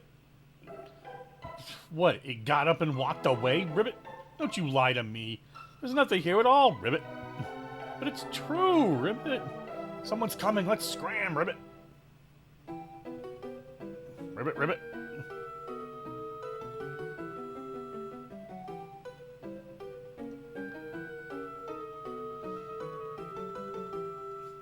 I got a bad feeling about this.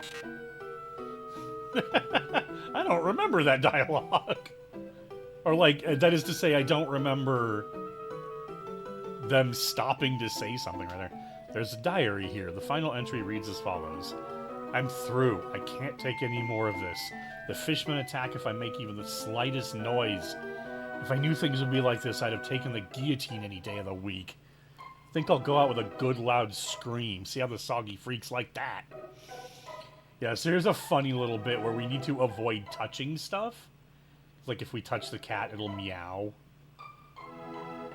And attract the fishermen.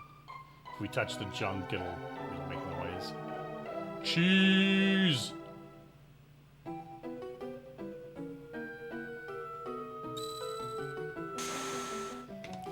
Ha! I got duped. I forgot. I got had. I got played. Chat, I got played. I totally thought that was a for real. It makes noise! That's the best part. It legitimately makes noise when you touch a save point. I should have seen it coming. Like, I've played the game a million times. And yet I totally got had. I got.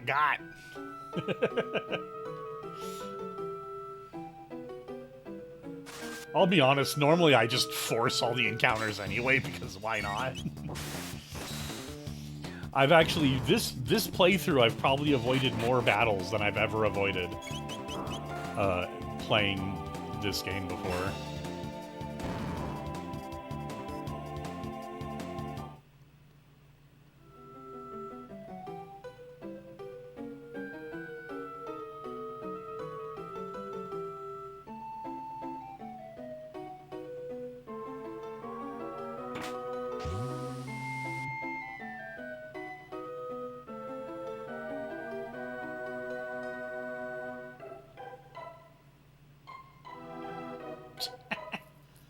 Looks like you just have to press this switch and the bridge will extend across, Ribbit. So, switch it on already, Ribbit. Ribbit. Can't reach it, Ribbit. You call yourself a frog, Ribbit. Someone's coming. Let's scram, Ribbit.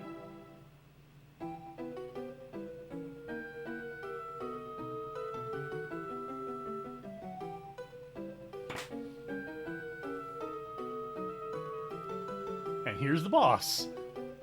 There's 3 of them. They're almost here. Waltzing through the sewers like they own the place, eh? Must have a death wish. Well, teach them a little respect. Yes, we will. Just let them come through here. They'll be chopped liver, pulverized. Won't even know what to call them when we're done.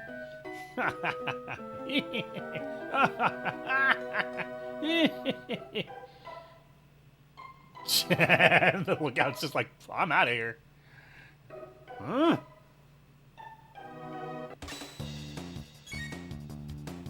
I'll mash you to goo.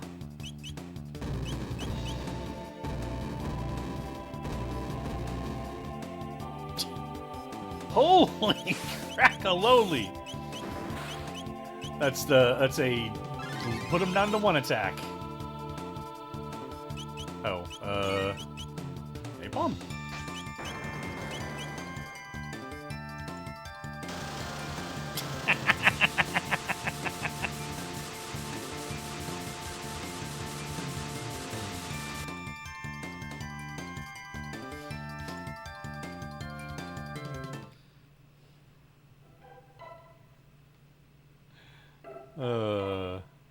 Yeah, doing that fight now is comical.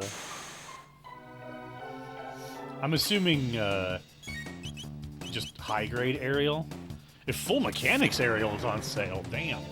Get that. I'm sure, Cora would love the hell out of that.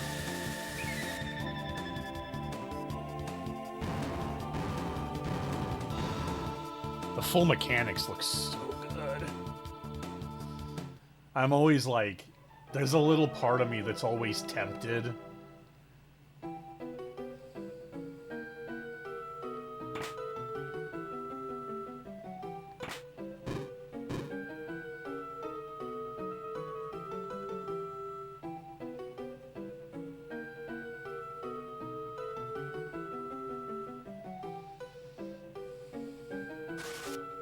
Oh, huh. I thought that bridge got built when we pressed that switch. But... The high grade one also does look really good, though. Yeah, 16's really good. Like, usually high grades are like 20, 22 now these days. Some of them can get expensive, but that's because of like how much plastic that they're. The prices are roughly based on how much plastic you're being sold.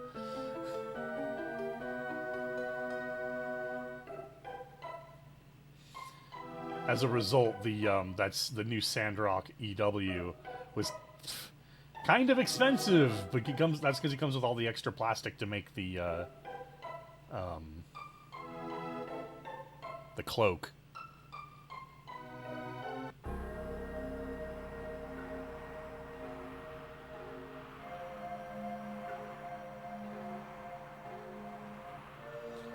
Yes, that's because the full mechanics is a 1/100 scale. They're like... Modern full mechanics are like... almost master grades these days. They're really good. I've heard the full mechanics aerial in particular is like one of the best ones.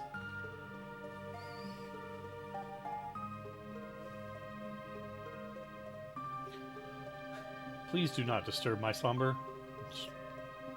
Please do not end honk snoo snoo mode. Honk shoo me me me me me me mode. That's it.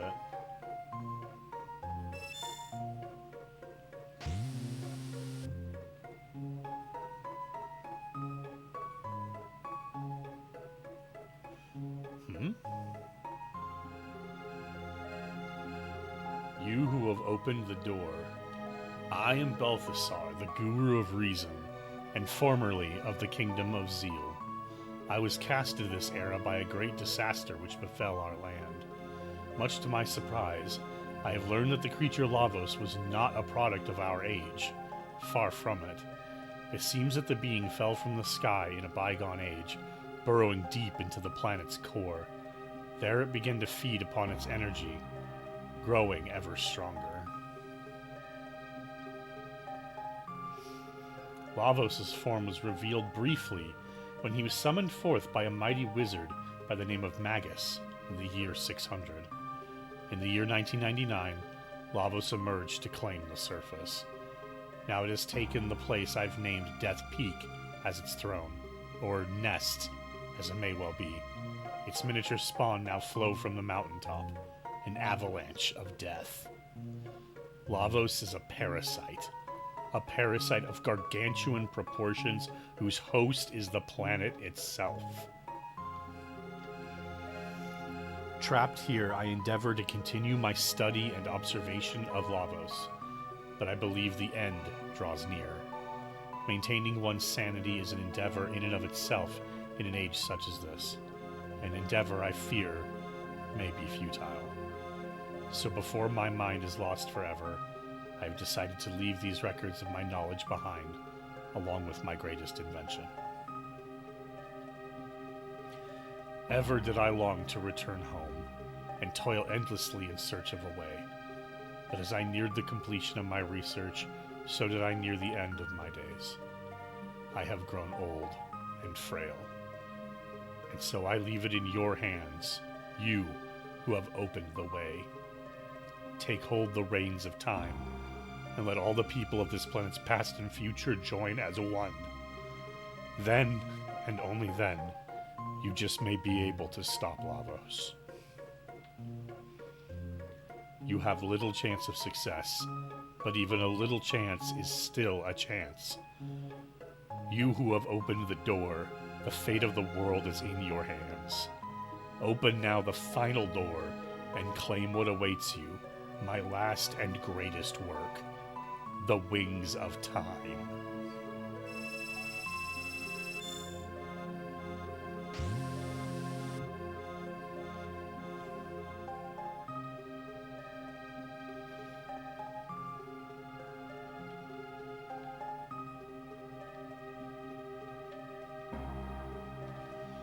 This must be Balthasar's invention. This must be the invention mentioned in his recordings, the Wings of Time. Yes, thank you for both of you saying the same thing.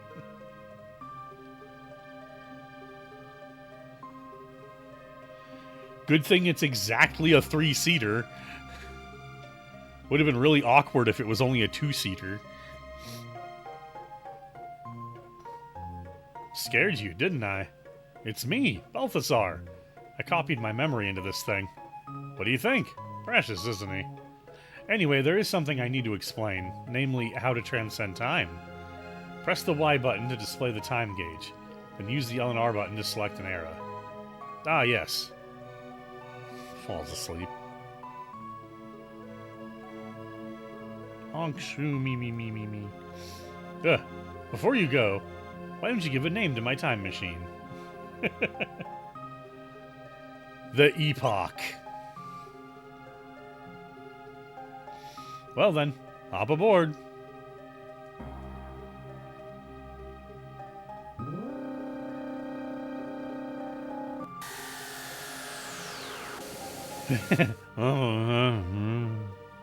Take off. Ah, the meter's on the lower screen. That's annoying. But now we have the power to go back to the Middle Ages. Which is, of course, where we're trying to go. I'm sorry, not the Middle Ages. Antiquity.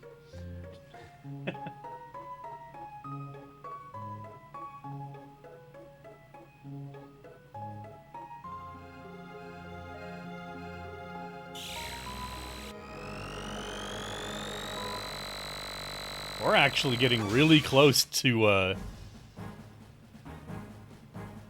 Hey, cutscene.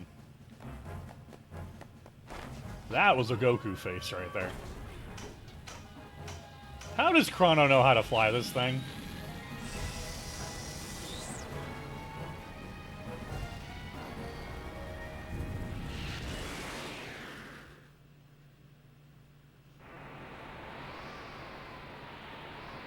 We're all right, aren't we? Even in my time, we did not have vehicles capable of time travel. The Epoch is capable of this? Yep. What's funny is they show it, like, rising up and blasting out of that place, but it doesn't work like that at all yet.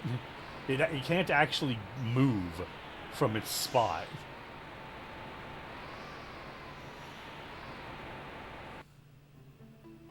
Or actually, I think we can go up, but it doesn't really matter. The point is, we gotta go up to the Mountain of Woe. So it's time to meet the Earthbound ones. This is Algeti, the village of the Earthbound. We Earthbound ones were banished from Zeal because we are possessed of no magical talents.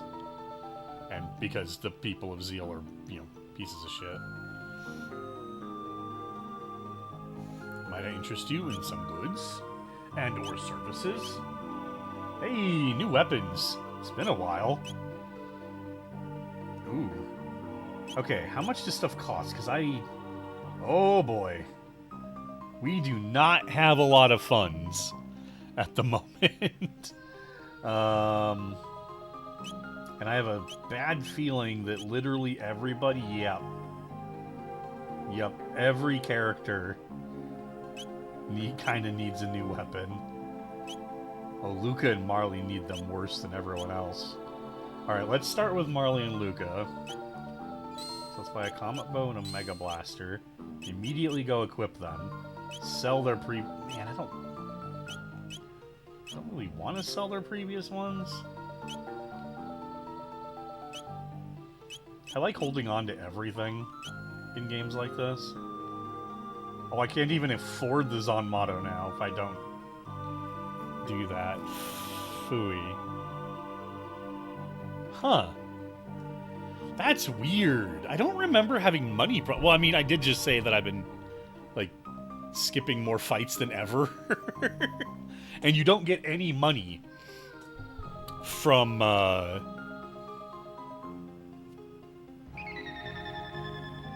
the new fight. hoard it all, you might need it later. Yeah. That's the... I've always been like that with games like this.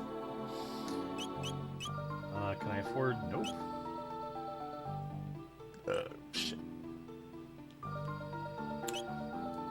Now that I think about it, I don't actually know a good place to build money in Chrono Trigger. It's like the one thing I never needed to learn to do. Many inhabitants of this land were taken to build the Ocean Palace, and none were ever seen again. Yep, because like I keep saying, the people of Zeal are the bigoted shitheads.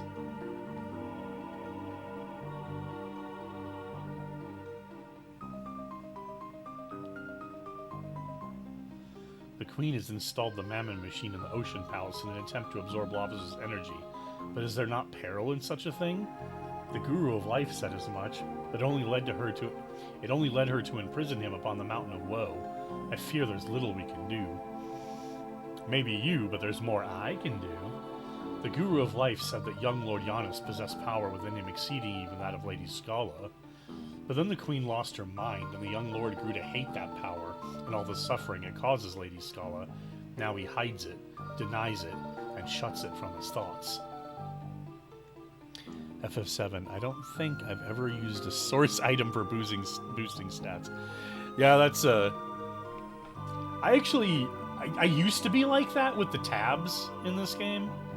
But I got over that at some point. Admittedly, I haven't actually used the ones I've currently been stocking up. The Mud Beast Den is dangerous. You shouldn't play around there. I think there's here it is. Okay. In times past, the Enlightened Ones and we Earthbound Ones lived as one. And that's all I've got to say. See ya!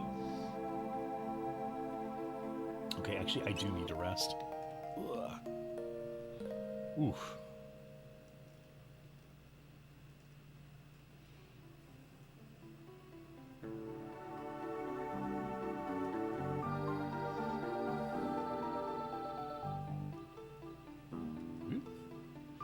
This tunnel connects to a mud beast den, and beyond the mouth of the den lies the great chain that anchors the Mountain of Woe to the earth. The Guru of Life voiced opposition to the Queen's plan, and so he was banished to the Mountain of Woe. Okay, actually... Poop. Okay. So... I think my actual plan...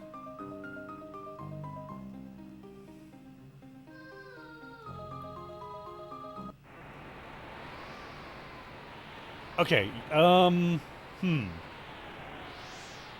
What do you think, Vivi? Should I do some grinding off stream, or should I just actually do that on stream?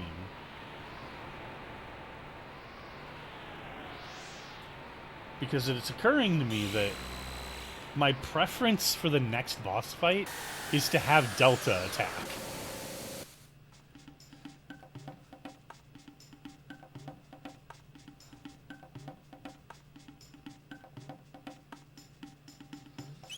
But I would like to build up enough money to buy all the current gear we need as well. Doing it on stream is more stream. True. Let's see. Frenzy. Knowing Frenzy would be really good. Fire 2, 337. Jesus, his Rapid Fire Fist is still only at 423. Oh yeah, she's already learned Ice too. That's like part of the problem.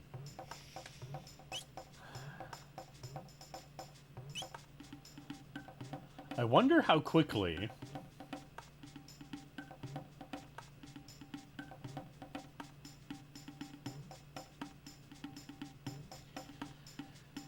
The problem with this is this gets us no money.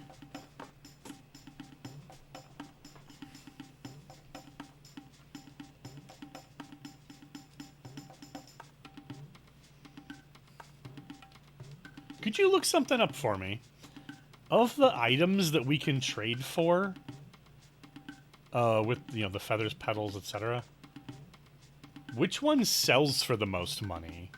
And do any of them sell for, like, a good amount of money, I guess? Because if the most it sells for is, like, 200, then it's like, it fucking doesn't matter.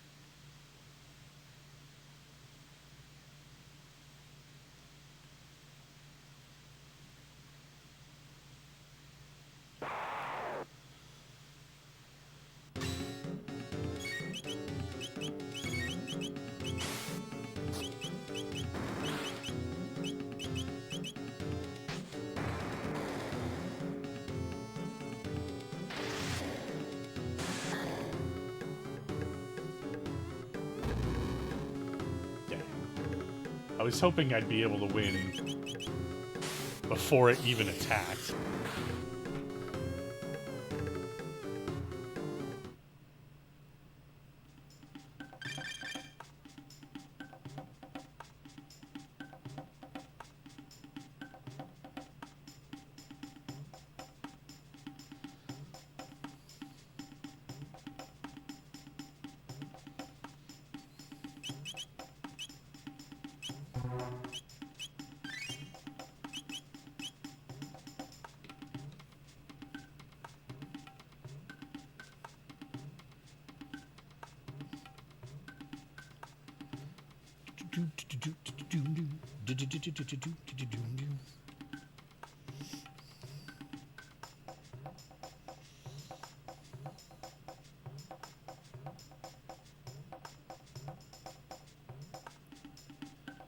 Magma Hand sells for 5,600.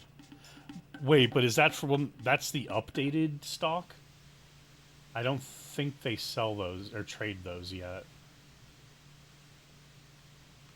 I'll go check though.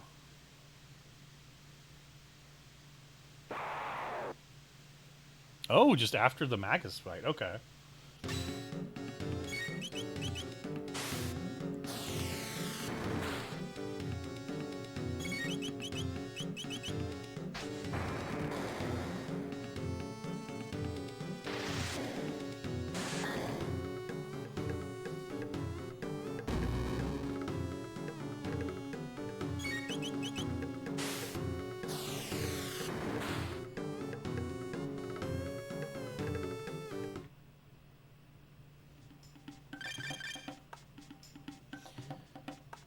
Let's see here.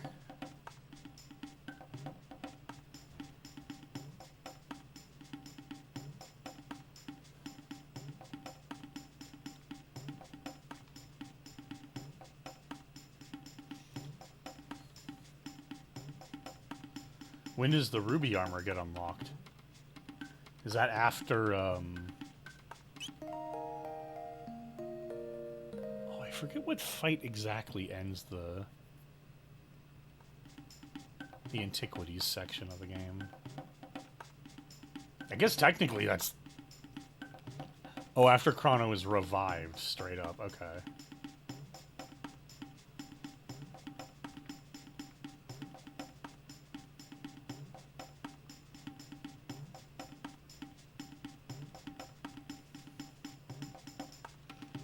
Okay, let's see here. I'm going to...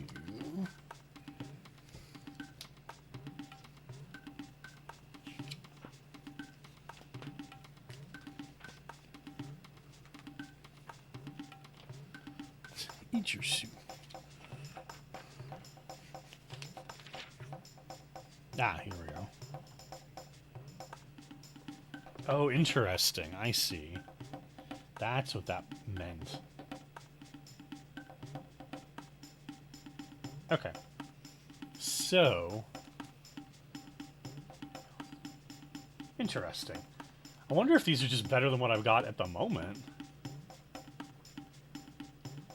It's like three fangs, 3 horns. Let's see if we get Primeval Blade, which was apparently originally called the Aeon Blade. I'm curious, is that it is stronger. We lose the speed bonus from the slasher, but it's considerably stronger. I think the sword the guy is selling at the new place is better. But, like, if we can't afford it, then, like, the fuck does it matter, right?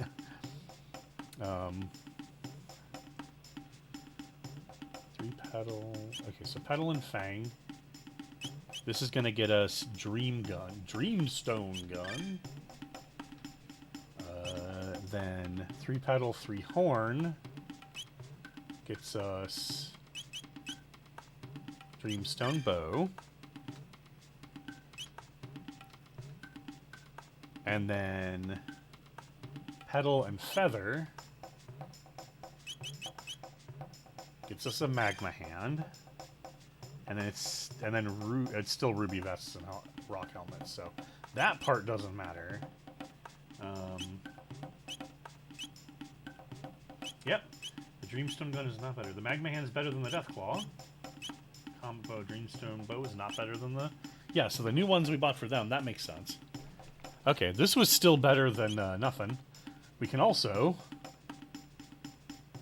What was it? The magma hand sells for 56.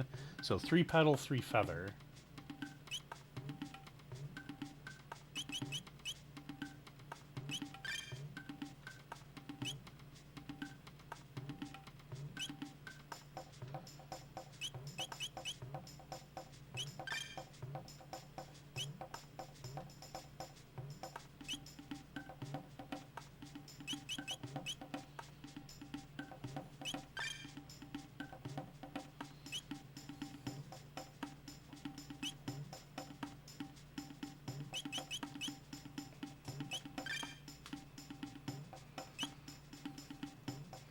Curious, what is the sword? Whoops. Nope, yeah, feather. What is the sword, the Aeon Blade stroke Primeval Blade, sell for? 3K? Wow. Huh. Wonder why the magma hand sells for so much. Or actually, was it also in here where the other... Yeah. I got it. There we go. Can I sell them to you? Yes, I can.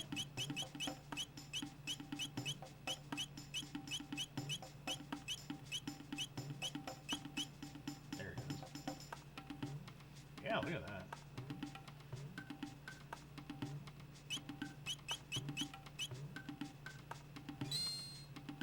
There we go.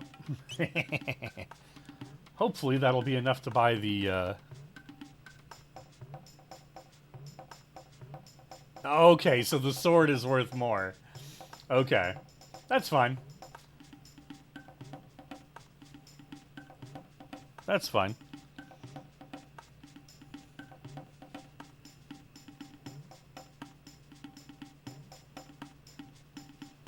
We'll get some more,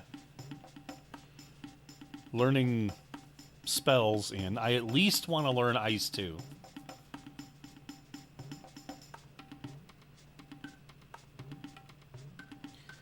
With our buffer weapons on Robo and Chrono, I wonder if we'll get through this fight faster, actually. Because if we can just take him out before he ever attacks, then we'll be able to do this,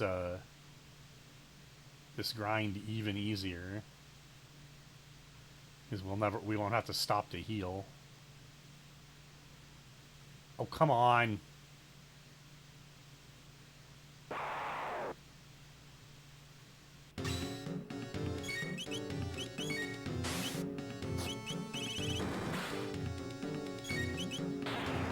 want to see if Fiery Punch might be worth it. Nope. That sucked.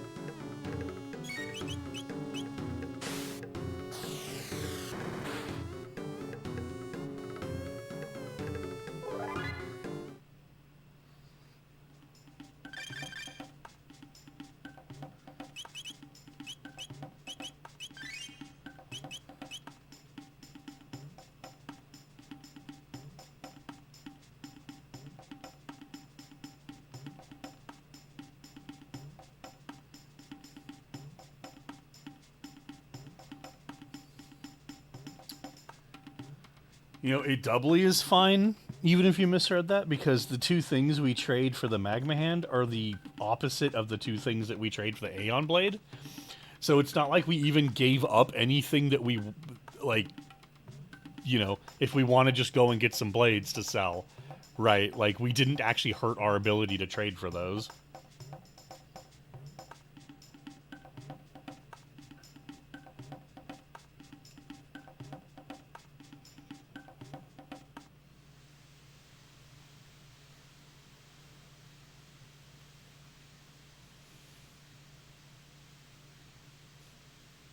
I also love how the music stops when the rain comes in.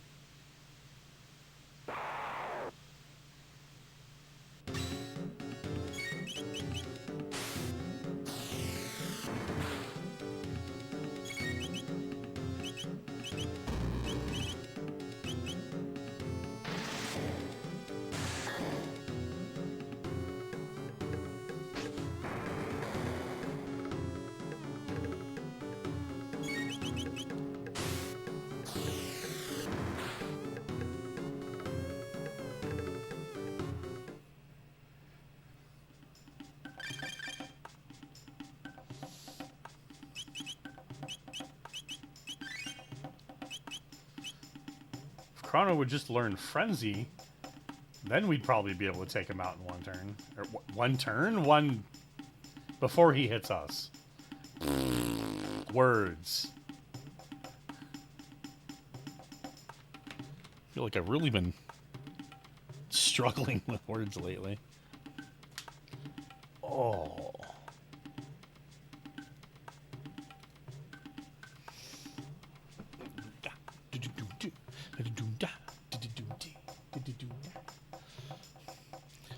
So the thing with grinding is, like, this is where it starts becoming hard to have stuff to talk about. Because it's not that I don't have stuff to talk about, but I need something to, like, you know, provoke it most of the time. Because it's like, you know, it feels more meaningful to have it be a response to whatever's going on in the game.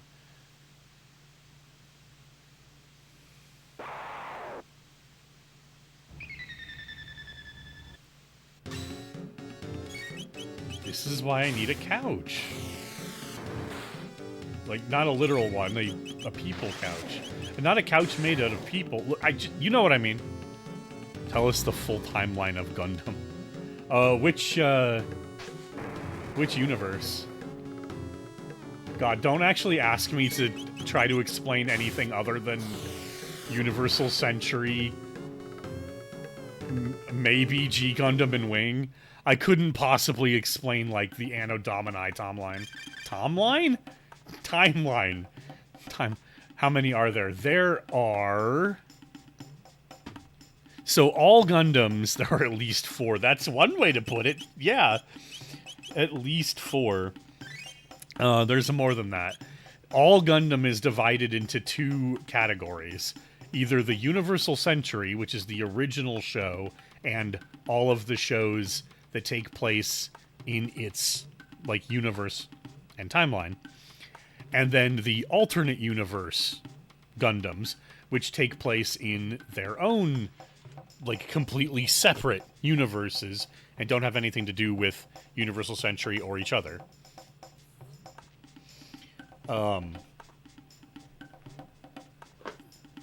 And to know which is which, you kind of just have to know.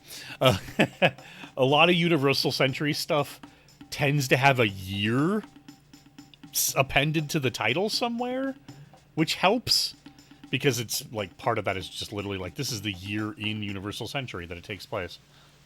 Excuse me. But, yeah, it's one of those things where you just sort of have to know the know. And there are some shows that are weird, because, stuff like Gundam Thunderbolt, which is... It's an alternate Universal Century. Gundam the Origin is considered its own separate Universal Century. And the recent Gundam G-Quux show is also technically like an alternate timeline story, but it's an alternate Universal Century timeline. So, you know, I've just seen Gundam Wing. Which ones are canon?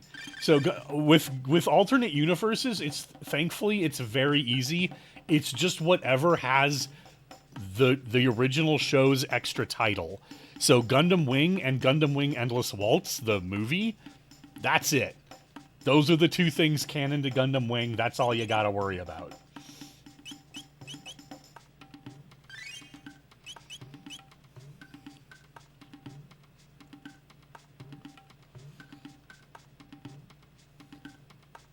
Yeah, if it's an alternate universe, you'll always, anything that belongs to an alternate universe will always have the alternate universe's title appended to it. So anything that belongs in the Gundam Seed universe is just called Gundam Seed subtitle. And I pray to God they don't ever make Gundam Wing Frozen Teardrop canon. Frozen Teardrop is a light novel series that's supposed to be a sequel, and most Gundam Wing fans don't like it.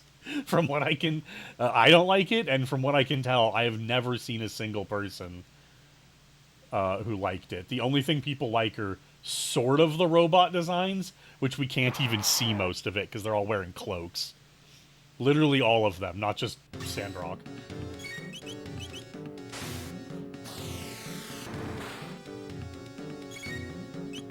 Gundam Unicorn is a Universal Century story.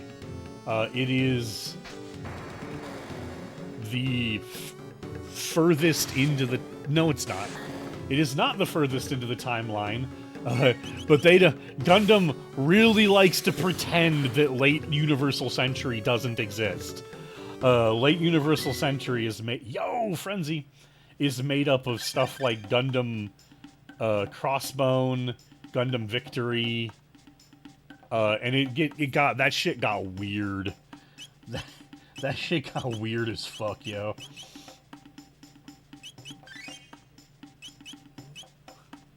But yeah, Unicorn is a Universal Century storyline.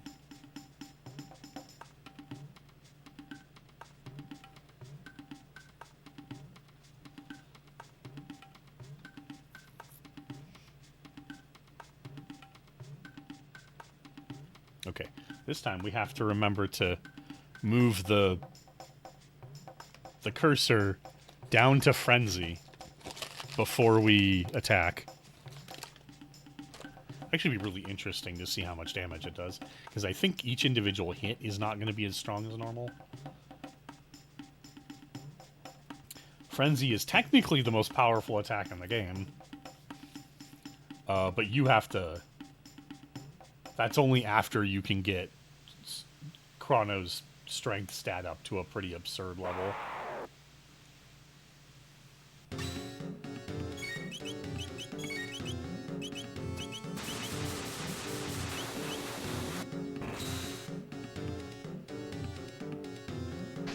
Have you seen Vision of Escaflowne? I have not. I actually own the box set DVD, but I haven't gotten around to watching it yet.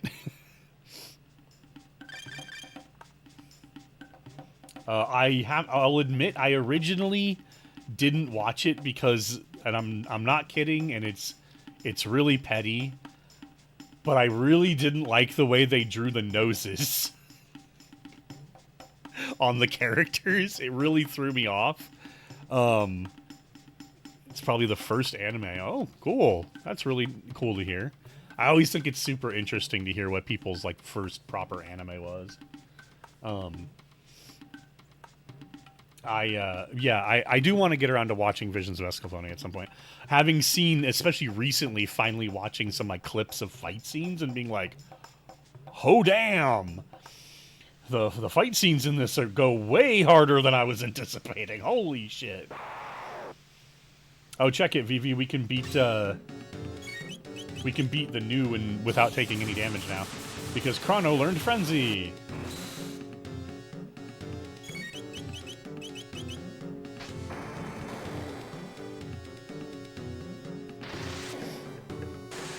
It's one of those things where, like, the noses are drawn to be somewhat realistic in proportion, but, like, the rest of anime is so stylized that it makes the noses look weird to try to do that. Yu Yu Hakusho first. That's interesting. I am old and I'm weird, so I literally get to say Dragon Ball. Not Dragon Ball Z, Dragon Ball. Because that actually did get released in the US in the very early 90s. Like before the big anime boom of the mid-90s. They actually did show original Dragon Ball on TV here. It was nutty. In retrospect, it was nutty. So my first two anime were actually the original Dragon Ball and the original Sailor Moon. And I guess technically Samurai Pizza Cats, because that was actually an anime from Japan. I guess I random episodes of other things. This first one I watched all of. Oh yeah, the first one I watched all of, that's definitely a different story. That's probably Dragon Ball Z.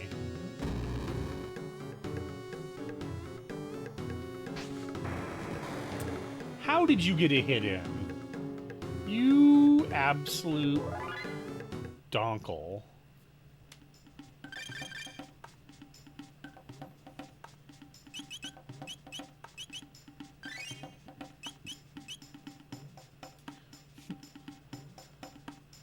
Yeah, my parents don't understand what anime is, so. Fortunately, they were not like weird, you know, conservative parents who like think that anime could only, or animated stuff could only be for kids. So they didn't really care. Actually, I even found out later that like my dad watched all of fucking Cowboy Bebop at some point. And he loved that. I mean, Digimon's like the least cartoon of that like style of show. Especially if you go back and revisit it and realize how much more adult it was over Pokemon. But no, those count. They're both. Anime is just a slang term that means animated from Japan, an animated work made in Japan. Like, anime is not a genre.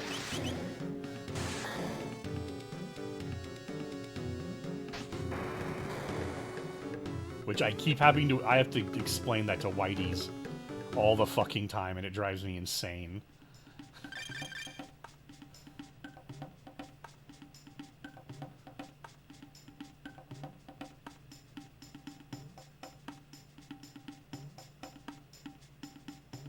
Makes you realize that you start realizing a lot of people don't actually know what the difference is between like genre and medium.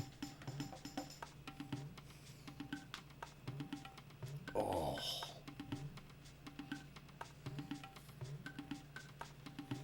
They weren't my first, but I was like ground floor for the original big boom of anime being released in America in the early to mid-90s. And so I saw some weird and wild shit. Because they didn't know, right? Because in America it was like, oh, if it's animated, it's for kids kind of thing. And so they started stocking anime, but they clearly, like, kind of understood that it was more adult than anything produced in America. But they didn't know where else to put it. So you'd get straight up fucking porn right next to the cartoons at video stores. It was crazy. It was a fucking Wild West of you did not know what you were getting. You know, the backs of the like VHS tapes, because that's when, you know. Nice. Ring of Fire triple tech. Down, down, down, burning ring of fire. Oops, that's not what I meant to do. Exactly. What's your next thing? Your next thing is Megaton Bomb. Well, the first thing I want to do is learn... Oh. Never mind. Oh, that's what we're doing next, actually. Okay. Ayla. We need to learn Charm. Right? Yeah, you would legitimately have shit like Bible Black right there. And I mean, like, when I say next to the cartoons, I mean, like, you'd have all the anime on one shelf next to the American cartoons on the next shelf. So you had actual porn, you know, just 5 feet down, a shelf and a half across from the fucking Scooby-Doo. Like, it was, oh my god, it was ridiculous.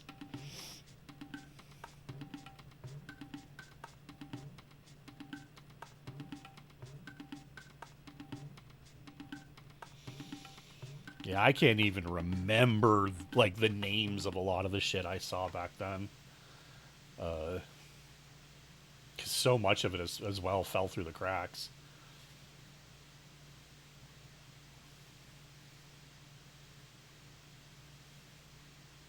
It's funny is I ended up having more of a relationship with some manga than with some with their anime. Like, I read the Hellsing manga rather than watching the anime. Or same thing with I read most of Trigun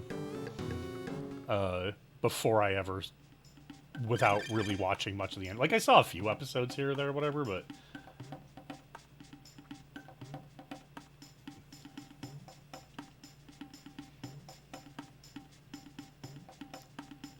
yeah, well, Robotech's a weird one.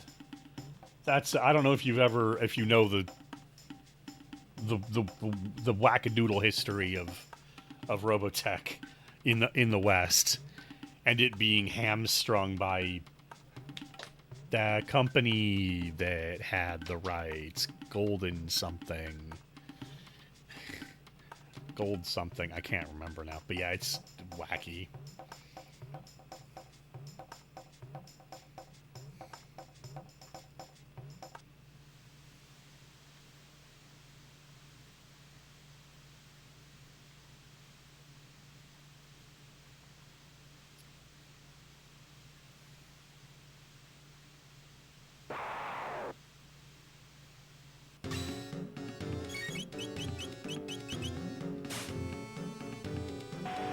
I think we should just win this, so I'm gonna go grab a new drink.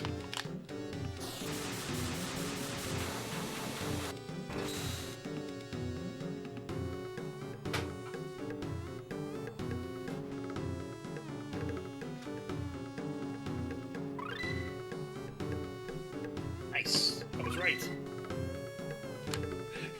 Learned Boogie Dual Tech. I forgot about that one. Oh, what does Boogie do?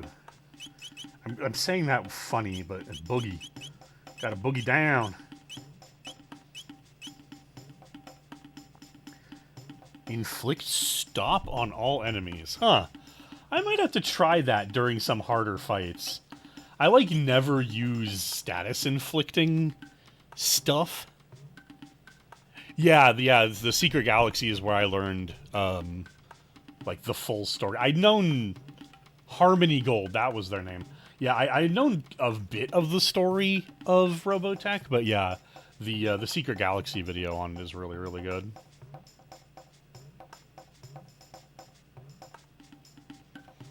Also, what is Ayla learning next? She is learning Tailspin.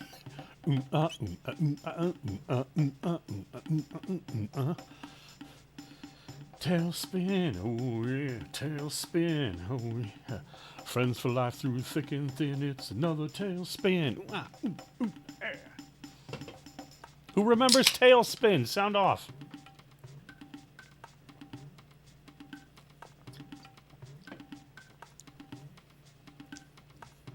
I think his plane had a gun, so he was technically a bear with a blaster.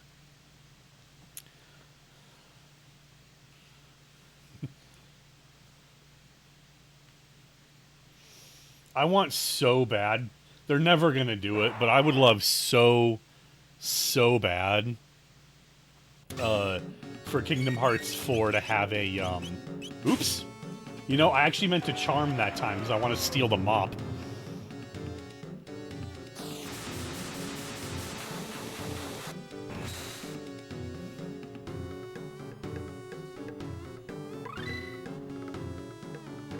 Hey! Rapid Fire Fist, yeah! Although I think that's a good... What's he gonna learn next? Proximity Bomb. I know it, but I don't know if I ever saw it. Yeah, it was fun. It was fun. I liked it. What I want, though, as I was starting to say, is I really want them to have a Disney afternoon adventures world in Kingdom Hearts. So like DuckTales, Tailspin, Darkwing Duck, Rescue Rangers, like have all of that in one world. And have that be a world that Sora goes to in Kingdom Hearts. Oh, that would be the most bestest.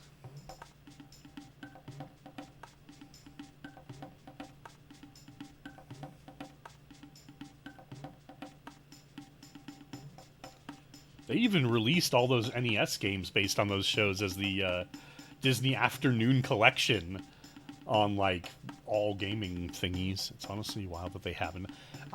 Well, like, part of the problem is that they're all separate copyrights. And from what I can kind of gather, they also don't want to, like... They want any one world to be completely, like, on Disney's half. Like, Disney wants the worlds to be self-contained. So, like, something like Timeless River is like, here, we did a self-contained world of the Steamboat Willie, Steamboat Mickey, whatever the cartoon was called. But because Mickey and, what's his name, Pete, were, like, both in the original, I guess? I actually don't remember. You know, I've never seen the original, come to think of it. Not in full. Yeah, mop! We got the mop, everybody! Oh, come on. But the problem with the world I'm envisioning, like I said, is that it's made up of multiple distinctly different like copyrights. And like the closest you get to that is something like oh, I forgot what the world was called, but it's like the castle town world in Birth by Sleep, where they kind of just had the random Disney characters, but because those version of the Disney characters aren't connected to, like, they're only like the Kingdom Hearts versions essentially of those characters, and they don't have like the worlds that those characters were connected to in that. It's just kind of the Disney characters hub. It, like, you know, it's not really the same thing. I think it'd be really cool if Kingdom Hearts 4 was good. I mean, you know, it's not out yet, so who the fuck knows?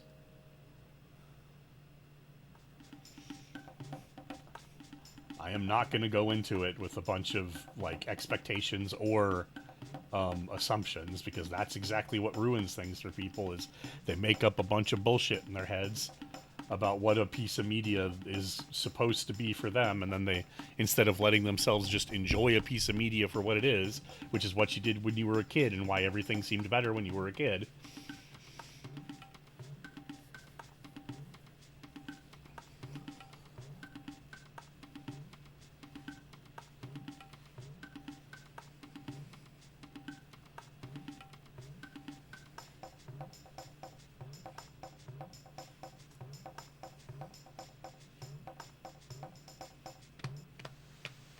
Oh, come on! He keeps showing up there now. That's like the most it's maybe not the most obnoxious place. It's just annoying to come up here and then have to go back down that way. Because at least if he appears on the left, like we've already gone down the thing. You know what I mean?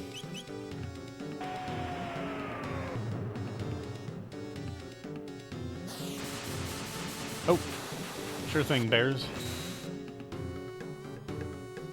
I mean, if your problem was that it was too easy, I guess play it on critical, yeah. The game, Kingdom Hearts 3, the game is just good, just flat out.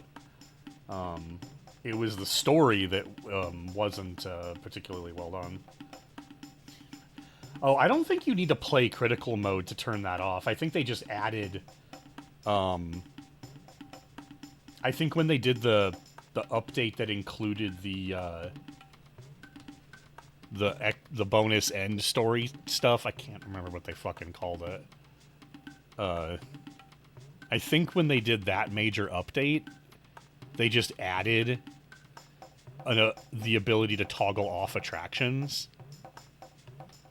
Like, you still have to do, like, the attractions that are essentially the reaction commands for killing bosses.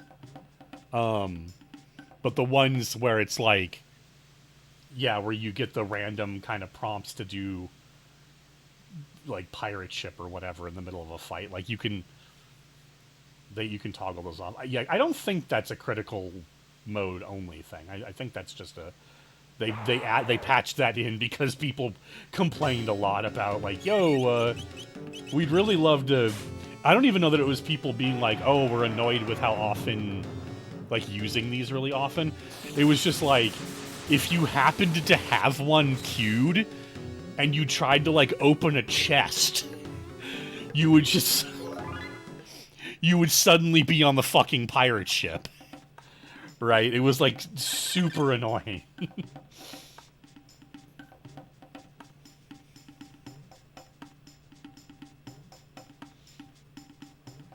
What's funny is, honestly, on critical mode, you might want to have the attractions toggled on, because you die very fast on critical... Like, you die really fast on critical mode in all the games. But, like, you die so fast, and just having access to moves that keep you very safe while you're doing damage is...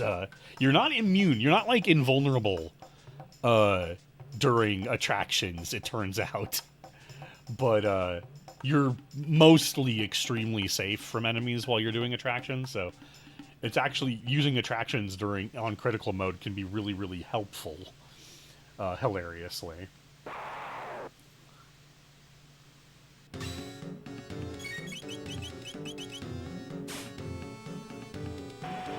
But yeah, like I said, I'm pretty sure that was just a toggle they added with that major update. I don't know, if you still have access to the game, you could probably just check. Hell, I could probably just boot up the PS5 really fast and check.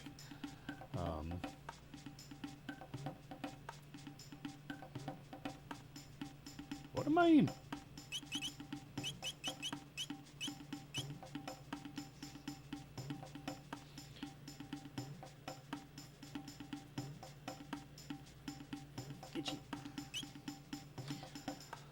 Oh yeah, they actually said late 2027 on the new...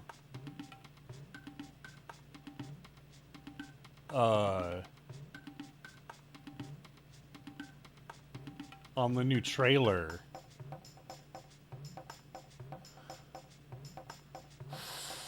Fuck. I was thinking that I might replay them all once they gave a release date.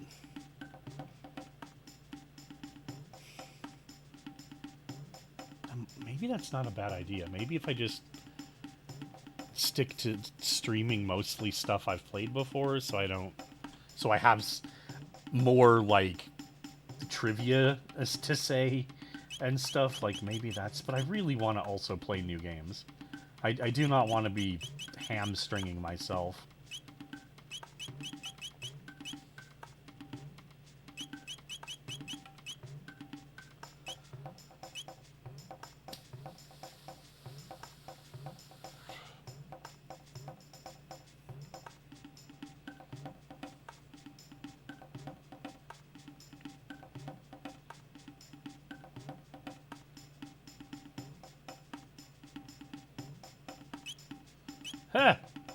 Wow, we actually capped out at 99.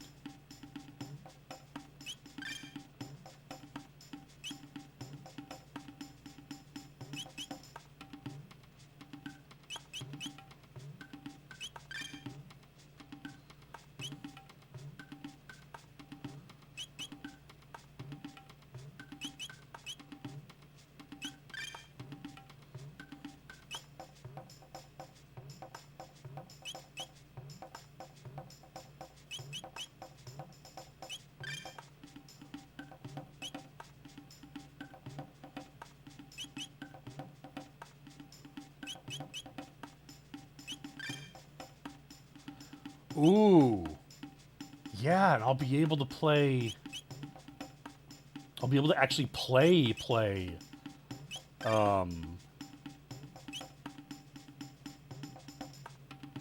Fuck. Recoded and... Days. Because the DS is working again. Whatever the problem was, I got it sussed.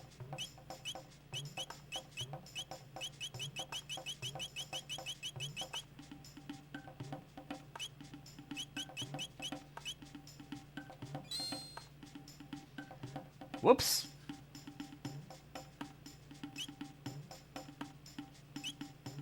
Whoop. Hold on. Did I just unequip Chrono? No, I didn't. Okay. Whew. Whew.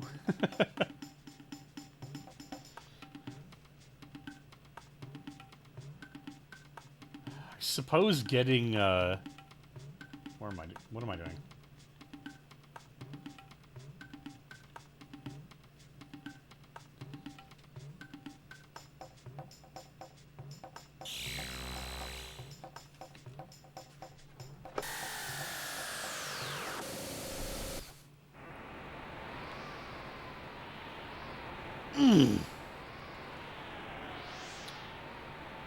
What was I starting to say? I don't know if getting the Integrum masterpiece. Oh, yeah, yeah. That's a thing. For me, of course, I don't, like, give a shit. It's more like, just the experience of doing it. And if people actually show up to the stream, there's no issue with it during the live stream. Hint, hint.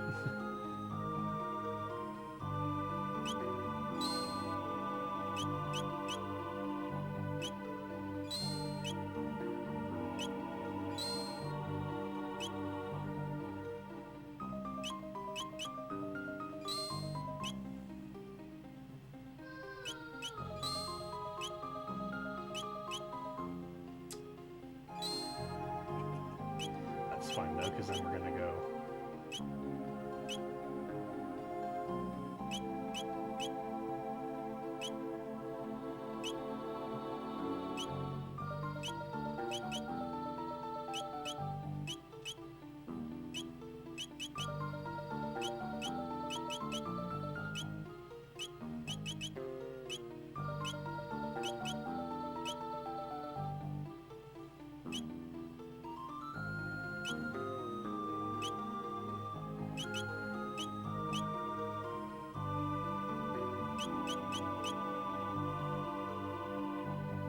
Oh, whoops.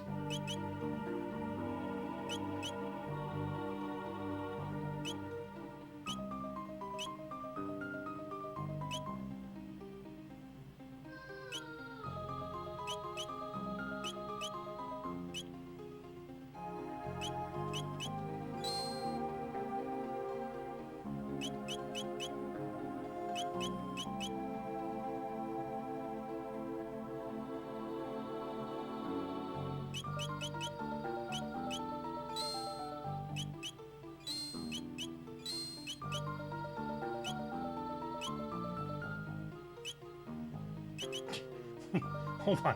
I'm so confused now. Okay. That's... okay.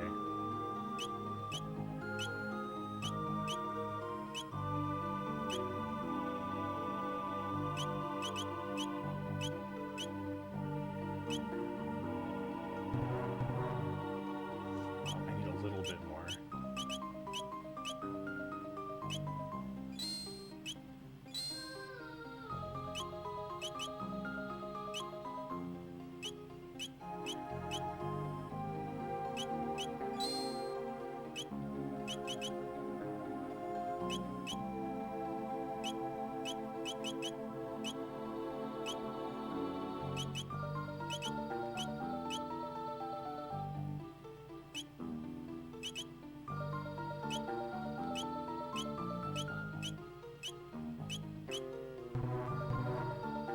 Oh, okay. Oops. Wow, I need a new helmet for Luca really bad. I have some people that like to watch my vlogs because they are in time zones that are not really... Well, yeah, sure. No, and I get that. Like, it's... I'm not saying that, like, that's a somehow, you know, a total panacea for the issue or anything like that. Just that, you know...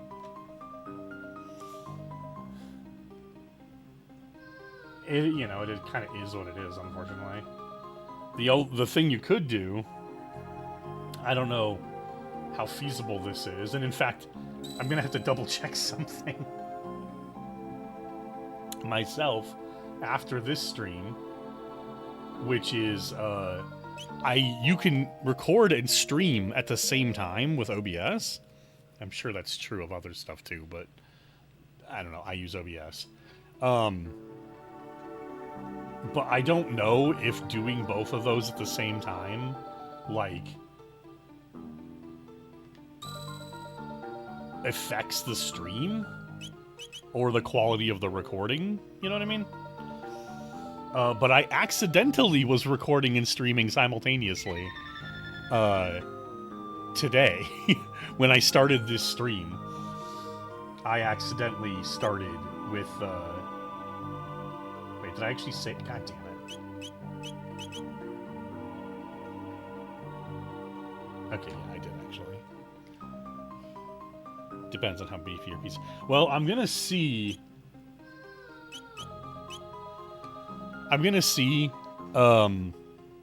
at some point after this stream, maybe right now. What time is it? 9:04 p.m. I have been streaming for a little over 5 hours.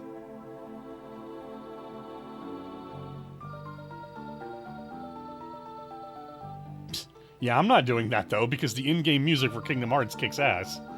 Just like this game.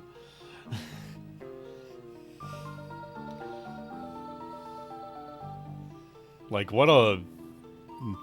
You lose a lot doing that, in my opinion, but... Yeah, anyway, like I said, I'm gonna have to check when I end this stream.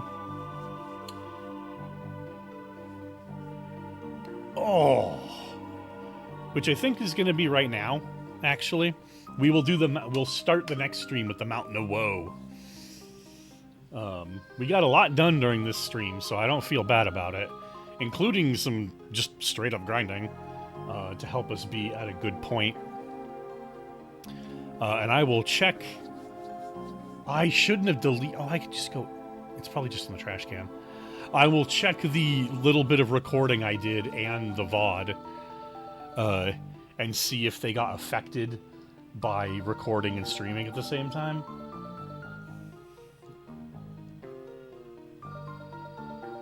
My only current problem with, well, not really, because I guess I'm recording to the second drive in the computer. True. I'm not running the game on PC, it's just seeing the video, you know, the video and audio playback. And I'm saving to a different drive that I'm, like, processing everything from. So, it probably isn't an issue, but...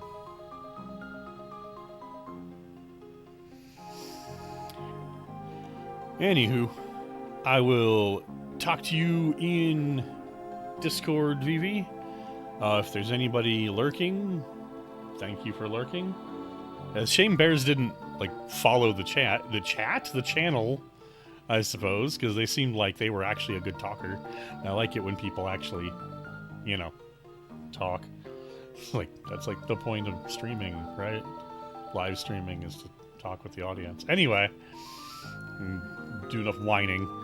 I will see you in Discord, and I will probably stream more tomorrow, honestly. So, good night.